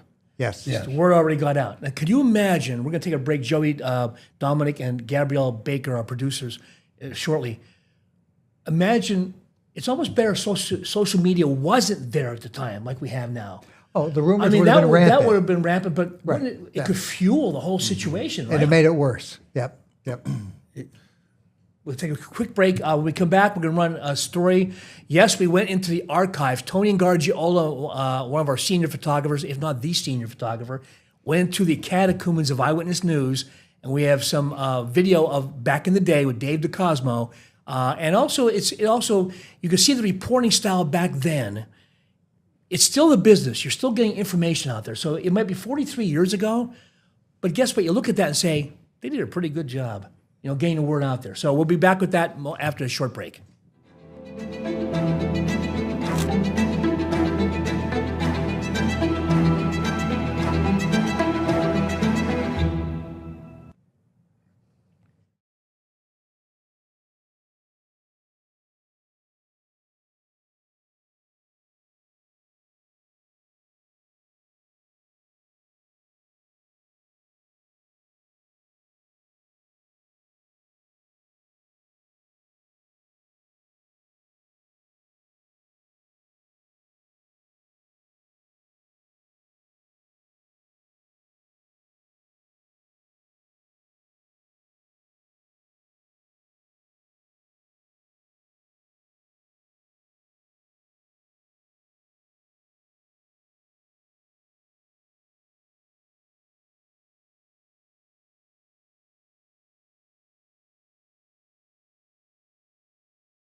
And welcome back to the Mahalchik Files on the 2822 Now CTV app. And that's the proper name, Joey Dominic, CTV app? Yeah, 2822 Now. 2822 Now. We're in the podcast world these days. We're doing all kind of what's great about these podcasts. We can talk more in depth about a variety of issues, topics, stories, you name it. As you've seen already, I'm sure with many of the stories, that local content already on our app, and that streams live every single day. Sports, weather, news, the Mahalchik Files, more of a hard-hitting type stories, that kind of thing. So today we're talking about the George Banks mass murder back on September 25th of 1982, and then years after, court cases. My special guest today, Luzerne County District Attorney Sam Sangaldoschi, and no, he's not old enough to have prosecuted the case. But Sam is a very proactive prosecutor, and Sam's talking about how we're still learning. It's a lessons learned from the George Banks murders, the investigation, and the prosecution. My other two special guests, Dave DeCosmo and Mark Davis, good friends and colleagues of mine who worked in various forms of media over the years. Dave and Mark covered this from day one, first opening hours of the event, and they're sharing their recollections of what happened that day. And again, keep in mind at the time, and I know Dave did the research on this, under full disclosure, it was the second, at the time in 1982, second largest mass murder in the history of the United States. There was one in Texas, 1966. There was one in Texas where someone shot 15 people. That was 1966. 1966. So you're still talking almost 20 years later, and it still ranks in the top 20 of mass murders in the country. And you're saying, Sam, still the biggest mass killing in Pennsylvania. Yes, that's correct. Yeah. And we don't take pride in that. That's nothing to brag about, but it's something that is, after all these years, still has an impact in Pennsylvania. Let me run Dave. Now, Dave, my photographer, Tony Gargiola, found Dave DeCosmo's story package done back in 1982 at the Luzerne County Courthouse in the early days of the George Banks investigation. He had surrendered. He was facing murder charges. But this is Dave DeCosmo's package from 1982.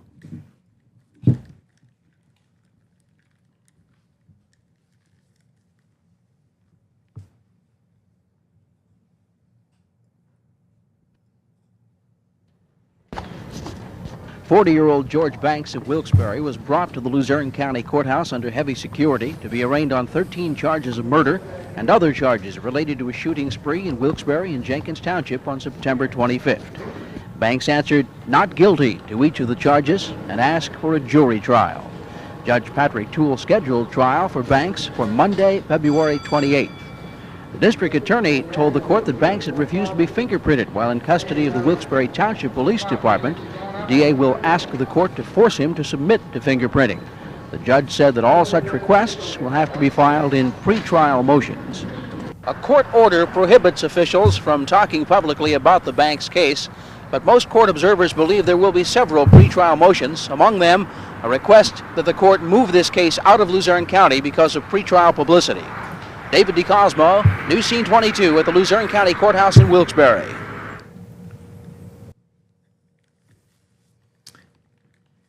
Dave was just a mirror boy at the time. But he brings up a good point, because there was not a change of venue, but there was a change of where the jury would come from. Change of veneer. Right. A Bring veneer. somebody in. I went to Pittsburgh and for 2 solid weeks sat in a courtroom as they interviewed dozens and dozens and dozens of people to pick that jury and then bus them from Pittsburgh to Wilkes-Barre to do the trial. And remember when he was holed up and the thought was he did want to die there? He was under suicide watch for quite some time while incarcerated. Yep. I remember we had some sort of a sketch that had been done with him behind bars, but they were still afraid he was going to take his own life and preclude the. When I say afraid of that, I think a lot of people probably would have welcomed that had he taken his own life. But I mean, the realistic, humane aspect is that you want him to go through a trial and face a jury, and right away, insanity was a thought as a plea, and yet he seemed so rational when he did Testify. speak. Yeah. Yep. he seemed very calm. Again, I came into this as a young radio reporter, so I didn't cover it by any means at the extent you guys did. But looking at all these file stories and doing anniversary pieces over the years, you talk to people who were involved in it and said, he seemed so calm that they almost couldn't believe that was the same George Banks who killed his own kids. And to this day, he's still alive. Now, he's still in prison. He was sentenced to death, but then years later through court battles, a judge, I think it was Judge Augello, or one of the judges, Judge Conahan ruled that he was incompetent to be put to death. Right. Which sounds almost... It was a day before his scheduled execution. Right. And that decision came down. I remember covering those. So Sam, when you see Dave's report, again, it's 1982, but it's the same concerns. It's almost like the same. The law doesn't change that much, but the humanity of it all. But the same concerns about change of venue, the jury, that kind of thing. So you're looking at that. Are you thinking about how would I handle it? Yeah, I mean, I'm just looking at that video package. You know, my first thought is I've actually seen that, a dozen times at least. It looks exactly like we still do it today with the cameras awaiting. In the basement, right? Right. And my gut reaction to that was, how do we do it now with social media? Because Pittsburgh is not far enough, right? Everybody, if this happened today, everybody in the country would see it, and yet we still managed to pick juries. Look at the Kohberger case. It just recently happened. The nationwide media attention, and yet, they still would be picking juries. Well, I've watched a lot of the documentaries on the Kohberger case, and I kept saying to my wife, how were they ever going to pick a jury?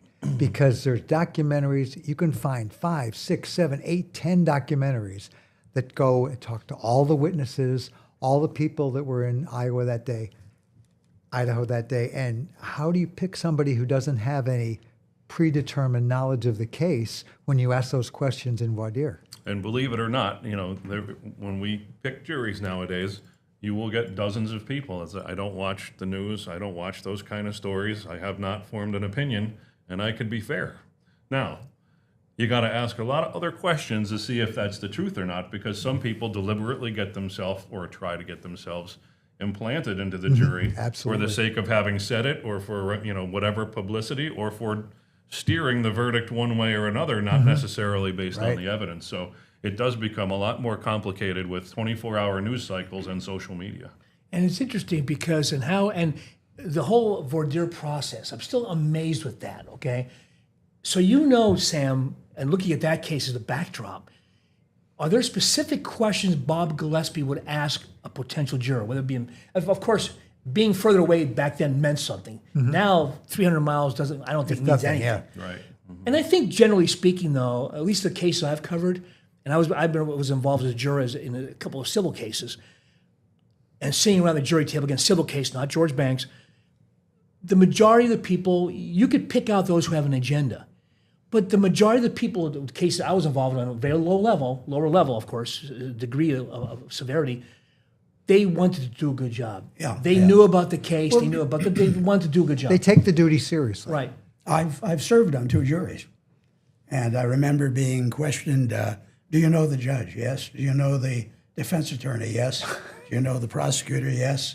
Can you give an unbiased verdict? And I'll go back to my decision on not broadcasting a false report, and I say, pardon me. I say, I consider myself a fair newsman, get the facts, and then make a determination. I served on 2 criminal juries. Now, they're very small cases. And of course, the difference there is, as Mark said, the vast publicity on this one, so that people did know about it, whereas the cases I served on were not all that controversial. Now, Sam, this trial happened less than a year after the incident, correct? Yep. In 2025, 2024, would it be that? I know there's a lot more legal maneuvers, I'm sure, but that was pretty close to the event, right? I mean, would that happen today, you think? That was the most shocking for me as I went back to look at the case before coming here to talk about it, because I think I was in a sandbox when it happened. I don't have any personal knowledge of it, but yeah, I was shocked at how quickly it happened, and I'm just thinking, were this to happen today, just think about in all those locations, how many Ring cameras, cell phone videos. The other thing that Mark and Dave mentioned were, social media. So immediately upon this happening, all the neighbors start wanting to come out of their house. Yep. This is an incredibly dangerous situation. We can't even necessarily, in such a situation like this, tape off a crime scene. I mean, because he's in there with a rifle, right? Right, yep. How do you keep people away? How do you manage that? There are people driving from all over, including news people will be coming from Scranton, from Allentown. Philadelphia, New York, yeah. Within minutes of, this thing being reported. So there are plenty of difficulties, but we would have dozens of more pieces of evidence because of all the video, the digital things that are out right now.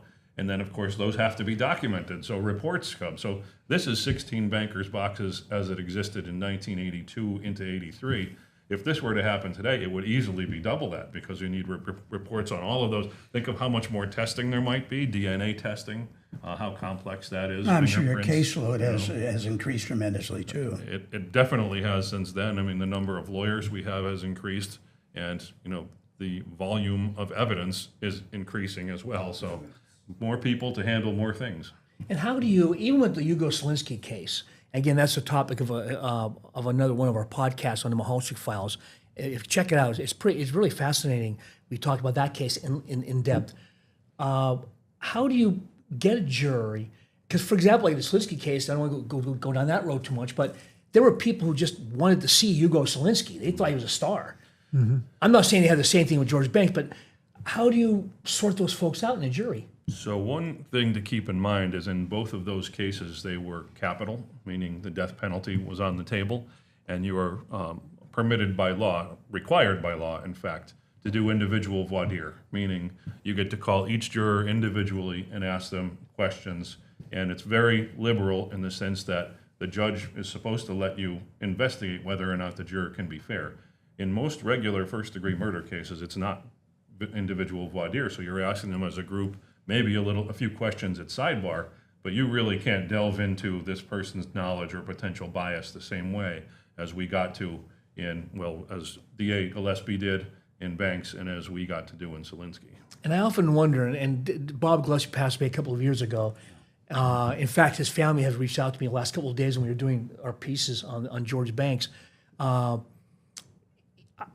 Is it safe to say he was a DA ahead of his time? Yeah. Oh, absolutely. Yeah. He could prosecute today cases. In fact, when he passed, without the technology back then. I was working in radio news at the time, and Pat Ward and I, along with Frank Andrews, did a whole hour that day about Bob, the day after he passed, because he was the most unique public servant I ever worked with in 45 years. He could tell you what he could tell you, but he also could tell you in a very nice way what he couldn't tell you. And he built up a trust with the media because he never pulled a fast one, never. And that's why when he made that request on that day for the fake newscast, some people went along with it because he had built up that bank of trust, the way he treated us, the way he gave us the information he could, and also told us the information he couldn't. And it takes a while to get that.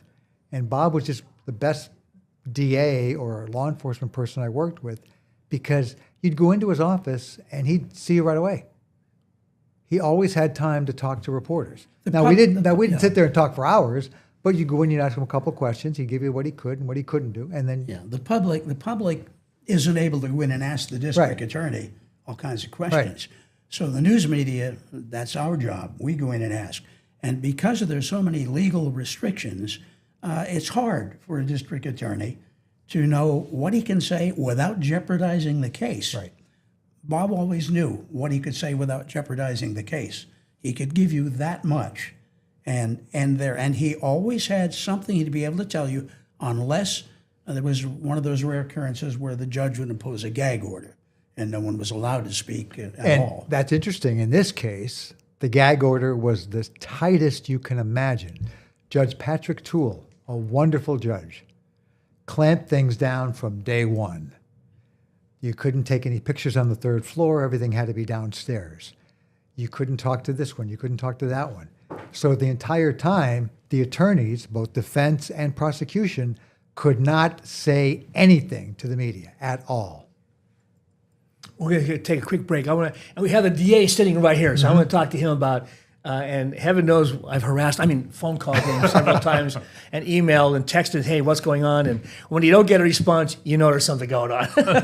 We'll talk about that in a moment. Okay, Andy Michalczyk along with Sam Sangodoci, Luzerne County District Attorney, Dave DeCosmo, longtime veteran reporter, Mark Davis, longtime reporter. I look up to these guys a lot, and I mean that sincerely. We're going to take a quick break. When we come back, we're going to have another one-on-one interview that Dave did with George Banks in the Luzerne County Courthouse after this quick break. We'll be right back.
September 25th, 1982, George Banks is charged with the worst mass murder in the area's history. Today, June 21st, 1983, George Banks is found guilty on all charges.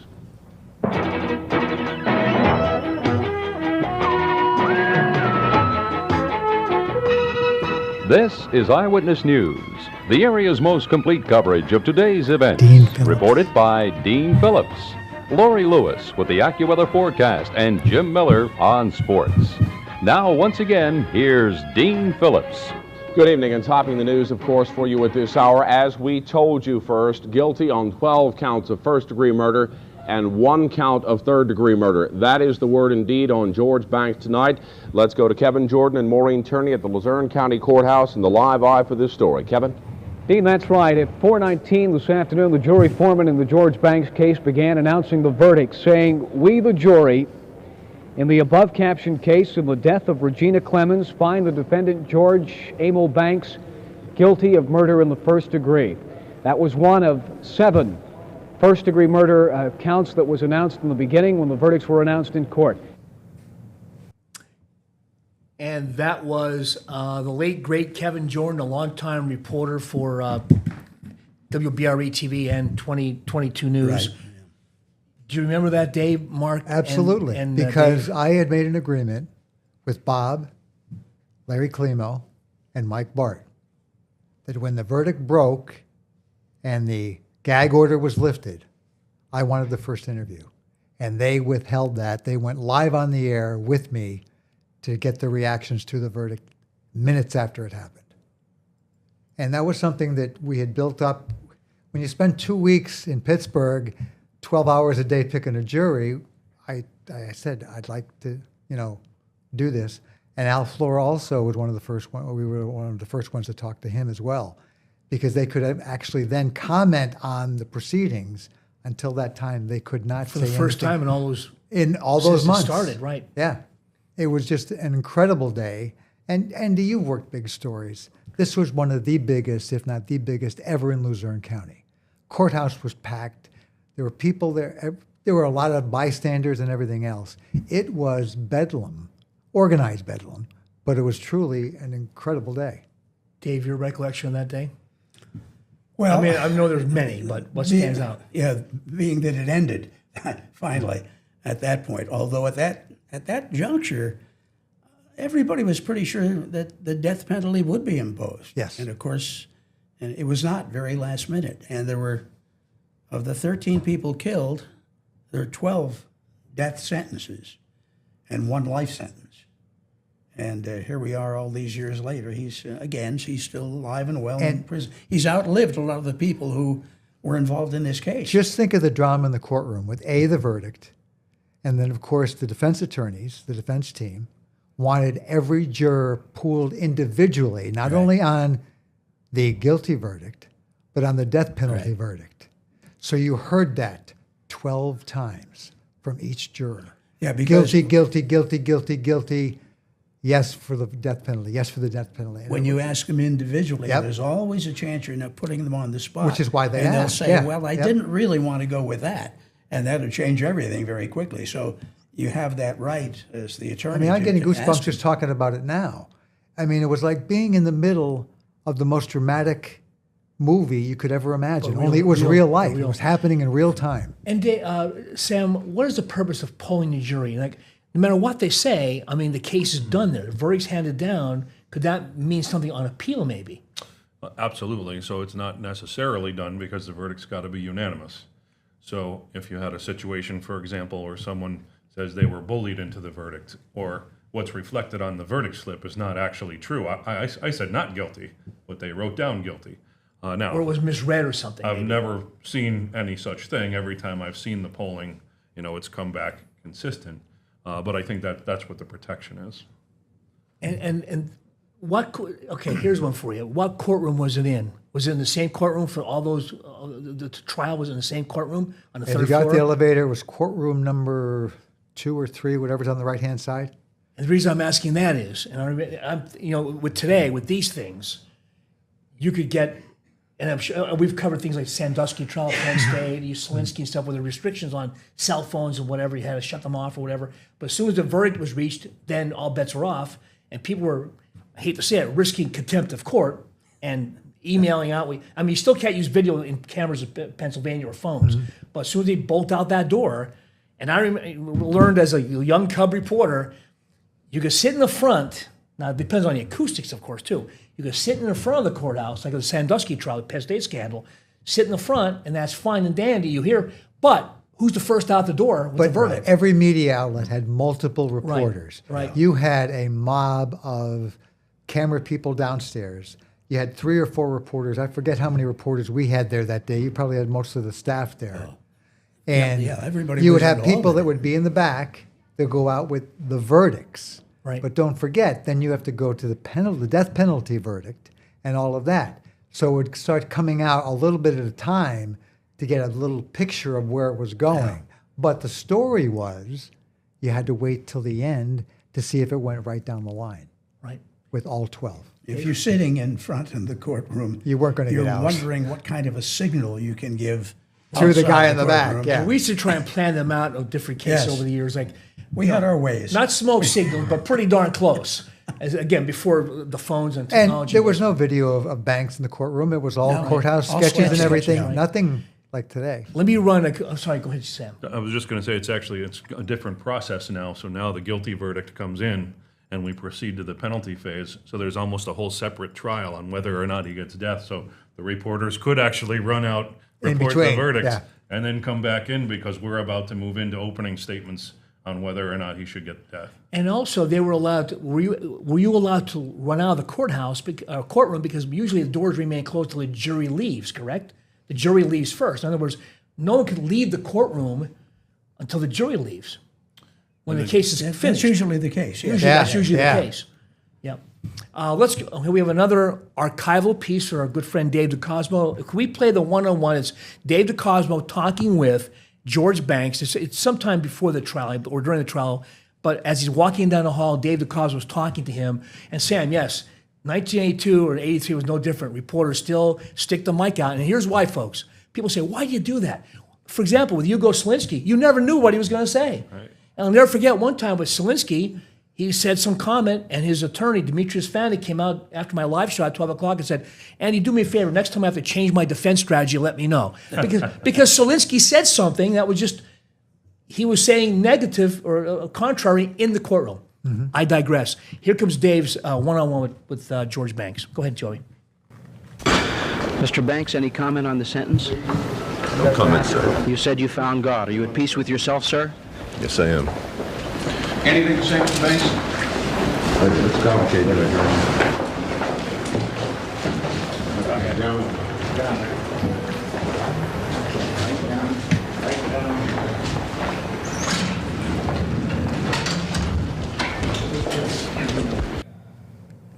Boy, Wow. Sam, you probably Wow. recognize some of the people in the images there, and sadly, some are no longer with us. But there are some who are still maybe not working at the courthouse. Oh, I but recognize who a are lot of still with people us, in that thank shot. goodness. Yep. But when you see that, that's 1983. Right. It's 2025, so you're talking 43 years later. It's the same animal. Yep. It's the same It's the exact process. same, When I say animal, meaning that it's the same process of trying to get information because you don't know what they're going to say. Look at all the sheriff's deputies and the security people. I could count probably 2 or 3 county detectives that were in that elevator with them. You had 3 or 4 deputies. You had Wilkes-Barre police downstairs. The security was strong because nobody knew if anybody else was going to take a shot at Banks. Well, when he was holed up and not surrendering, and I was lying there on the ground, I was a little nervous. When he came out that time, I wasn't nervous at all. Because you had the Army, Navy, And Marines I had there. the entire Army around him. Yeah. So, yeah. But again, you'll notice as he walked how tranquil he was. And you mentioned that earlier, Andy. That same demeanor has been seen by all of us in the media and the public from the start to the finish. So he never really, there was no outbursts. There was no, as a matter of fact, he said very little. Listen, probably the very few words that he actually said at any time. Now, part of that, of course, was good attorney's advice. You don't say anything. But he at least responded to those couple of questions. And you saw how calm he was. Yes. He had just been convicted of killing 12 people and sentenced to death 12 separate times by that jury. And he was calm as a cucumber. It seems like, but he was calm right from the beginning. Even Yes, when he brought was. out on Monroe Street. That's what I said. Yeah. And Sam, from a prosecutor standpoint, he's walking. All it takes is one juror to, for whatever reason, have sympathy, empathy, or believe there's not enough evidence. In this case, it seemed like it's overwhelming, or believe that he's mentally incompetent, and find him not guilty. You need a unanimous verdict, correct? Correct. You got to have 12 jurors saying guilty. Right, and if one can't make up his or her mind, then you have to do it all over again. And it's much more difficult to do a second time because all the cats are out of the bag. Even though you give the defense attorney all your discovery, they don't know exactly what questions you're asked or what order the witnesses, what your trial strategy is. So it can be very nerve-wracking. And I think that getting that unanimous verdict is largely a function of good jury selection. And you got to pick people that will fairly evaluate. I covered a evidence. murder trial once where they had an eyewitness to the shooting and the killing. But the jury was 11-1 to convict. Do you know why? Because the one juror was convinced if she voted guilty, somebody was going to come after her. And she wouldn't vote. So they had to retry this gentleman a second time, even though they had an eyewitness to the killing. We're going to take a short break. Sam Sangodochi, Dave DeCosmo, and Mark Davis, Andy Mahalchik here on the 2822 Now Mahalchik Files program. We're going to come back with our last segment and talk more about the George Banks, 43 years later, mass killing in Pennsylvania. Still the #1 killing tragic record in Pennsylvania till this day. Joey, we could take the break now.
And welcome back, Andy Mihalchik, along with Luzerne County DA Sam Sangadoci, Dave DeCosmo, and Mark Davis, longtime journalist in northeastern Pennsylvania. We're talking about the George Banks mass killing, September 25th of 1982, 43 years ago this year. And think about it, half a century has gone by, guys, and we're still talking about it, still fascinated, and the numbers are still scary. The number one highest mass killing in Pennsylvania, correct, Sam? That's correct. And in the top 20 nationwide. Mass murders. Now, some people say mass shootings, this and that, but mass murder is still, sadly, still up there. So, Sam, we ran a couple of stories about it. As a prosecutor today, and again, you were a young kid back in the day. We were all much younger back in the day. Mm-hmm. But what do you think we've learned from George Banks? As a prosecutor now, looking back at it, and you didn't try it, of course, but I remember being in the DA's office a couple of years ago. There was the murder weapon. Mm-hmm. It was still there. Talk about what you think this case still means to you as a prosecutor and investigators moving forward. Well, I think what comes to mind for me is, in preparing, there was a lot of talk of George Banks because of the anniversaries and things. And to be perfectly honest, other than, basic general knowledge, I didn't really know too much. So I went back into the files, which, I've been in that room a million times, and we haven't had anything on this recently. The boxes are way in the back, So we pulled them out, and to see the level of organization and what D.A. Gillespie and Larry Climo and Mike Bart had to manage, I guarantee you there had not been a case like this probably ever in Luzerne County history. To see these 16 boxes, the file folders, every witness's name. A lot of this stuff we do digitally now, so we don't prepare the same way. And to see their level of organization and how seriously they took it, and obviously you're going to take it seriously, but they left no stone unturned. Every T was crossed and every I was dotted. It's impressive to look at even 40-some years later. Yeah. And Dave, your recollection, we'll do more. We could talk about this for 24 hours for sure, just based on your recollections. The case to me now is more sad than it's ever been. And that's because I said if I ever wrote a book about my news activities, the title would be, I never thought anything like that could happen around here. Because you hear that every time something happens in a different community. And that was the watchword when George Banks murdered all these people. And unfortunately, across the state and across our nation, it's now become fill in the blank. I never thought that could happen around here. So-and-so killed X amount of people on this particular day. And it's become a common news headline. And that's extremely sad. Mark? In 45 years, I covered a lot of cases, but this one has always stuck with me. I still have newspaper clippings in my home office. I still have the front page the day it happened, things like that, because it wasn't lost on me as a young reporter. I was in my early 20s, only out of college a few years when this all happened. And I never wanted to take for granted what I had covered of this magnitude. And people say, how do you do it? Well, you do your job to a point. But like I said, after I did that last live shot the day it happened, that's when I broke down, because it all came rushing out after I had completed my day's work, that it hit me as to what we had witnessed and what we'd been through. And it was the beginning of the whole year-long lead up to the trial. And appeals to the Supreme Court and the death penalty, the incompetency, that's a whole nother story. How much time do we have left, Joy? Gabby, 2 minutes? Okay, so you can see all of our coverage on the George Banks case and stories over the years. Just go to 2822news.com. We'll have more interesting, fascinating cases on our other podcast, the Hugo Selinsky. We have cold cases, Kids for Cash. And the reason I'm mentioning that is there are so many stories that need a lot more discussion and are still topical these days. So what these podcasts allow us to do is to take a closer look and talk more about it.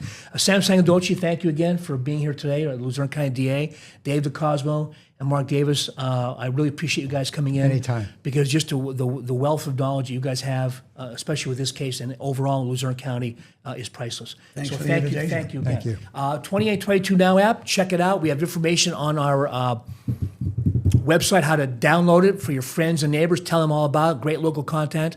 and we'll have much more interesting podcasts in the works. For now, Andy Mihalchik, have a great, safe day, and we'll talk to you soon.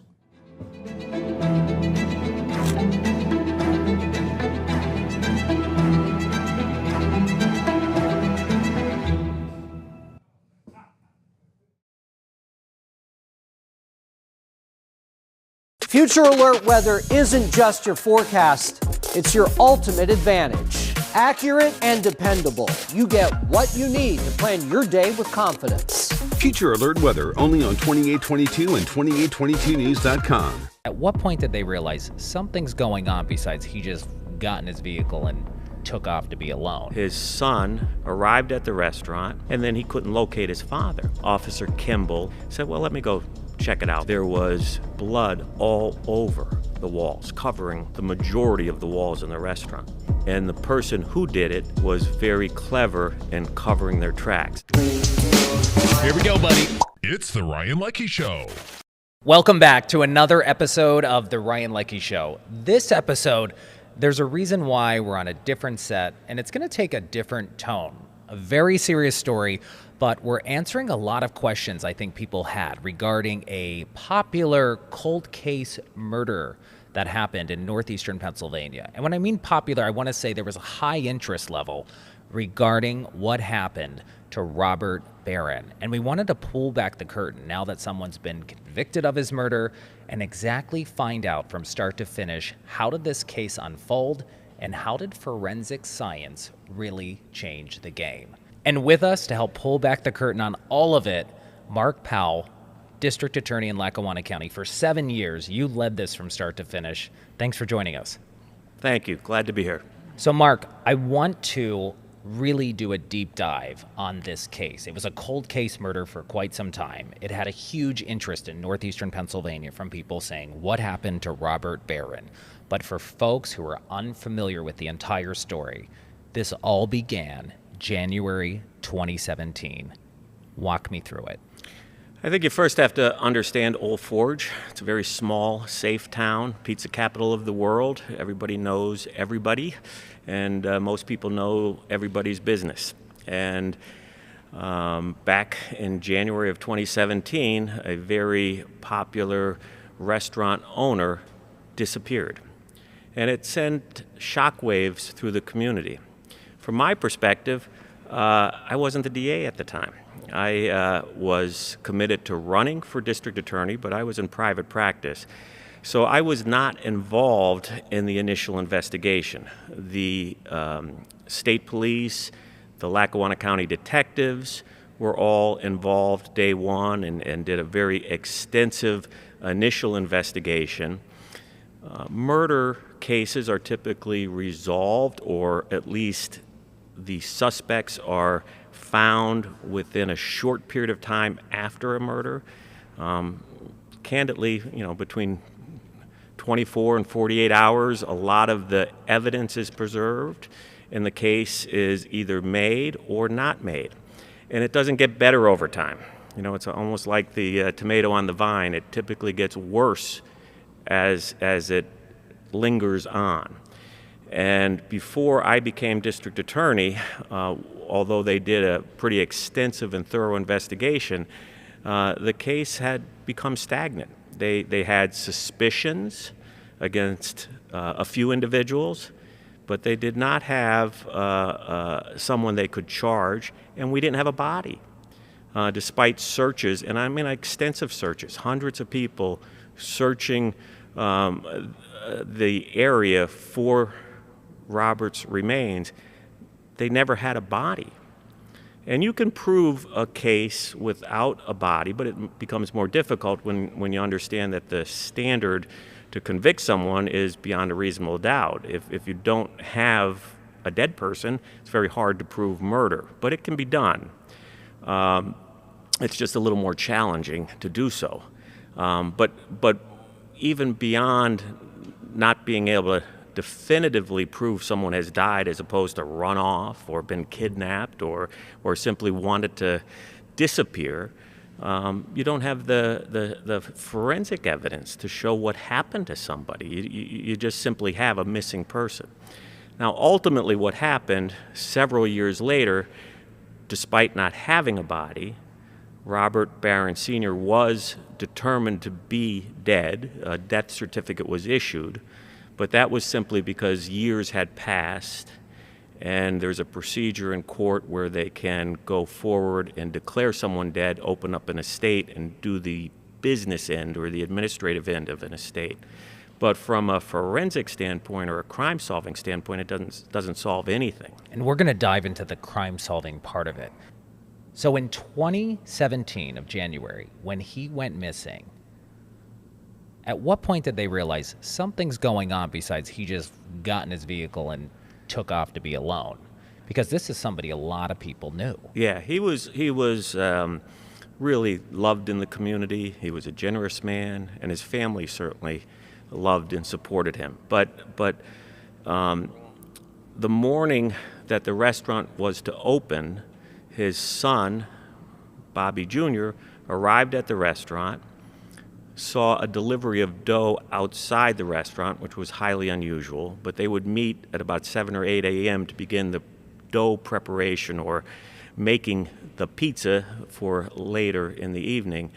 And that struck him as being struck Bobby Jr. as being odd, and then he couldn't locate his father.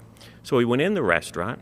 Nothing really seemed to be terribly unusual about the restaurant, although Bobby Jr. suffers from OCD, and there were certain things that were bothering him.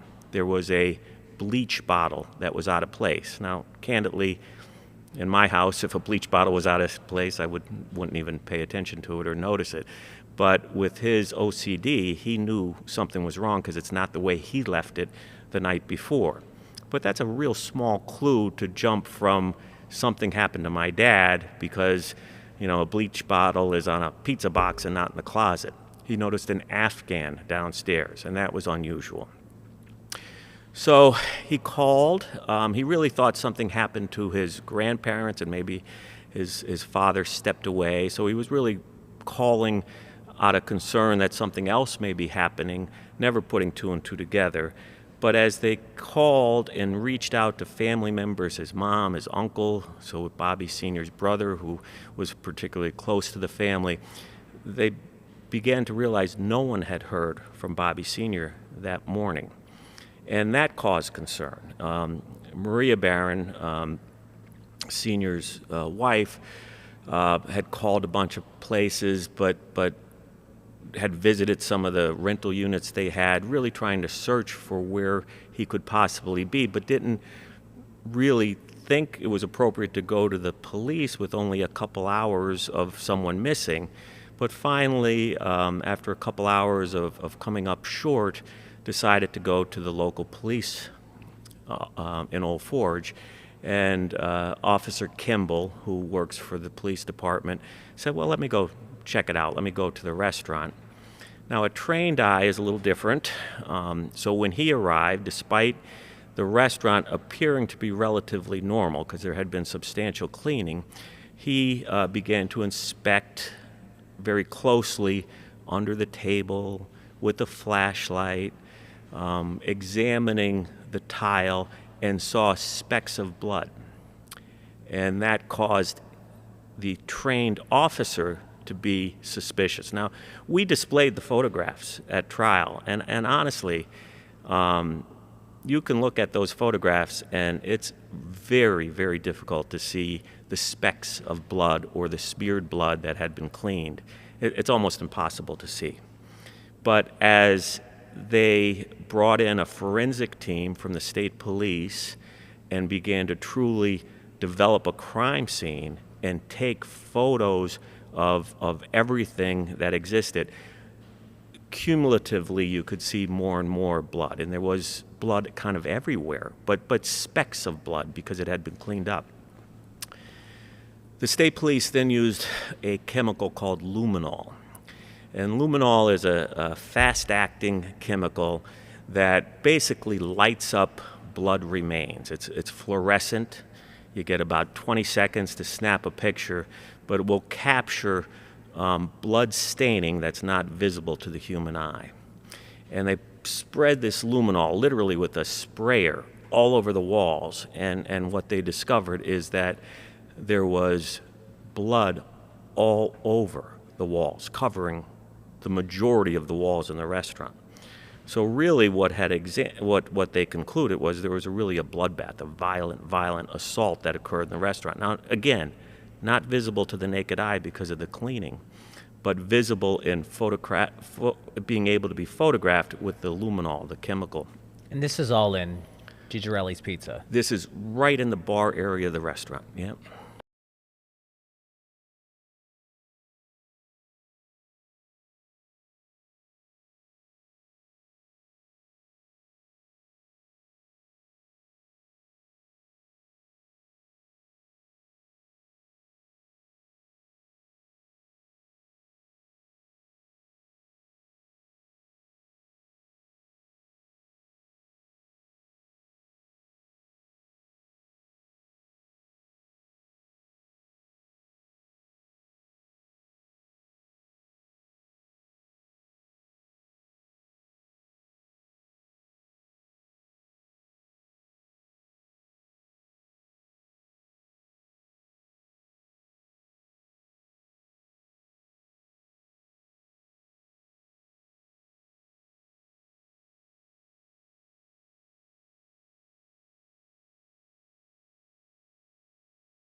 Again, a popular place in Old Forge. Popular place, but not one where you would expect to see a crime scene. So when you talk about the walls, at this point, are we looking at blood spatter experts getting involved? Walk me through the process, because once you started using the luminol, people started realizing there's something going on. Yeah, so the luminol would light up areas that had been wiped or cleaned. So it's very hard forensically to make any logical conclusions from a blood pattern that had been smeared or wiped. But there were some other areas, and what happens with blood spatter is you can make conclusions based upon the pattern of blood. And Trooper Hitchcock from the state police was able to give certain opinions. First, there was blood very high on the walls. So that would suggest, above like door tops, that would suggest some type of assault or hitting that would cause blood to spatter and hit a wall, particularly at a higher angle. And then if you examine those droplets, and they're specks because it had been cleaned up, but the specks that remained, if you were to examine those droplets of blood, you could determine the direction of the blood. So, some of the blood would be draining down. That isn't necessarily anything significant, it's just gravity. But when the blood pattern goes upwards, that would suggest that it would be a swiping motion or a motion that would indicate as a result of an assault. And based on that blood pattern, he was able to give certain opinions and conclusions that an assault had occurred. Were they processing the crime scene, though, right away on this day that he didn't show up to get the pizza dough? Yeah, yeah, the whole scene was preserved, processed, photographed, and then a very detailed search for any DNA evidence or any physical evidence, like even hair, for example. That if there was a piece of hair, they would capture that, send that to a lab to try to determine if that had any significance. Was there DNA evidence at the crime scene? There was a lot of DNA evidence. Unfortunately, it was only of Bobby Sr.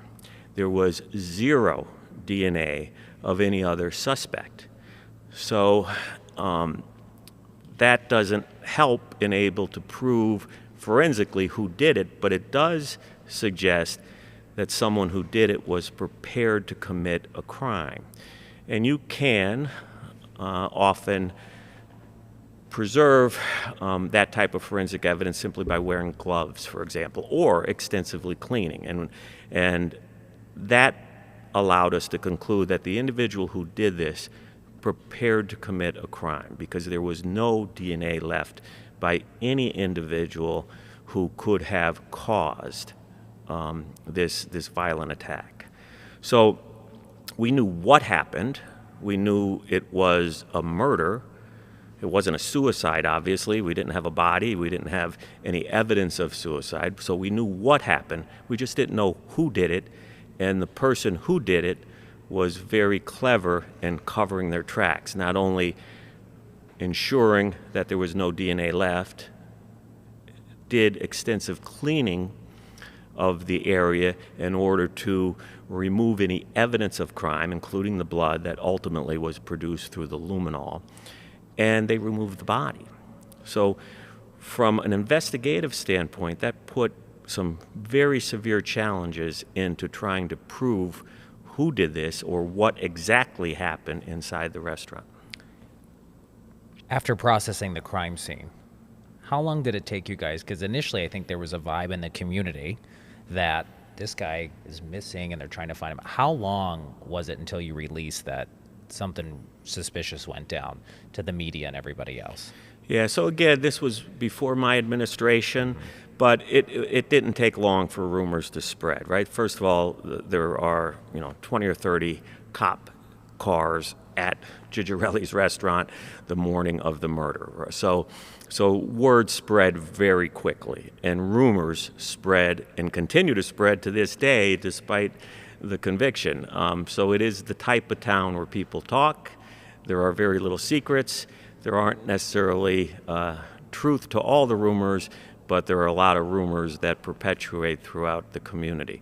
So it was a short period of time when word was out that something happened. But everybody had a theory. Everybody had a theory that, or an opinion as to what happened, that he ran away, or that so-and-so did it and somebody else did it, or that 10 people did it. And that doesn't necessarily help in the crime-solving business, right? What we're looking at is accurate information that we can verify. So it's nice to have tips, but we verify everything. Even when someone comes in and talks to us, we're not just taking their word for it, right? It's trust and verify, but you only trust after you verify. So you're looking at corroborating evidence, whatever that may be. So if Ryan, you came in and you told me what happened, I'd say, that's great. Now let's see your cell phone and see if there are any text messages that corroborate what you're saying. And if you said you were at the UPS store, that's great. Now let's get the video at the UPS store so I know what you're saying to me is truthful. And it's not that we doubt everything, but we know the burden we have to prove, which is beyond a reasonable doubt. And we want to verify everything you're saying. And some information cannot be verified, but we work diligently. Cops do a really good job at trying to verify everything and rule out simply rumors. And throughout this case, really throughout the 6 years until we found the body, there were rumors upon rumors and searches that ended up really resolving in nothing. We searched sewer drains, we searched attics, we chased every lead, because you never know if the lead that you kind of push off is a legitimate lead or not. So there was a tremendous amount of investigative efforts chasing down a whole bunch of leads that unfortunately did not produce any results until ultimately we were able to find the body in March of 2023. Yeah, so let's talk about that. It seems like January 2017, there's all this work, right? There's an uptick of everything going on with, you know, the forensic lab that came and tested everything, right? And then all of a sudden, things go cold for a while, right? You get these leads, you have no body, right? No weapon. So initially, right, in 2017, they do a very extensive investigation. They interview witnesses. They get a lot of information, but nothing solid to lead to a suspect, and certainly nothing to establish who they can charge. I come into office in January of 2018, and the case at that point in time had become fairly stagnant. And I was don't it mean considered that- a cold case then? Yeah, How long we- does it take to call something a cold case? Yeah, we don't like using the word cold case, although I know that's popular in the media. They're unsolved cases, so it certainly was an unsolved murder. You know, when is a case cold? It's when all the investigative leads end, and at that point in time, no one ever stopped working on it, but I can assure you there were no more investigative leads to chase. You're waiting for a break. And sometimes that's someone getting arrested and flipping and giving information. We're waiting to get lucky. We're waiting for something to happen. So we never closed our books on it, but we were waiting for some type of break. The problem is the break never came. So when I came into office in January of 2018, I knew this was an unsolved case. We put our team together, some of the initial investigators and then some new folks, seeing if anything could be done. In the meantime, the family has also, very proactive in trying to assist in the investigation. Unfortunately, we could not reveal what we were doing even to the family, which created, I think, some frustration on their end, but understandably, we can't share our investigative leads. So they had suspects in mind that we had already interviewed, ruled out, verified where they were, they established alibis, and they're saying, well, why haven't you done this or that? That's just kind of natural because you can't reveal those investigative strategies. However, the family, continued to assist and inquire. They had rewards out, and they were looking for information as well. And if they obtained information, we would chase that down. And you mentioned earlier, by the way, not to interject here, but there was so many different rumors circulating on what happened to him, et cetera. When did it become public that you guys were confident this was a robbery gone bad? There was that buzz going on. Yeah, so that was one of the theories early on because we knew, one, it was a cash business, two, that cash was missing, and it was just logical that someone had gone in there with the intent to rob and took it to the next level. The family was very much convinced that the individual who did this did it knowing Mr. Barron was present at the restaurant at the time. We didn't have really sufficient proof to establish that part of it, although it's a logical conclusion or theory. Really, the person could have been surprised by Mr. Barron's presence or gone in there knowing he was there with the idea of confronting him, or simply meeting him as he returned to the restaurant after dropping his son off at home and ambushing him at that point in time. It really didn't matter how the crime occurred because we knew what had occurred once he was in the restaurant, which was this brutal murder and attack and ultimately a robbery. So we come now to 2018. You're in the district attorney's office. You put together a team. You're starting to dive into this. What happened next? Because it So- was still years until you found a body. Yeah, so we review everything from A to Z. We're making sure every I is dotted, every T is crossed. There were some things that we picked up on and decided to pursue, but really nothing led to much early on, despite us redoing certain things. So there's always a little bit of loose ends or fresh eyes that see things. And again, we're waiting for some type of break. But we would do this consistently and regularly throughout 2018, 2019, 2020, every year. And every year on the anniversary, the family would be, also very concerned where the case stood, and we would tell them that the investigation is ongoing. We're not giving up, but talk was a little cheap at that point in time because we couldn't share with them exactly what we were doing and what leads we had. But there were a couple key points to the case that ultimately led to its successful prosecution. One, very early on, our phone forensic expert, Cheryl Turner, preserved all the phone information. Now, you're talking back in 2017. So technology back then really isn't what technology is today. And she had the foresight at that time to preserve all the data. Whose phone? Everybody who was remotely involved in any aspect of the case. The problem is if there were 5 or 6 providers, AT&T, T-Mobile, Verizon, not every provider back then saved the same information. In fact, only Verizon had saved some of the range-to-tower information that ultimately provide the fruitful information. Other providers didn't have that information, but she preserved everything. But in 2017, the forensic science wasn't there to really do anything with that information. So you get this information dump. We could get text messages, even deleted text messages. We could know activities on phones, but we wouldn't necessarily know the science behind tracking a phone in 2017, which means that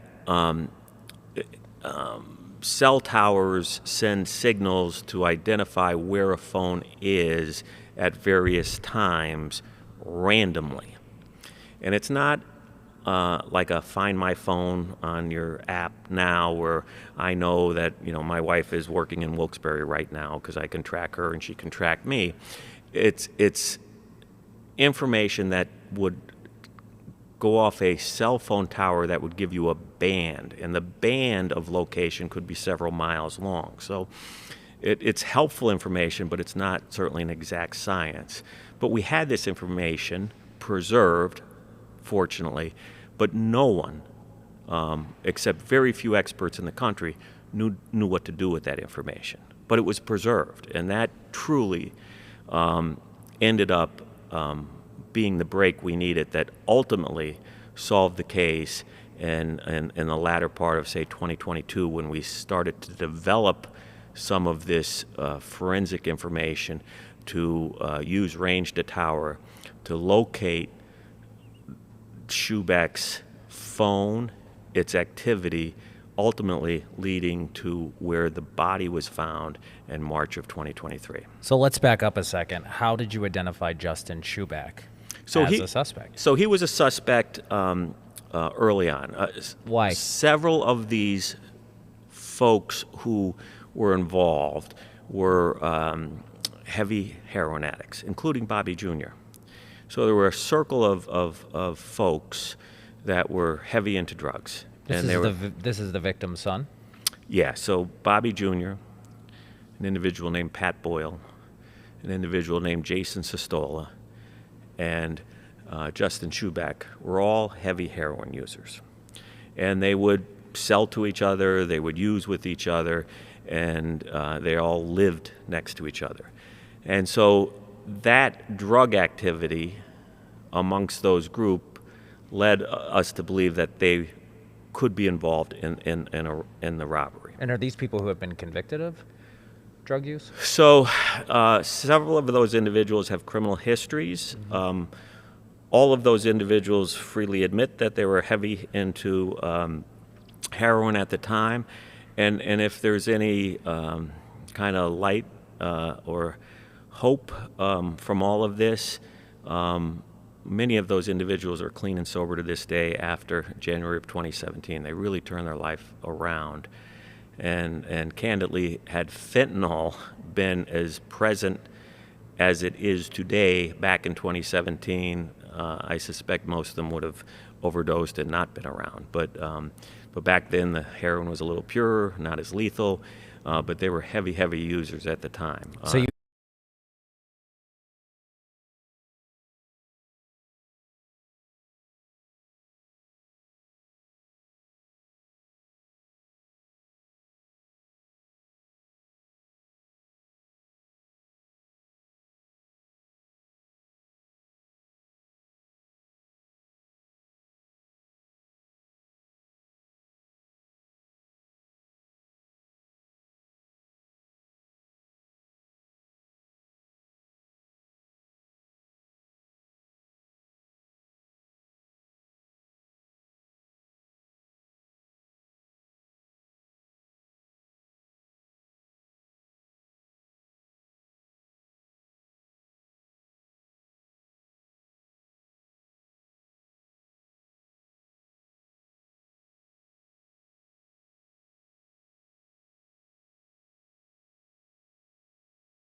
you have Justin Schuback, though. He's one of several suspects that was always on your radar. Always on the radar, always a suspect, always someone of interest, I guess is the best way of putting it, with several of these other individuals. So then 2023, as you describe as a case maybe that had been stagnant, all of a sudden things are heating up, and it's because of cell phone technology and forensic science linked to that. Yeah. So but you guys got the FBI involved. Right. So, this gets a little bit into the weeds, but when we reached out to the FBI for their assistance, they would assist and guide us and give us direction on what to do. And that caused us then to obtain the cell phone information. So it was preserved, it wasn't going anywhere, but then you had to obtain it. And the protocol at the time to obtain it was to go in and get a court order to obtain it. And this, this information is protected by the Fourth Amendment. There are privacy issues involved in it. So it's somewhat controversial, but there are two areas of cell phone data that are used. Range to tower, which is ultimately what we used and were able to bring into court, and geofencing, or kind of blocking off a whole area and getting all cell phone activity, even people who weren't a suspect or weren't involved. And that's what's controversial and not allowed in courts, because that violates individuals' privacy rights. But the cell to tower information was evolving. The case law was evolving. And we actually sent an order to Verizon for the cell-to-tower information via a court order. They didn't comply. And a couple weeks went by. And in that small window of time of a couple weeks, a United States Supreme Court case came down and said, you can't obtain this data from a search warrant, or from a court order, you need a search warrant. So had we obtained that information as we requested it, it likely would have been suppressed because of that Supreme Court case. Because we didn't get it timely, we immediately sent a letter based on this new case to stop our request. Please don't send it to us. Immediately got a search warrant, which is the proper vehicle in order to obtain the data, and got the search warrant to obtain the data in order to survive a suppression issue. So we were able to use the data, but it was that close in time, literally weeks. And had we requested it, looking back in hindsight, by a court order in, say, 2019, it all would have been suppressed and not being able to use in court because of this subsequent United States Supreme Court case. So here we are, 2023 though, you're looking at utilizing the cell phone technology.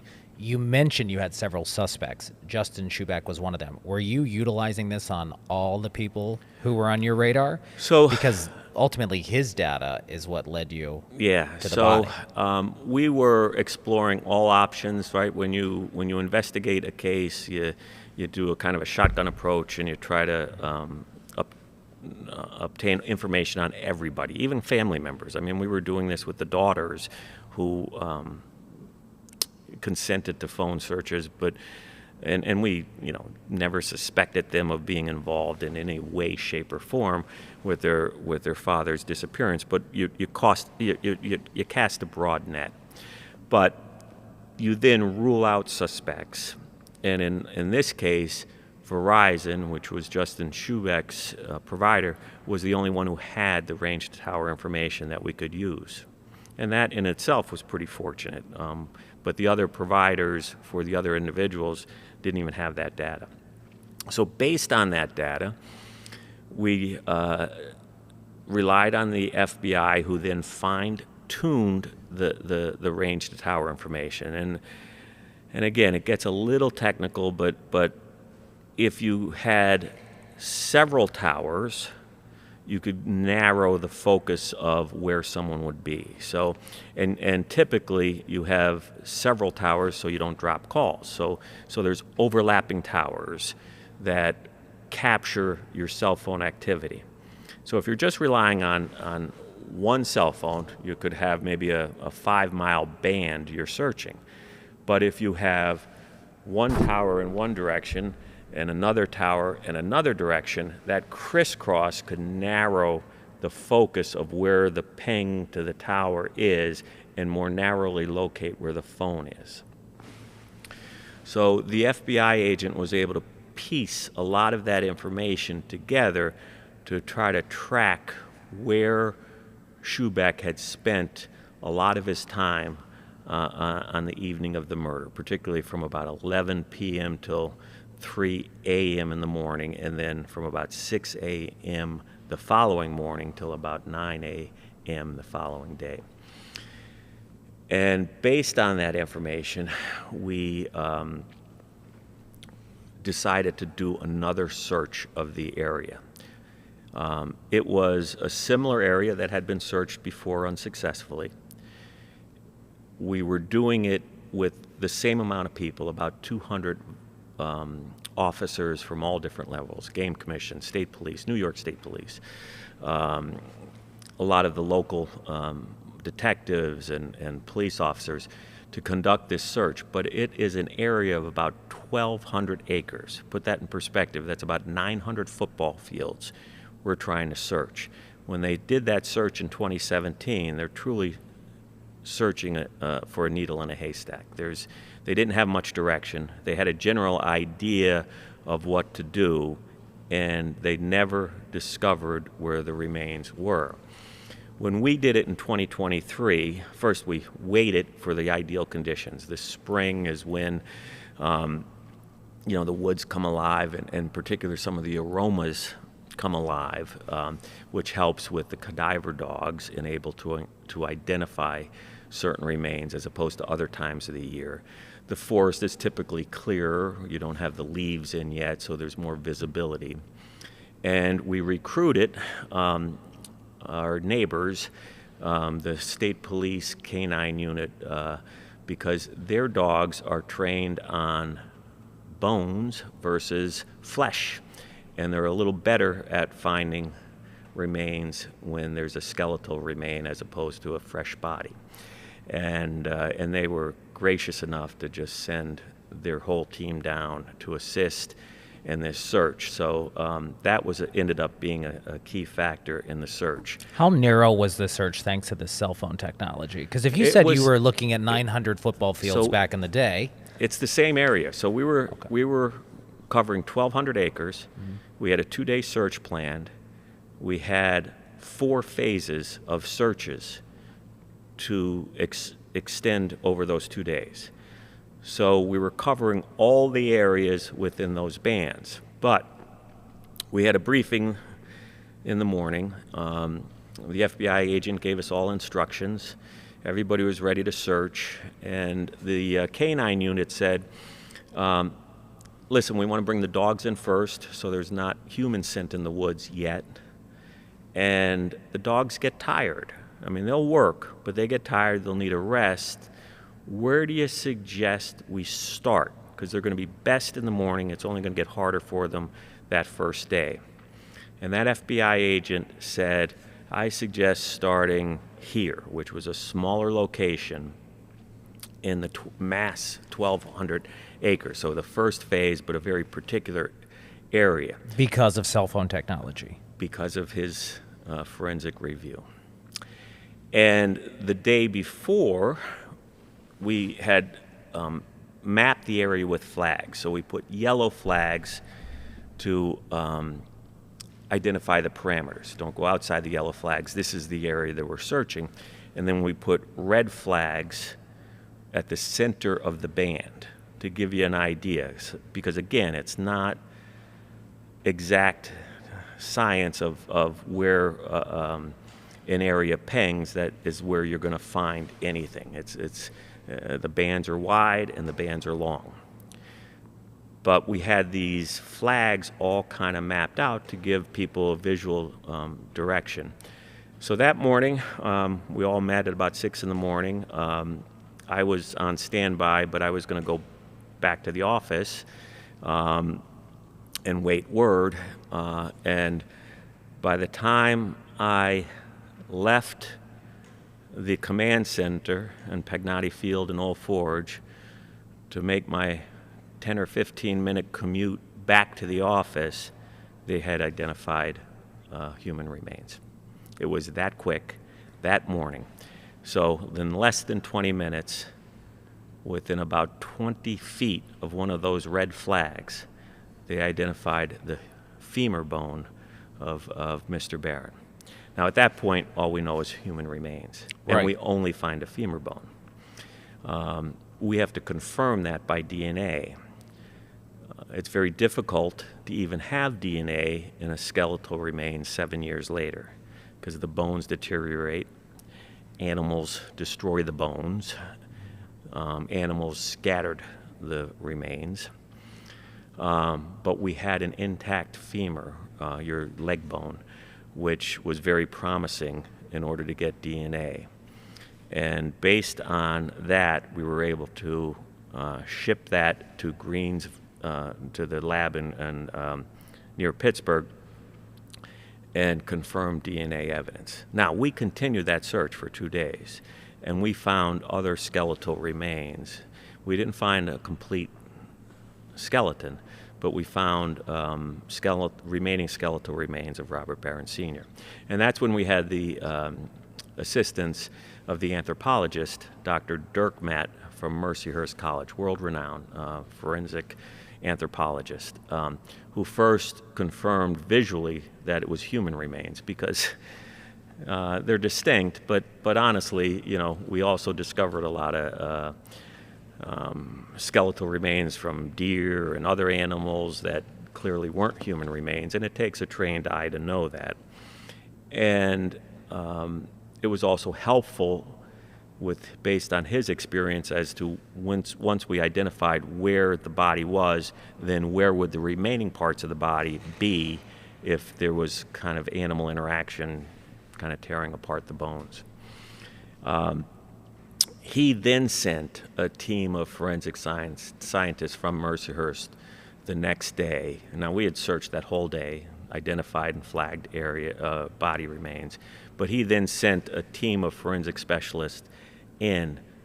And when I tell you, they were down on hands and knees. They removed every leaf from the forest where they were searching. They were sifting through dirt and trying to find anything and everything that would resemble a human bone in order to track the location to ultimately find all we could find. Unfortunately, despite all those heroic efforts by not only the 200 volunteers who searched the woods, but this forensic team from Mercyhurst, we were never able to locate the skull. And the skull does a few things for us. It would certainly confirm any type of trauma, and dental records could be used to further identify an individual if we were not successful with the DNA. We didn't have that. Fortunately, we were able to confirm the DNA from the femur bone. Dr. Dirkmaat then took all of those remains back to Mercyhurst, developed charts of what remains of the body were there, what was missing, and provided opinions that, based on his expertise, that these were in fact the human remains of Robert Barron Sr.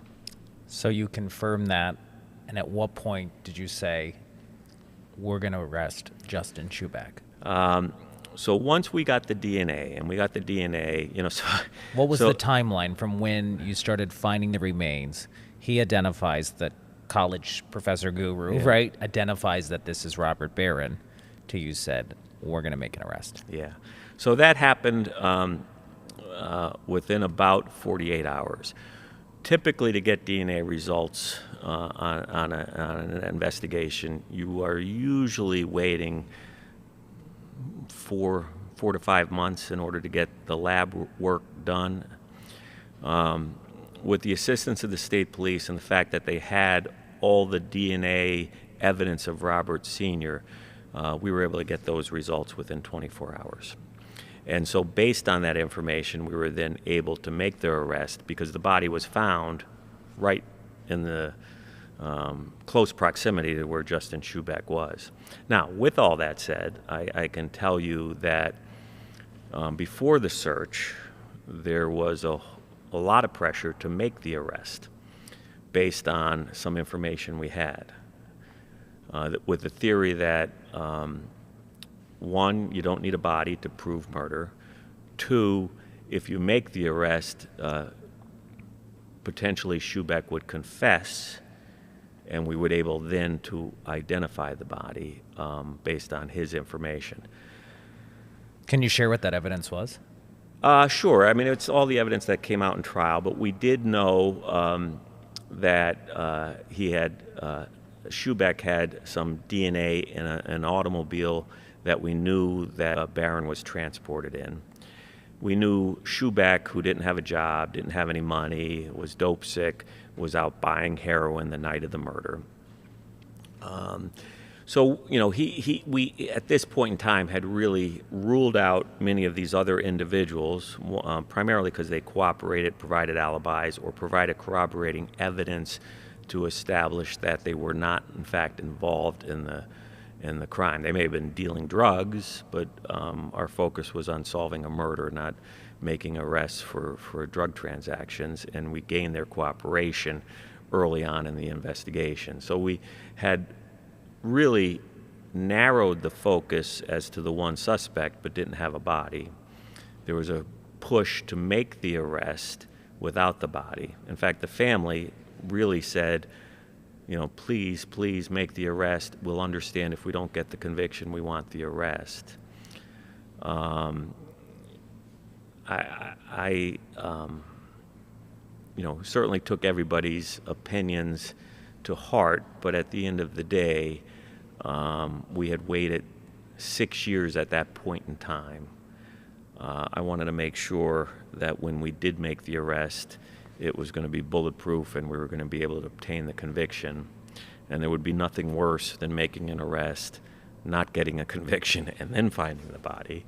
So cognizant of all those facts, knowing that Shubeck had not been forthright in any of the other interviews that he provided, despite a tremendous amount of pressure, said, no, we're going to conduct the search first, and then we'll make a decision on the arrest. And fortunately, throughout that search process, we were able to identify the body. So the decision to arrest at that point in time was imminent. In fact, even considered to arrest without finding the body. But as soon as we found the body, it was pretty instantaneous. Now, we still had to do it properly because Shubeck lived so close to where the body remains were. We were certain that he saw all the activity. I mean, you couldn't And where were they miss found again?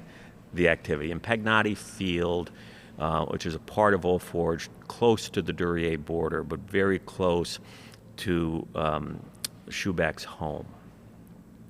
And so we like, even when we put an unmarked car to watch the area, because even when we found the femur, we didn't announce anything publicly because we wanted to continue the search the next day.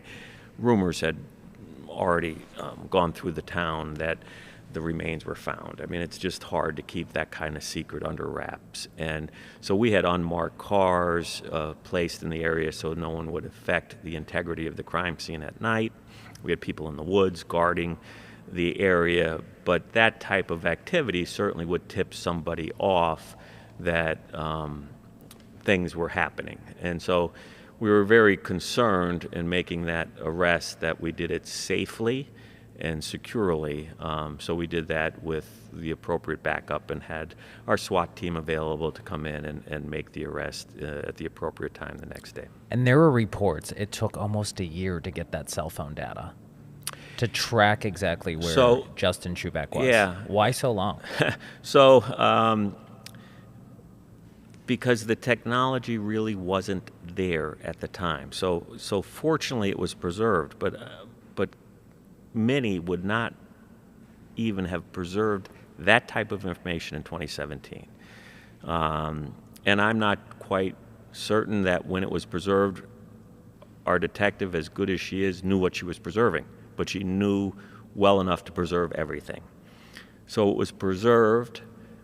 Then as the technology developed and we were getting instruction by the real expert and the FBI agent to try various techniques with it and get certain data, is when the information began to unravel. And those type of investigations take time. The amount of work from the FBI agent took months and months to produce. It's not something simply, you know, to take the data and read it and understand it. It has to be mapped out, it has to be verified, and they make sure that the science is accurate. And then once you even get the information, now you're looking for that corroborating evidence to show that the data is correct. So it's one thing to say, this is the science, this is the latest thing, members of the jury want you to buy it.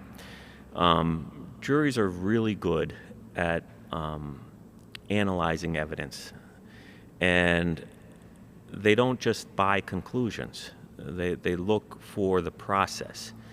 And so when you can say, we know that the defendant was moving from the area the car was to his home on the next day, that's one way of doing it, through the cell tower information.